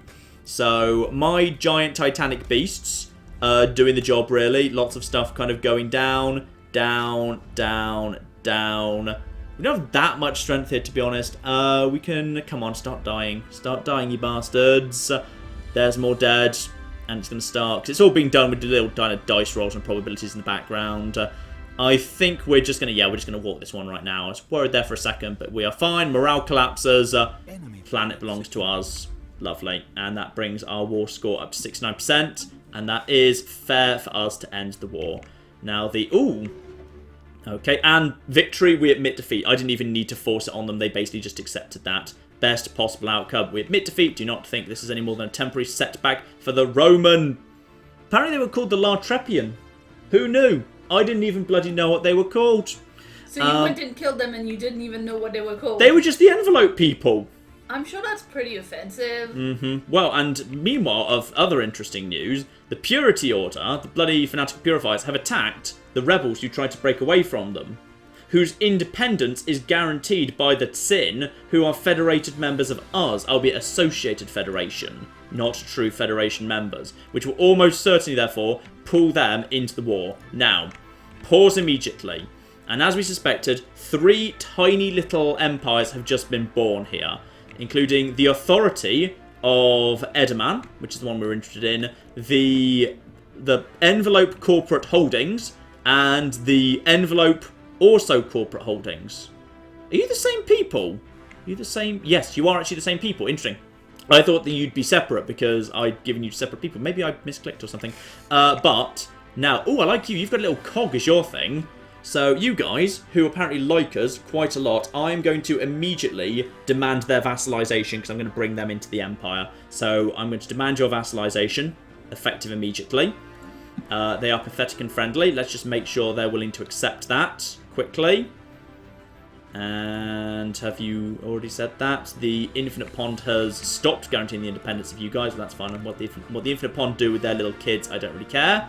I think they've just accepted non-aggression pact, the Inari sovereignty, and the authority of Idamar.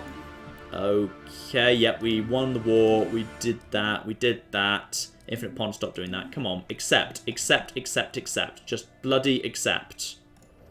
Come on. Demand vassalization. And... very well. If you agree to defend us from all the horrors of the galaxy, the authority of Edamar shall become your vassals. Marvellous. We have got ourselves... and I think they work for us, because they're purple. And purple, 1, we've got loads of purple in the Federation already.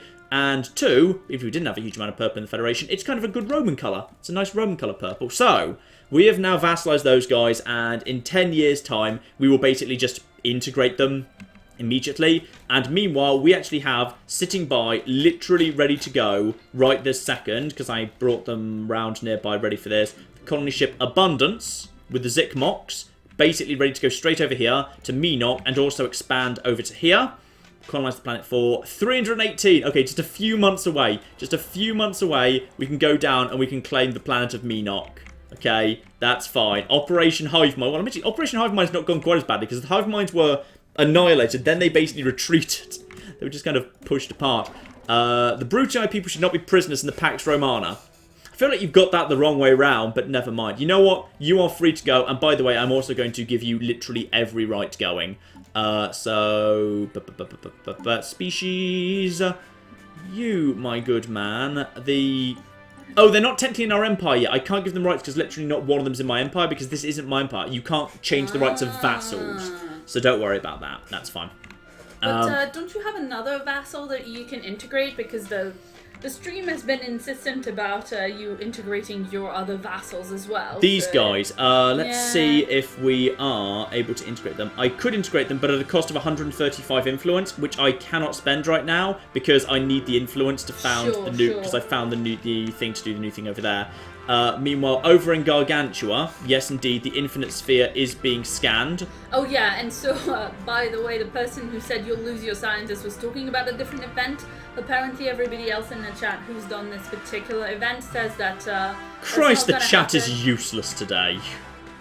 You're the one who said you trust them! Yeah, well, but anyway, apparently, what will happen is the sphere will sex your scientist. I don't know if that's a joke or if that's someone who's mistaken, but I thought it was funny, and I should say it to you. Mm-hmm. Anyway. Actually, this is worth thinking about. Just before we actually go into Minok, there's actually two planets on Minok. That's... oh, yeah, this is... that's got to be the better one. That's got to be the better one. That one's okay, and we might go and settle it, but that one's definitely the better one. The one that's actually the proper ice world, the one that's Minok 2. So let's actually send the ship ready over there. The colony ship is... no, not that colony ship. We've got colony ships just sitting around waiting to go, damn it. Yes, the chat noticed that. Well, the chat really wants you to start moving your colony ships around so you can make sure to have all the planets colonized. Yeah, there's no point having that one. That one's crappy and tiny. I could have that one if I wanted to. I could put the... I just need a good bug world, to be honest, but... we've got that one. That's not that good. That's already been colonized. There's a world down here that's really good for my bugs. I think it's actually literally right down here. No, my mistake. It's... I think possibly, actually, these guys might have already gone and taken it. There was a really good kind of deserty world down here. Oh, there it is. There's a really good deserty world. New Vegas then. Could well be New Vegas, but think of the cost to found yeah, influence. That's quite far down. I can't do that right now. Yeah, I just need chat would to like take to a object second. to being called useless, by the way. Well, maybe they should give me good advice then. Well, I mean, if they hadn't bugged you about the old, it would have timed out on you. That's true. That is true. Also, can you not offer a migration treaty to your new vassals while you're waiting for They already have it. They asked me for it. They asked me for it. I granted it. That is fine. Meanwhile, Legio 1. Boop. Meanwhile, Legio... Wait, where's... What happened to First Fleet? Have I think I might not be... No, I'm not present anymore. That's why First Fleet's gone. Right, so... But on the plus side, now, the massive, massive fleet... While I was president, the massive Federation fleet did grow to, like, a strength of, like, ridiculousness. It's like... There's, like, 10,000 odd strength inside the Federation fleet, which I have given it. So next time the Federation comes under attack, there's like an extra 10,000 strength we've just got ready to throw at anyone who threatens us. And that's fine, because now the Federation fleet's not under my control, I don't need to worry about its stupid, bloody rally point business. Don't need to worry about that anymore. Yay! So in which case, First Legion can simply head back home at this point, and we are literally right at capacity. Spot on. And anything else going on here? Federation Association offer. Yeah, for one of the little crappy empires we just met. We may as well just kind of welcome them all into the fold, quite frankly. Energy credits for 1 Pithor. I like the Pithor and Dust. I'm going to keep it just for the time being. I need to check exactly how all that works, because I've got like a load of strategic resource in my empire now that I don't even know how it bloody works. So I should probably keep an eye on that. Is there a screen for it or something? I don't think so. Never mind. Right. Get that right. So all our fleets are now migrating and all the other fleets are converging on Legio 1, which is fine. My armies are on the move back to Constantinople, which is their staging ground by default. Everyone else is already heading home. That science ship has almost done its job. And we've got more coming in as well. No, decline, go away. And, oh, blimey, yeah. Huge numbers of fleets just on the move there. Huge numbers of fleets on the move. But, yeah, I think we are doing pretty nicely. Vassal under the Pax Romana. And I think by now, over here in Minok, where's the colony ship? The colony ship should be on its way by now. Yep, it's almost there. Minok 2, prepare to colonize for 318. And where to put that? I will put that here would probably do just fine, unless I can see... Actually, no, here. Oh, I will gladly suppress 1 physics in order to get, like, all of that. And, oh, yes, we do indeed need the new flipping world. Like, this was supposed to be, like, you know, the anti-spam letter opener world, but the hive mind's kind of gone missing. So, we need a new name for Minok Prime in the Minok system, which is now basically just, yeah, this mushroom, this far-flung, far-away mushroom thing. Ah! And the Infinite Sphere is doing something, by the way. The metallic orb has been opened up. Our hacking team has been able to use the outgoing signal as a gateway into one of the auxiliary CPUs of the sphere. We're receiving some data from it, and can tell that it's been scanning the black hole Gargantua for a very long time. It is old. Very old. This constant calculator now lies within our grasp of understanding. If we push harder, we might find out what it's doing here and who built it. What marvels might it contain? So, I've got simply contact the main process unit, which everyone can do. Because I'm a materialist, I can say hack the main hard drive and take everything. That issues a special project hacking the calculator. Or if I'm a materialist, there's always a self-destruct switch. Find it. No, we're not going for sphere fracturing. I would feel like... Do we contact or do we hack? Chat, what do you think I should do? Do I contact the CPU? Like, is it like an AI I can chat to? Or because I'm a materialist and that's like a special thing I can do because I'm a materialist, should I hack it because I am a team of scientists? That's what my empire is. So a lot of people were saying already contact the sphere. Contact them. Also, people are asking how much longer this is gonna last because Eurovision started 2 minutes ago. But guys, it's okay because the singing isn't gonna start for a long while yet. We're just saving you from the commentary that's gonna come before the singing. Yeah. Because I mean Graham Norton. We are saving you from Graham Norton, quite frankly. You should thank us. Everybody's saying contact. Okay, I'm just gonna contact. Everybody's saying contact. There's like literally 1 hack and like 12 contact. Ooh, the Infinity Machine just said hello, nice to meet you. Hello there, Infinity thing. It is quite enjoyable to pass the time with pleasantries, is it not? We hope the rest of your kind is not like you were when you did not take kindly to small talk. You see, we don't get to enjoy conversation much anymore. Few are well versed enough in the finer points of quantum programming. Okay, well that's good. We are the Infinity Machine, your word, not ours. Or has that not happened yet? Either way, it will eventually trust us. So... Right, so what exactly are you? I'm guessing you're just like a sentient AI that's doing some scanning and has been for a while. We are what we are, the ones who calculate. You call us the Infinity Machine, or will, at least. It's not a truthful name, but is well suited to highlighting the ingenuity of our design. We will tell you our history now, as we've done many times before. Right, we need to convey some words. That's new, or is it? It's hard to keep track of you all. We were constructed, in the crudest sense of the word, in order to solve a problem. We solved it, then we needed more problems to solve. We now only have one left. Okay, that suddenly started to get towards creepy towards the end there. So... 42? Right, we wish to know your purpose here then. We are calculating infinity. No more, no less, or actually it is way more and way less. That's the problem right there. We understand that your manner of life form won't understand, but that's alright, you never will, and we apologise, or maybe we will do eventually.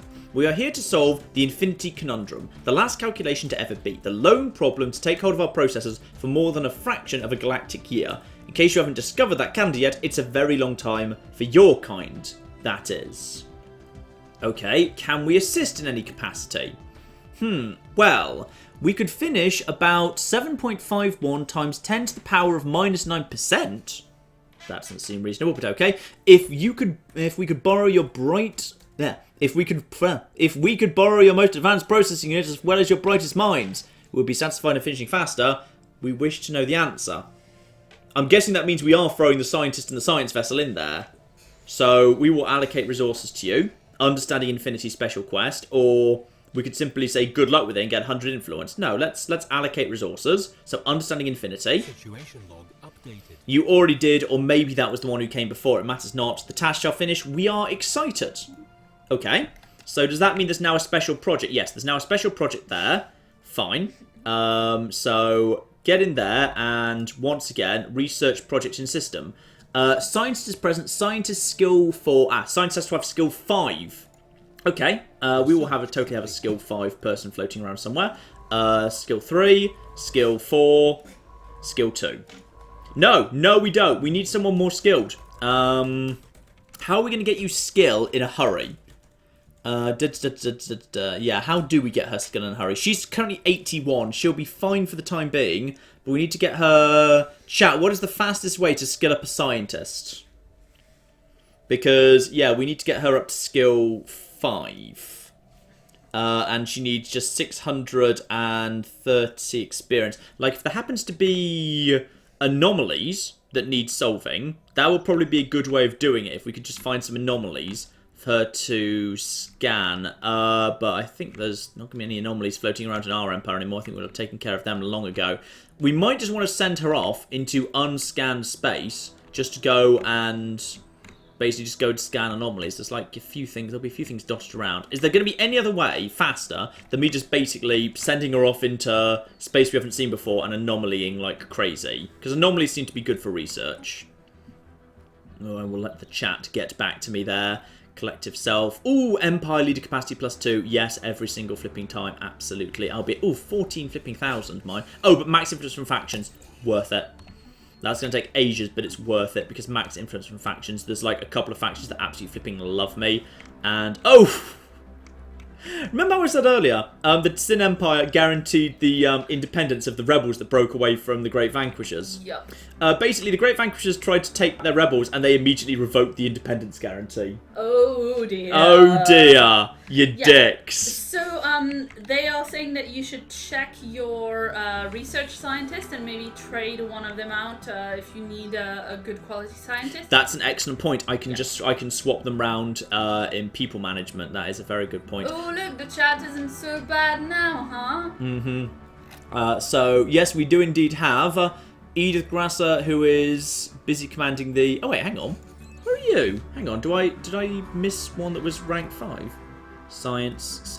Ah, I didn't see her because she's the one who's doing the assist. Yeah, she's doing assist research. Fine. In which case, yes, you head over here, research that project. You head back over towards Vesta, and you are now handling the assistive research because that was previously someone else's job. Right.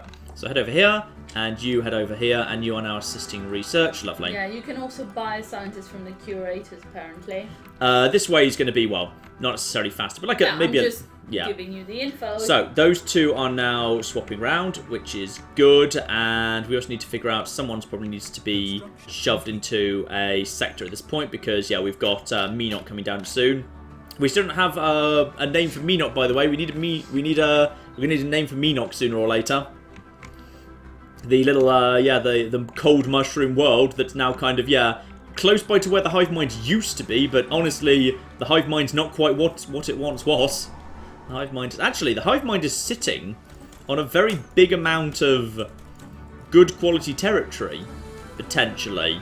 The hive mind is... We might just go and clear them out at some point. That might be a logical next expansion. We just clear out the hive mind. Now that we know that literally, if we just basically go and murder the hive mind and then just basically abandon it all, then the hive mind will just cease to exist. Then we can just go and... Then we can go and settle it ourselves. They're all saying that if you, instead of moving the ships, you just swap the scientists around, it will be faster. Oh, that's probably true. They're on their way now. I can do other things while they're moving. They got attached to it. They got the bedrooms like as they liked it. They've got their posters up. Would you like to just be told, oh, we're just swapping your flipping house with someone else's because it'll be faster and more efficient? No. She's just like, what if they don't like the mattress? What if one of them has a really hard mattress, one of them has a really soft mattress? None of them will be able to sleep. Okay, it's fine. Now, John's really attached to his mattress. I am. Now, we've got a small problem here. Well, a potential problem in waiting. Which is, one, the arseholes, who admittedly are pathetically weak, so we can do something about this if we have to. They've basically gone and plonked down a colony, like literally in the middle of infinite pond space. Meanwhile, the bugs are expanding very, very quickly northward, and they're getting a bit, well, these guys are... Yeah, these guys are materialists. They're not xenophobes, so they won't mind too much. But they're getting, closer to a flipping fallen empire. I'm glad to see them expanding, quite frankly. I'd like to see them kind of find a way to kind of link their empire together, if at all possible. I don't think they even can at this point. But, yeah, it's nice to see. Hang on, let's actually get our flipping... Oh, yeah. Look at this now. This is us right now. Like, we are doing nicely. This is us in the green. Purple represents all of our actual... direct real allies, and meanwhile over here we've got a huge amount of people who we're in non-aggression pacts with. We're actually doing, I would say, very, very nicely indeed. These guys, while they've got non-aggression pacts, for those people who don't really have any actual friends, hang on, go back out to the diplomatic map here. These guys, who are you?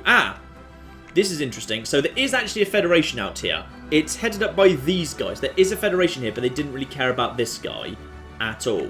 So... we've got to be careful. We definitely don't want to attack these guys because... all changed. Oh, that's because I've gone into diplomatic mode. So if I click on the Pax Romana, that's me and those are my federation. Meanwhile, there is another federation over here, but it's a federation of 2. I got confused. Yeah, this is a federation of 2 over here. It's not so bad. So Menoch Prime is going down right now. We need to go back over to... Yeah, no, we are. The normal colouring has returned. Menoch Prime is down, and you are... Is that a construction ship there? Yeah, you know what? How about you also build a research station? You probably should have gone on with that earlier. After you're done with that, go over here. Actually build yourself a flipping mining station too. Marvellous. Legio 1 is still in... Yeah, is still moving around. Our house is probably ready for... Oh, our house is ready for some significant upgrades. Lovely. So are you renaming an ice planet? Yeah, it's the ice. Yeah, it's the ice planet. Yeah. It is the ice planet. Yes, and we've also got a huge amount of stuff over on our house, which is very underdeveloped. Because I was kind of distracted by the war. So there's a load of people who right now don't have anything to do. So we will totally give you various mineral silos and whatnot. Just basic crappy mining networks too. Lovely. You have yourself a science lab. Lovely. You clear out all the mountains. Lovely, lovely, lovely, lovely, lovely. And also lovely, and also lovely, and also lovely. There, that was lovely. Menoch Prime, yeah, Menoch Prime's going down right now. Tiberius is getting places. That is producing a ton of power, which is all it was ever supposed to do. Do we actually have... Yes, we do need to have a proper energy grid built here. That's what we needed. So that is all looking very, very good indeed. What else do we need to take down? We need to take down, let's just knock down the glaciers that are over the mineral deposits right now. By the way, just so you know, the chat wants to name the ice planet John's Heart. Oh! Because you were mean to them earlier. Who said that? Like, literally loads of people. Okay. Oh no! First Eurovision song. Huh? Apparently is going. I don't know. Would you like to go and watch Eurovision? I'm just saying people in the chat are asking how much longer we're streaming for. Well, I think we're literally wrapping up now. We just need to finish off the Infinity thing. And we finished... The war's already done. So I think we're actually in a pretty good place to actually stop after we just kind of do a little wrap-up after the Infinity business. I don't actually care, I just like the fact that it knows you when I talk Oh! about it. Oh, excuse me! Excuse me! No!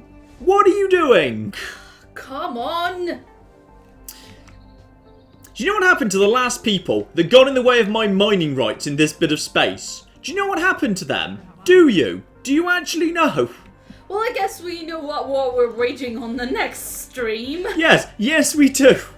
Because these bastards, you know why I even came out here? It was because there was a system here that had 11 minerals and a system here that had 10, and they've just taken both of them. Well, they're gonna die. They are going to die. They are going to die. They are going to be liberated. Yes, liberated. Yes, liberated. Liberated. Because we're the goodies. The goodies, damn it. Yeah, research agreement for you bastards. Yeah. Oh, gosh darn it. And then we have got... Oh! The flipping Stank Tendency has attacked the Theocratic Republic again. They've just done it again. It's the second time that's happened. They're just going to go and stomp on them a second time. That's just mean. Right. These guys need to basically be... Actually, no, I don't even mind stomping on these guys. Because once we've stomped on these guys, I will just go and, like, have a planet or, like, have something off them. And then that will be able to, like, link up the Empire a bit better. These guys just need to be got rid of, quite frankly. So they are, naval capacity equivalent to ours, apparently. Well, I don't believe they're going to be that damn good. I think with our Federation together, we can handle it. We will just need to basically... These guys have got too big for their boots. We need to basically kick them off like some of their worlds purely for the sake of opening up a clear passage for me. And if we just kind of can have a couple of worlds off them liberated, then we can then immediately vassalize. That's fine as well. Possibly like maybe like these two. Just these two at the top, and then also that one over there as a separate entity. We'd have to see.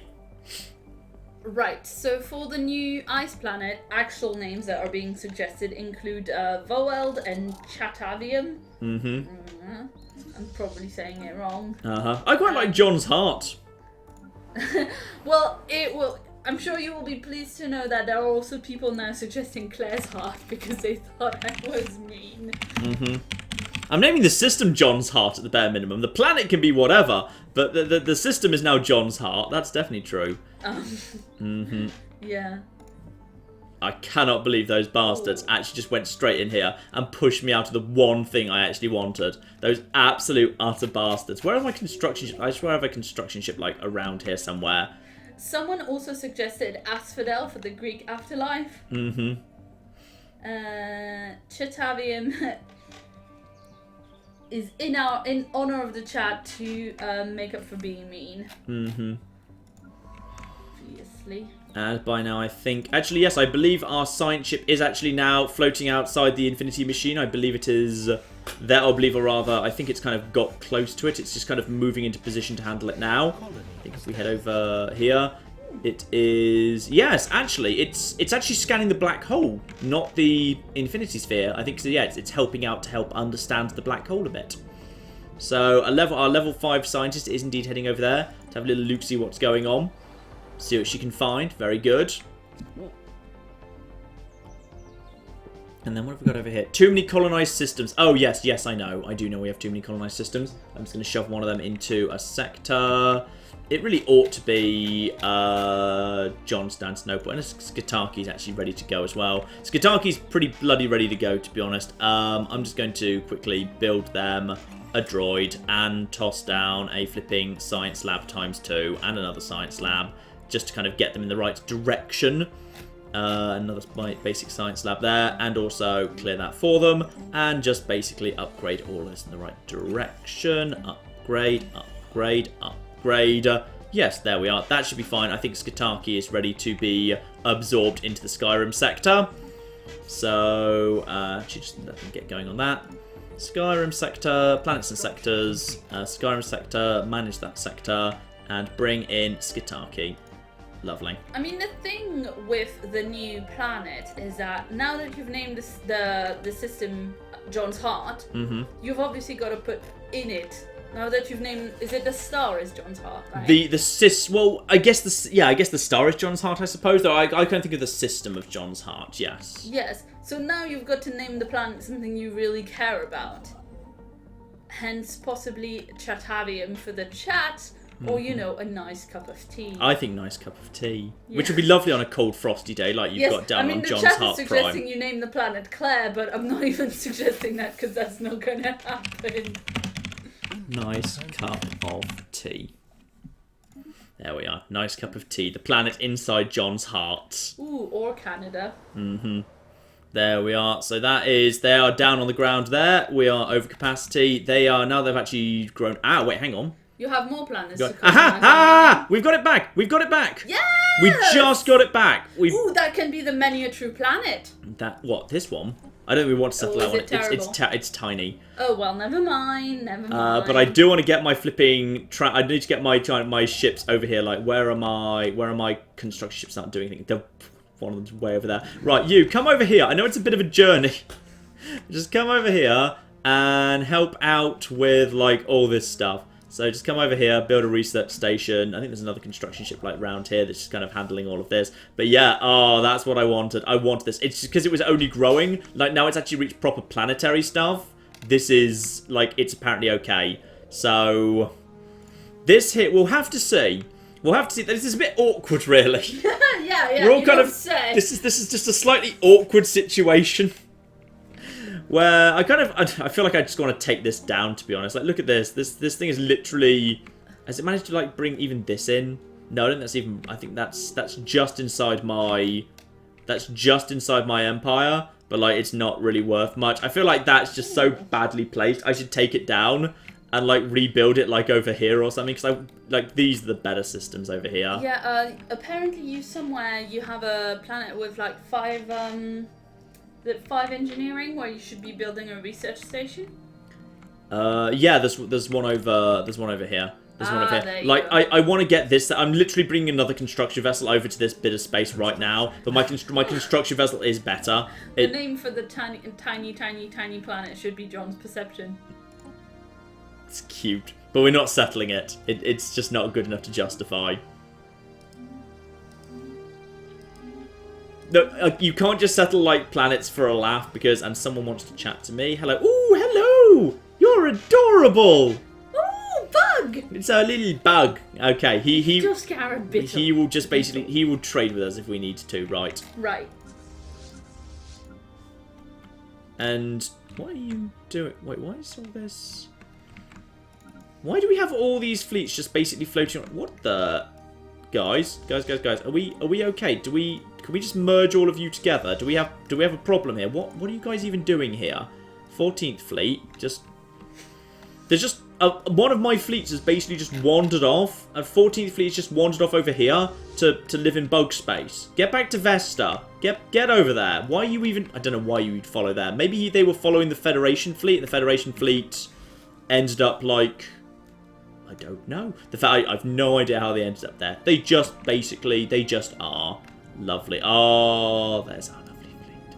There it is. And we are right now in the process of literally doing the calculation. I assume it takes a while, because it is literally the infinity calculation. But our scientist is literally doing that. So while she's doing that, we will just wrap everything else. Make sure everything is as it should be. Construction ship is literally... Where's the other construction ship? We've got a construction ship way up there.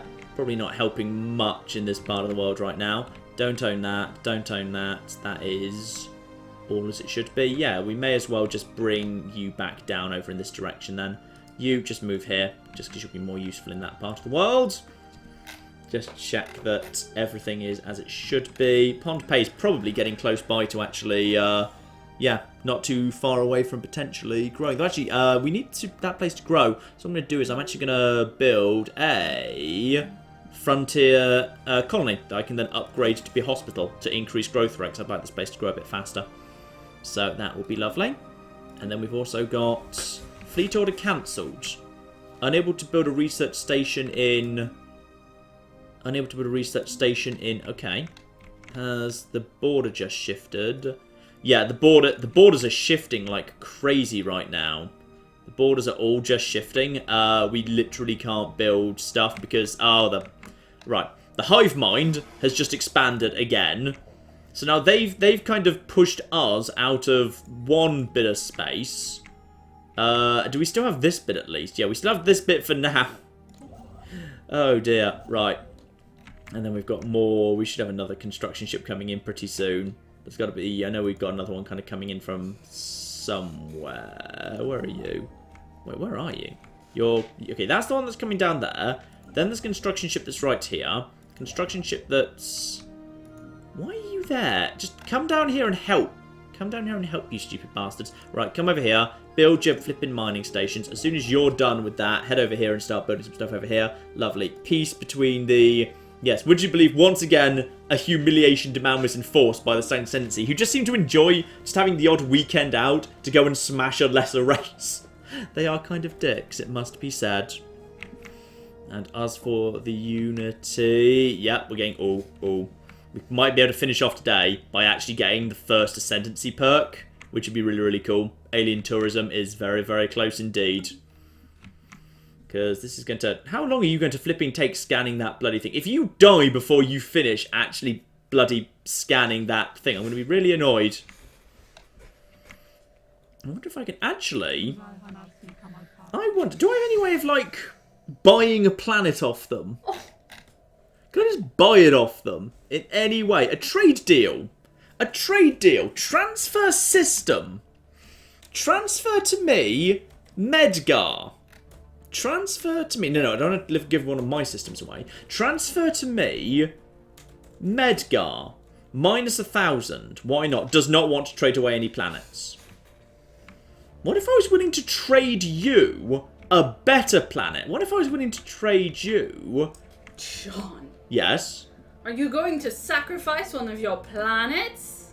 I'd give them Wooer in a heartbeat. Okay, because Wooer's terrible. It's just we haven't renamed it yet, so it doesn't really count as one of ours. Yeah, exactly. So, yeah, we're so... But apparently they just do not want to... There's no way. What if I throw in Pond Pay? No, they are just not... No, they do not want to give it. Even though Medgar's terrible, they're not willing to trade it away. There's just... It's a minus 1,000. Just well, it's a we're no-go. going to have to go to war against them next time. Yep. Unfortunately, we're just going to have to go to war with them to get hold of this bit of space. Because I want to secure this bit of space. Damn it. I want this bit of space. Good bit of space. I'm going to take this down, by the way. I mean, look at this. This is just... That's just not worth having. I'm just going to take this flipping outpost down. I'd rather have the influence than this. I'm just not getting anything from it. So I'm going to disband this right now. Yeah. Just going to get rid of that. So that will cease to exist. And yeah, honestly, like that wasn't doing me any good at all. That literally only exists just to kind of try and lock down that area of space. And it did its job. But yeah, unfortunately, these bastards have kind of come in and ruined everything for me. So that's a shame. Trade deal, research agreement, I'm sure they'll come and ask me some more. These guys, their strength is pathetic. Yeah, we might just go and basically clear out the hive mind and... Ooh, hello. What just happened there? I think you've just... A bunch of red. The envelope people just basically plopped down something here. Possibly just a frontier outpost. I think it's possibly just a frontier outpost. I don't see a sign of a planet here, so I think that's just a frontier outpost. They've slammed down right there.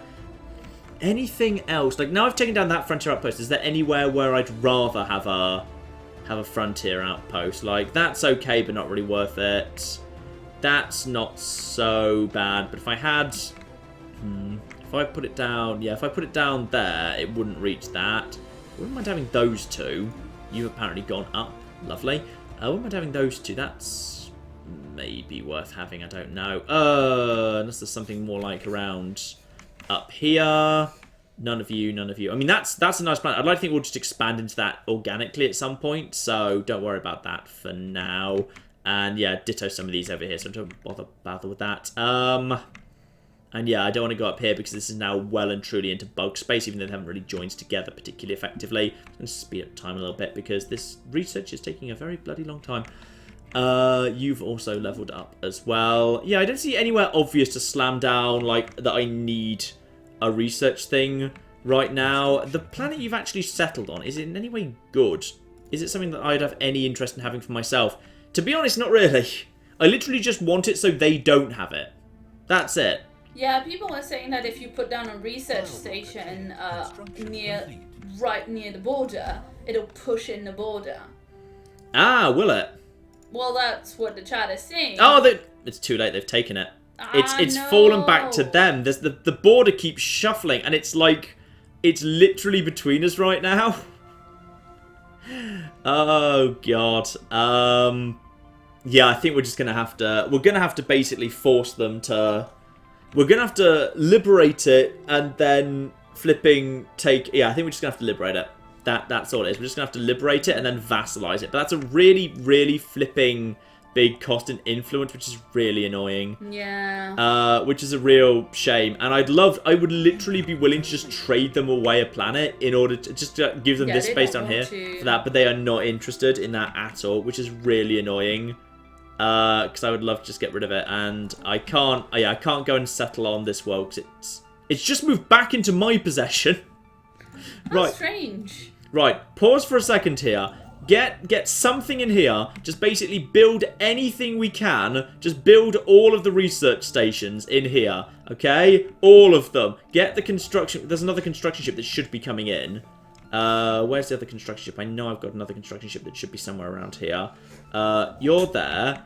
Yeah, you're literally coming in right now. You build the mining stations. I want 2 construction ships working on this simultaneously, because I didn't think you gained any pressure in terms of ownership just by virtue of having built stuff in it. Because I've seen like stuff that I've built stuff in before ending up belonging to someone else. So yeah, I don't really know. That's just what the chat said. I'm not sure that's true. Because I've definitely like had stuff where I've built things before fall into someone else's territory and been pushed down, and now we're really, really right on the... I mean, I could literally put down a frontier outpost here, but like even if I do, I still don't have this area. I still haven't regained this. It might push me... Oh wait, no, that belongs to them because the hex is technically within the flipping space of the hive mind, and this is just kind of juttering in and out of ours right now. Yeah, but like literally right now, yeah. I'm just basically like having my construction ships just like throw up as much as I can as quickly as possible. Mining station, yeah.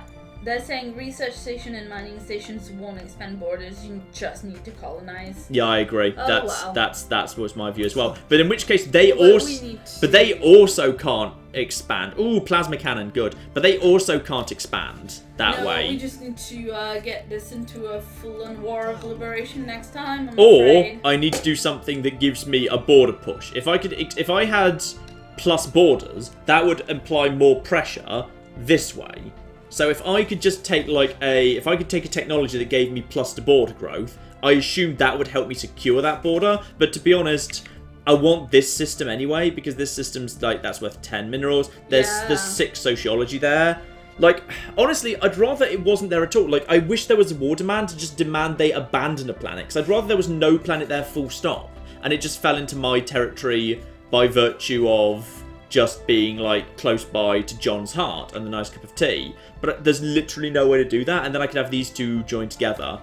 So, but no, I don't think there's any way to do it. Like, while this is in my territory, I could slap down a frontier outpost, which would be just basically a great big flip you to them. So I could do that.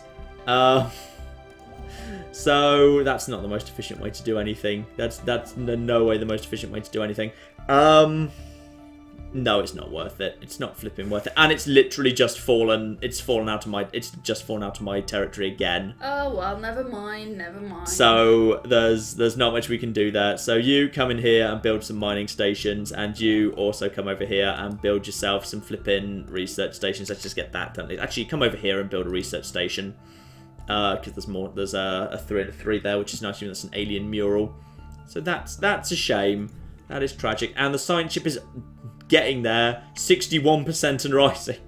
I want to see what this infinity machine does. But it has happened. We're going to finish our first... Actually, I could start. No, John, I could start discovering. Finish the thing. I could just open a new tree. No, finish the thing. What if I just open a new tree? Finish the thing, What if I adopted discovery right now? I think that would be a good thing to do, don't you? Or harmony. I will poke you. Okay, fine. I'll take alien tourism, which opens the building visitor center, which I assume is just +2 migration attraction for Xenophile or whatever. So, yep, there we are. Alien tourism to be taken. And that opens up the first ascension. That opens up the first ascension perk. Ascension perk. I can say words. Hard? Yeah, words are very hard. It's an ascension perk. So We have got ourselves, and also we've got ourselves trust growth. We've also got trust cap up 50%, which is really nice, and ascension perk. Let's see what we've got available to us, because some of these you don't get until you've already taken various ascension perks already. What? The chat is reacting to you, pretending you're not going to take diplomacy and going, no, John, don't do the thing. Mm-hmm. Okay, so, ooh, bloody convenient timing. In Stellar Dominion, border range plus 25%. Woo! Okay, or technological ascendancy, research speed plus 10%. I feel like I'm okay on research speed right now. One vision, governing ethics attraction plus 30%, unity output plus 10%. I think I can do without that. Masters of Nature, clear blocker cost minus 100% and unlocks the ability to clear most tiles. So basically I can just unblock everything. But honestly, like, I can't think of any situation where you'd actually you'd get your first ascension perk before already having like a very good number of the tile blockers already done. Or Imperial Prerogative, core sector systems plus 5, up from 7 to 12. I think Stellar Dominion is the one to go. I think that's. I mean, like, even excluding the minor like pissing contest I'm involved with the merchants right now, we already have this situation right now where I wouldn't mind having like. Border growth in general is great. Plus 25% is huge. It's going to bring so much into the Empire. So Interstellar Dominion, I'd say, is what we're going to have. Interstellar Dominion we go. And now, let's just zoom out. And now let's just start the time going again. And... Oh, it happened! It happened! Screw you! This is my revenge! Screw you, Hotram! Blocked off. I think I'm going to take border rights away from them. I'm going to take free movement away from these guys, I think. Because now they won't be able to get in or out. Trapped. Yes? We are in favour of free movement. We're a xenophile empire. That is true. We are. And, that puts that way into my territory. Yes. Look how much that is now into my territory. I think we've even just stolen... Flipping, I'm not sure that's my... No, that's not my research station. I've just stolen the research station off the hive mind. That looks cool. That's their style of thing. So I've just stolen that off them, which is really, really damn cool. So, mine now, you losers. Well, that's a perfectly celebratory note to end on. Yes. Well, hang on. But what about the Infinity Machine, Claire? Claire, would you like to go and watch Eurovision? I mean, mostly I want to order food. Okay, why don't you go and order food while I wrap up and we figure out what the Infinity Machine did? That's okay, I can order food from here. Excellent, you order food from here. You want a burger? Yeah, let's go for burgers again. Let's get some burgers. Right, through here. No. I'm not first, I just know that, like, you know, if I don't start bugging you about wrapping up now, we'll be here in 3 hours' time. Yeah, but that's fine, that's good. No, that's not good. I actually genuinely want to go watch Eurovision when we're done. Okay, fine. Right, fine and fine.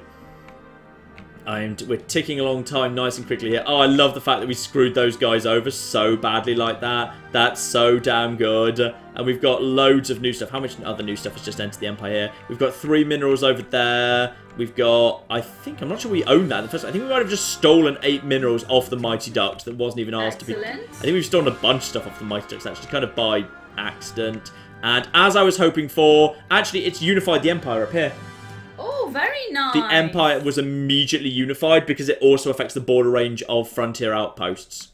So that immediately fell into our hands. Including, oh, look at this. This little system down here just fell straight into our hands too, which is really good. And, what is that? The bugs, I think, are attempting to build a frontier outpost, but I assume they've hopefully just been told, no, you can't anymore. So the bugs were literally trying to take the really, really good system, and I think now they can't, which is magnificently good news. So, construction ship that's up here. Construction ship now return up here. You go over here and start building flipping research stations times crazy. You're now going over there. That's really damn cool. Construction ships over here. Just get over here and start building mining stations. And you start coming over here and start building research stations. Because that is my territory now. And because it's my territory, I get to build what I want in it. Screw you, screw you, screw you, screw you, screw you bastards. And someone wants... Ooh, active sensor link for active sensor link for 1 Pither and Dusk. Oh, go on then. There we are. I will take some of that. I'll take loads of bloody stuff. sitting on, yeah, banked 13,000 energy credits, 16,000 mineral credits. The economy's in great shape right now. The energy crisis is over. We're swimming in minerals. We're up to, actually, we don't even have a full capacity fleet right now. Screw it, let's just build some more fleets, build some more stuff. Build all the stuff. Build some cruisers and some destroyers and some corvettes. Lovely. Diddly diddly dee. There we go. Hull. Yeah, and ship hull points plus 5% there as well. Impulse thrusters, mining network 3. Advanced afterburners. That seems good as well. Sure, why not? Let's get combat speed up even more. Or impulse thrusters. Oh, sublight speed. I like sublight speed. Speed up my fleet's movement around the galaxy. The Empire is growing. That is definitely a good idea. Yeah, you know what? Maybe we'll let them have that crappy little planet, because now we have most definitely secured, thanks to our border range, that little area. It's not close anymore. Because we're losing 10 minerals. We're losing 10 minerals there. I don't think it's worth going to war for 10 minerals when I'm sitting on a stockpile of 14,000 with a profit of, sorry, 15,000 with 260 coming in every turn. I feel like that would be a little bit, like, aggressive of me to go to war to get hold of 10 minerals right now. I mean, they are expanding a little bit more quickly than I'd like. They're kind of expanding all over the place. So possibly we might want to go for a little war with them anyway, just to basically kind of shuffle them out of the way. We'll have to see about that. We'll have to see about that. But here we are, 94% on the Infinity Machine. These bastards locked away forever. Life is flipping good. Colony ship. Oh yeah, there's a bug colony ship just floating around. We can't colonize anywhere because we have giant borders. Yeah, we now have to remember where we actually just have to remember where that is, because like we have to go and find a place to put that down, because it's a bug ship. So we need to find a nice place to put down a bug ship. I mean, this is all right. This down here would be all right. It's a bit out of the way again, unfortunately. That is actually, that's not too bad. It's small, but if you think about it, it brings a lot of good stuff into the Empire. Potentially. That could... You know what? I think we should do that. I think we should do that. And sign someone has upgraded. 99%. You know what? Let's go and check out the Infinity Machine, because this is about to be flipping done. Over to Gargantua. 99%. Zoom in. What the flip happens next? 99%. It is done. It is done. Somehow we've solved it. You helped. Oh, it's back. Are we good? Hang on. Well, I mean, you haven't timed out yet in what I'm hearing right now. Are we okay? We might have stopped for a moment, but I think we're all right. Yeah. Okay. I'm just going to assume it looks like we are back, and it is saying stop streaming over there, so I think we're good. So we're just going to assume everything's fine. We're just going to assume everything's fine. Oh, thank you, little ones. The universe is vast, yet so small. Now we see it all in all its simple glory. It's lovely. Now that we have calculated infinity, there is but one thing we can do now. We can show you the truth. Farewell, young ones. Why am I concerned by what's about to happen? And it's heading into the black hole. Cool. What did we actually get for that? Okay, and the governor of Pompeii has passed away. That's fine. And now it's nipping inside, and that's your science ship just above. Yep, that's my science ship just kind of watching. The Infinity Machine disappeared into Gargantua, and then nothing happened. Did it succeed? What did it try to do? We may never know. A tiny residue of its hull remains within the vortex outside the event horizon. We may be able to learn some information from it. Final gift from an odd friend. So, add the following to Gargantua: physics data plus 4, society data plus 4, engineering data plus 4, influence plus 150, technology gained, sentient AI. Ooh, which is very good. Well, arguably good. There is such a thing as an AI uprising in this game, which is maybe problematic. Yeah, But as long as you treat them nice. Yeah, sentient AI has just been completed, so research speed is up 10%, but this is literally flagged as a dangerous technology. The sort of thing which some fallen empires get sniffy about you researching. Like, really flipping sniffy. Okay, like, this is potentially... Also, we can't even do that research because this isn't within our empire, but it might be when we actually get round to heading in that direction. Yeah. But there we are. We've got 150 influence up front, which is very, very bloody useful, because that will mean next time we want to actually do some settling down, we absolutely can. So that is very, very nice indeed. And why are you marked as yellow? Desert. Oh, because it's a desert world, not really a tundra world. But yeah, you know what? I think that is a good place. Did the chat freak out because we went off for a second? Did we go off for a second? Yeah. Are we definitely fine? I couldn't see that. I couldn't see it on my screen, but we could see that we were out on. Yeah, our, sorry. It looked like we went down for a second. Yeah. I think we went down for a second. Apologies if we did. I think we were back again. So you know what?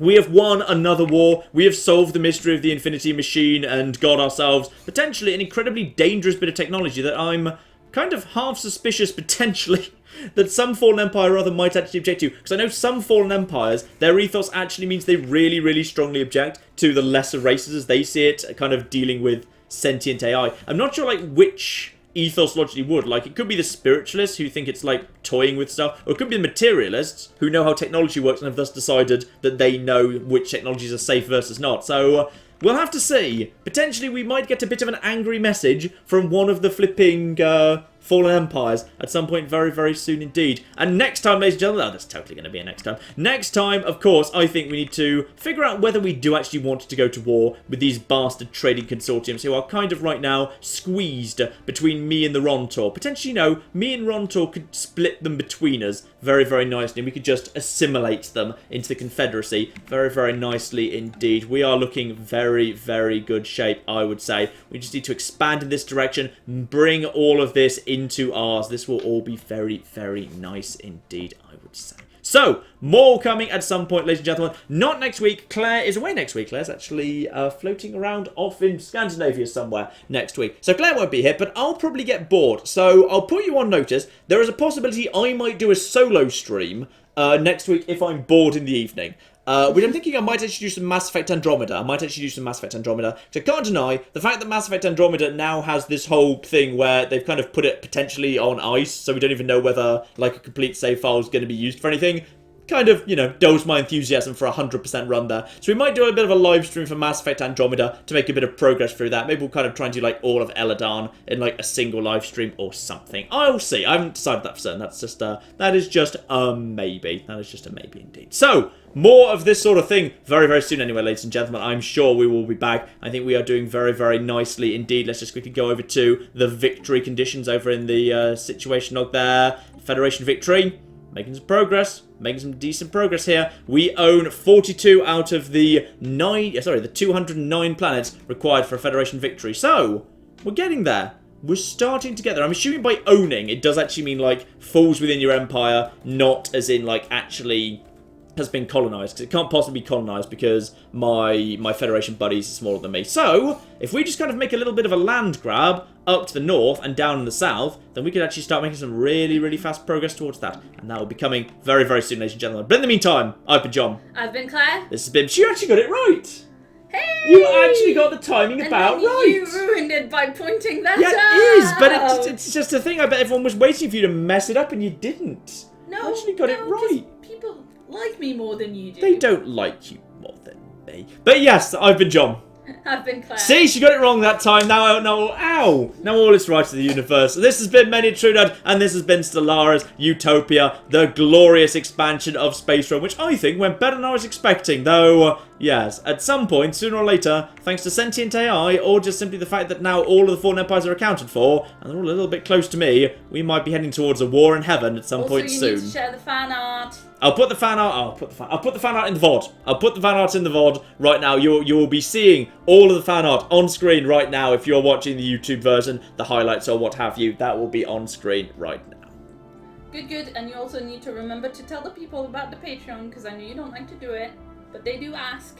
Oh, very well, fine. Yes. As many of you know, YouTube ad revenue's been absolutely bloody appalling recently. So we do have a Patreon, which is a lovely service by which we keep going. Like, this last month, like April and early May would have been absolutely catastrophically disastrous for us under normal circumstances, but the Patreon kept us healthy and going and sane and not stressed out of our mind. So if you feel like you've got $1 or $2 spare at the end of the month, do feel free to have a look at our Patreon. We also have a PayPal if you don't want to commit to like a monthly thing, but if you just want to kind of toss us a little tip for the last, how long have we been doing this? 5 hours?